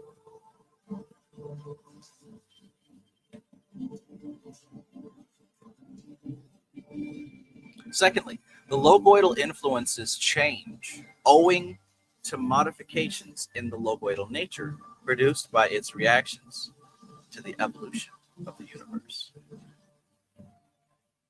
Thus, we may say that the logoidal influences playing upon the manifested universe vary in these two ways, and these have to be reckoned with in all calculations of the influences to which evolving humanity is subject, and they can be calculated in the cosmic type by means of the equinoxes and the comets, and the evolutionary reaction type by calculating the curve and studying the phases of the biological history. We will now proceed to deal with the conditions in the manifested universe subject to which man carries on his evolution. It will have been perceived from a study of the foregoing chapters that all action and reaction, which is regular, becomes cyclic according to the law of universal curvature, and that cyclic reaction makes a track in space and thus becomes stereotyped. So that the manifested universe is at any given time a set of molecules and atoms held together by a framework of tracks in space. You see those spirals? In other words, the organized manifestation of the one existence are simply a set of stereotype reactions of which the tracks in space form the abstract mold. Yes. The idea of the abstract mold is an important one and should be borne in mind. These sets of stereotyped reactions are of many different types, and they can be distinguished according to the mode of their origin. Some were left behind by the Lords of Flame in the course of their evolution, others by the Lords of Form, and others by the Lords of Mind. Each of these sets of stereotyped reactions from the natural laws which govern the manifestations of those particular kinds of forms and activities which were built up in the course of that evolution, and these form the distinctions between one kind and another.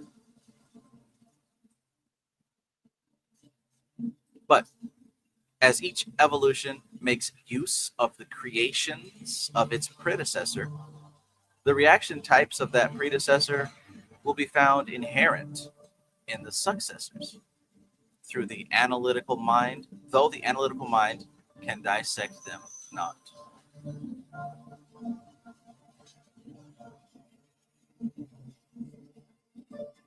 They also, however, exist as independent substrata, and it is the knowledge of the method of manipulating these, the elemental essences of each kingdom, which is the basis of practical magic.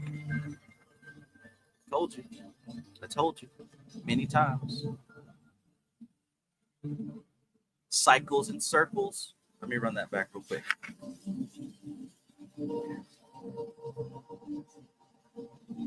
That whole long paragraph.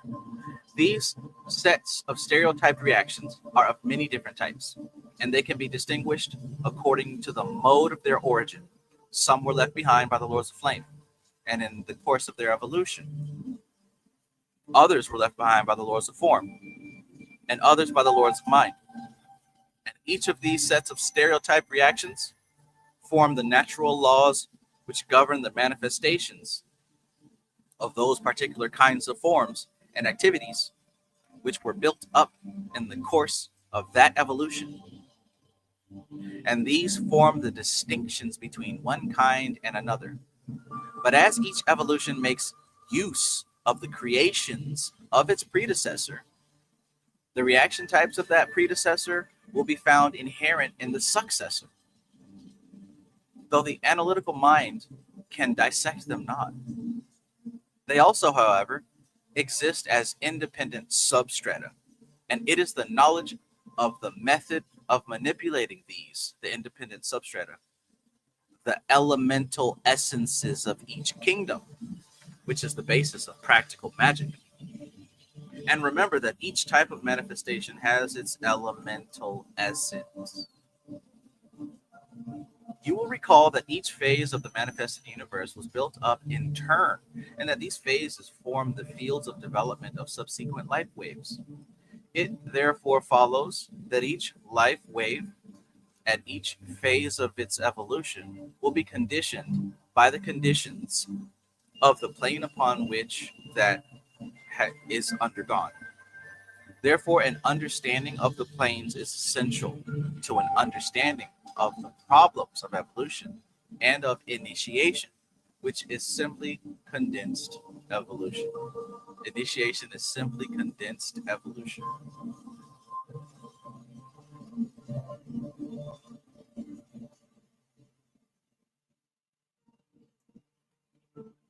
We have a little bit of play in our steering, but we still have the fate of the planets and stars, says Wolffox. Absolutely. Absolutely. Absolutely. Absolutely. Absolutely.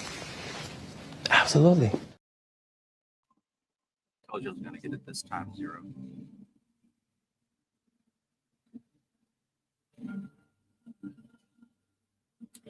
The laws of the first or physical plane are being worked out by means of the 5 physical senses, which relate to that plane, and are well known to you under the generic name of natural science. Though why man should consider one of the planes of its existence natural and the rest unnatural is a strange fruit of epigenesis. These conditions, so far as the inanimate world is concerned have been well and truly observed. And subject to these laws, life will proceed with its evolution upon the physical plane. But scientific thought has made a mistake in believing that these laws are all there are. And this mistake has vitiated the last 100 years of science. The ancients were wiser, but not so well informed. Certain schools of religious philosophy, however, make the opposite mistake and believe that life can work out its evolution regardless of the laws of the physical plane. This is also a mistake. The forces of a plane are supreme upon their own plane. Controllers of the plane below, and when in contact with the plane above, are in their turn controlled. For example, the laws of logic are supreme in the realm of mind. The images of mind control the forms of the emotions. But the images of mind are themselves controlled by the spiritual forces. So you got your spiritual forces, and they control the forces of mind. And mind controls the forces of emotion. And emotion controls the forces of the physical plane. Or should say the behavior of the physical plane. Let's see what she have here for figure 18.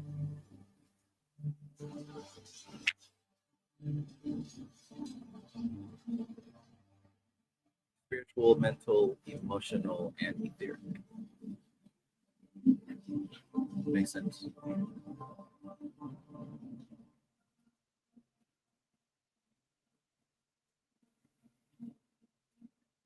What a great text. What a great text. All right, so one more page. We're going to go through this last page, and then that'll be it for tonight. Each plane is capable of independent function, or of function in circuit. But as soon as the planes are put in circuit, it is necessary that the current should be completed by uniting the arc upon the seventh plane. Otherwise, the open arc will short to the left-hand path. Dark side. Evil. For example, should the trained mind learn to control the body of emotions, and the body of emotions learn to control the physical vehicle, you have an arc in function of which one half is conscious or negative, and the other half is subconscious or positive. And the subconscious always gives the stimulus.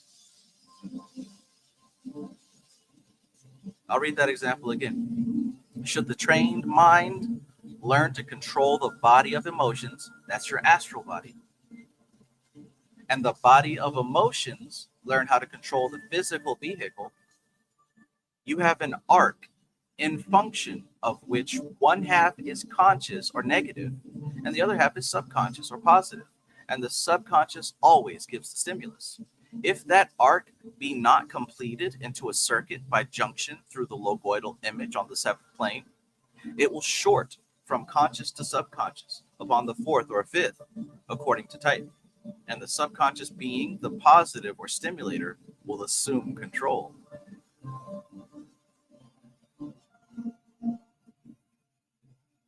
See, brother, you have to complete the arc into a circuit by junction through the logoidal image on the seventh plane. Otherwise, it'll short circuit from the subconscious fourth plane, fifth plane, causing you to have a positive stimulation of the subconscious mind that will then assume control. It's elementary. It's very simple. Now, the subconscious was built up in the past. Therefore, the past will assume control. The past lies to the left. That man will then return to an earlier phase of evolution and will be actuated by its motives while retaining the faculties of a later form of evolution. Think about it. Think about it. Left-hand path is the path of the past. It is the subconscious. It's built up of yesterday. The subconscious is also built up of the past, yesterday, right? So keep that in mind, right? We can all agree on that. The subconscious mind is built up of yesterday. All the stuff that you did before, your reactions and your beliefs, the patterns, identity, all that stuff happened in the past. And that's what composes the subconscious mind. So knowing that, let me read that paragraph again. Subconscious mind is the past. That's what I want you to hold on to. Remember that. Also hold on to the fact that each plane is governed by the one above it. So the spiritual plane controls the mental plane controls the emotional plane, which is the astral, and that controls the physical plane. So those planes go in that order. You already know that. Subconscious mind is constructed of the past. You already know that. So let's dig in. Each plane is capable of independent function or a function in circuit. But as soon as the planes are put in circuit, it is necessary that the current should be completed by uniting the arc upon the seventh plane. Otherwise, the open arc will short to the left-hand path. For example, should the trained mind learn to control the body of emotions, and the body of emotions learn to control the physical vehicle, you have an arc in function of which one half is conscious or negative, and the other half is subconscious or positive. And the subconscious always gives the stimulus. Doesn't the past always give you the stimulus? When you're doing anything, you always think about what happened to you before.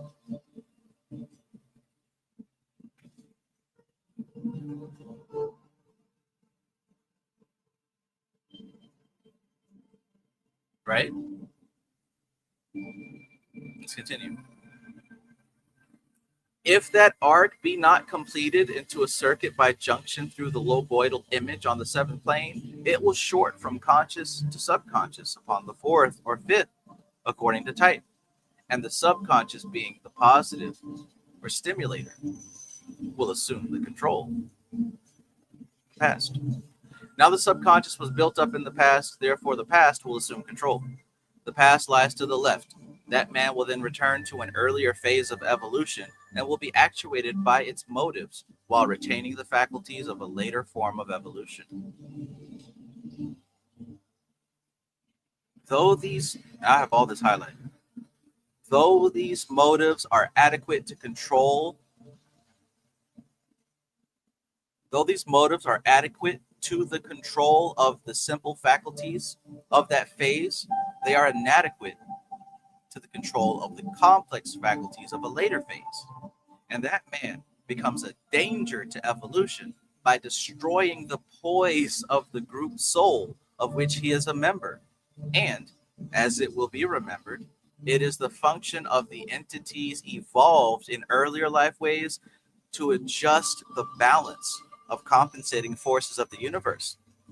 He will be dealt with by the destroyers and will be reduced to his lowest common denominator. That is to say, his later faculties will be taken from him, and he will be left only with those faculties suited to his impulses. Certain types of mischievous, malicious idiots are produced in this way.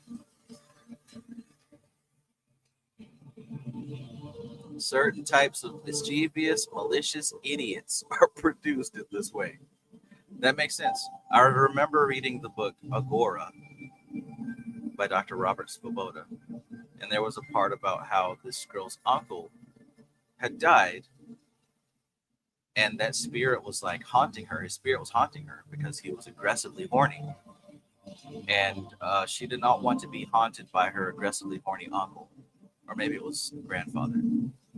Either way, that energy, that repetition of cycles of cyclic mentality and emotion that he had created during life, it persisted, and it seemed to even be reduced to simply just that, a hungry, horny spirit.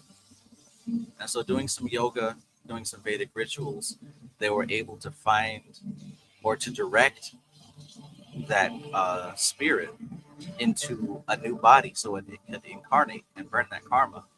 And I believe that there was like a litter of dogs or wolves or something nearby, and he incarnated into a puppy and became a horny, hungry wolf and got to burn off that karma as an animal. That reminds me of what was just stated here. You got to be very mindful of the type of energy that you cultivate while you're alive. Because once the body dies, that's what you are. Read that one more time and then we'll conclude. Though these motives are adequate to the control of the simple faculties of that phase, they are inadequate to the control of the complex faculties of a later phase. And that man becomes a danger to evolution by destroying the poise of the group soul of which he is a member. And, as it will be remembered, it is the function of the entities evolved in later life waves to adjust the balance of compensating forces in the universe. He will be dealt with by the destroyers and will be reduced to his lowest common denominator. That is to say, his later faculties will be taken from him, and he will be left only with those faculties suited to his impulses. Certain types of mischievous, malicious idiots are produced in this way. You know, all this time, I thought that maybe a lot of people were freshly incarnated from the animal plane. Maybe it's not that simple. Maybe most of these people that are incarnating these days were humans who were simply imbalanced, and they've had some of their later faculties removed, and now they're back as mischievous, malicious idiots. Who knows? Not my business. Anyways, that completes chapter 21 in tonight's session.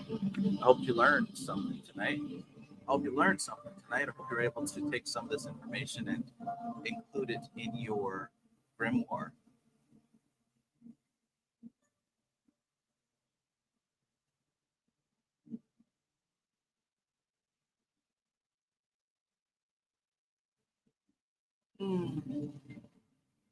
Good stuff. Good stuff.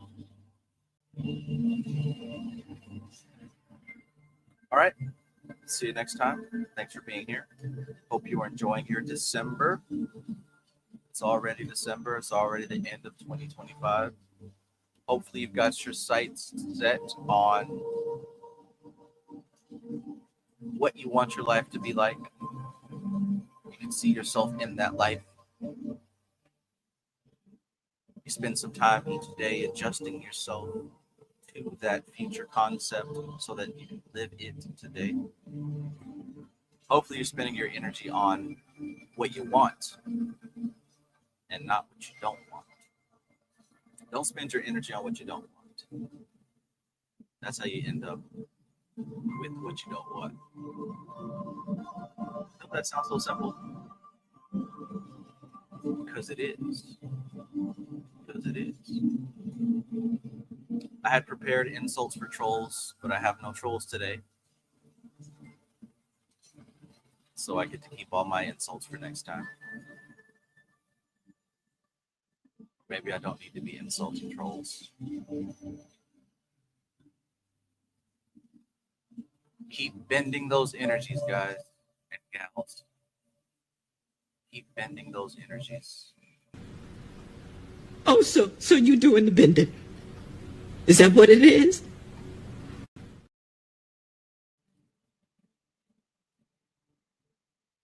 All right. See you next time. Great session. Had a lot of fun. Thanks for being here. I appreciate you. Remember, you don't have to suffer. You don't have to suffer. You don't have to suffer. Maintain your frame. Be ever vigilant. Exert your influence. Always be leading. You control the context. You control the context. And all those other things that Travis Magus says to you at the end of the live streams. See you next time. This is TK Trav, aka Travis Magus, here with LVX777. Don't forget to download the slides. The link is in the description. Beautiful things to come. Beautiful things are here, and beautiful things were yesterday. Keep living. Keep living. I love you. Peace.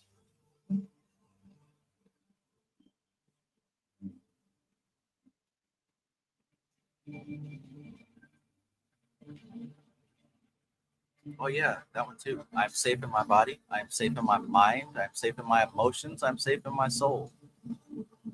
Thanks, Zero. I can't believe I forgot that one. Okay. Peace.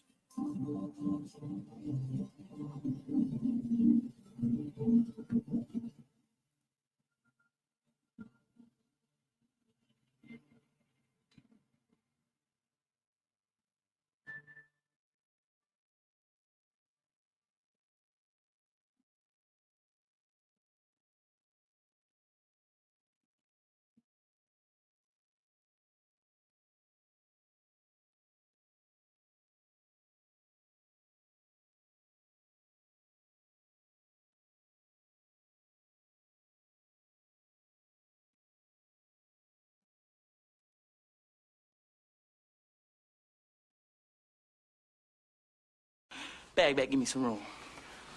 You don't know who you messing with. I'm not that young.